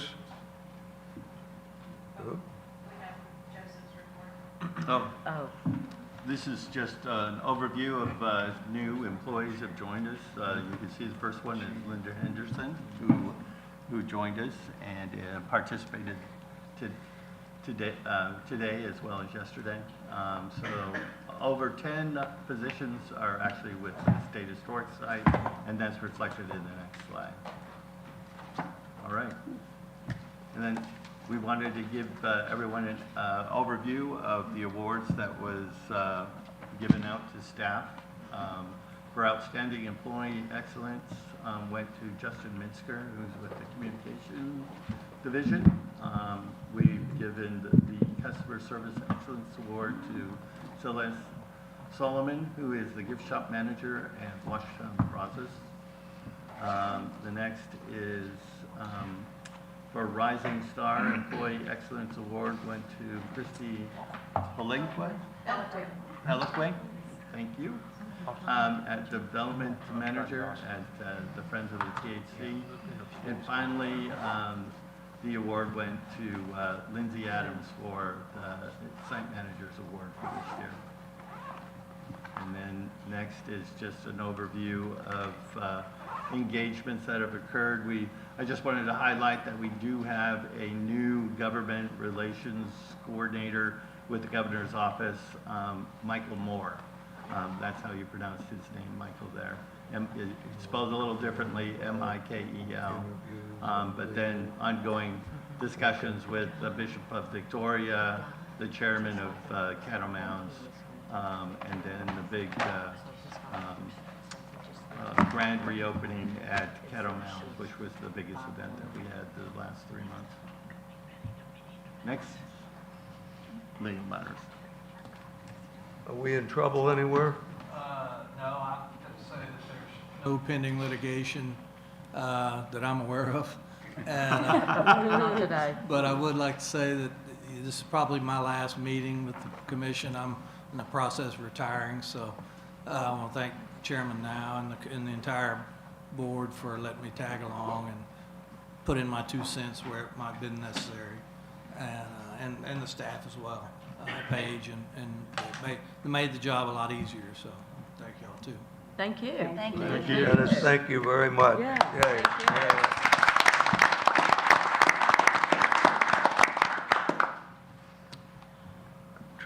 Keeping this mixed group out of trouble, congratulations.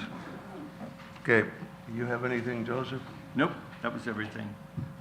My report is, now that we understand that the LAR is due August 16th, we're going to have to deal with this long distance.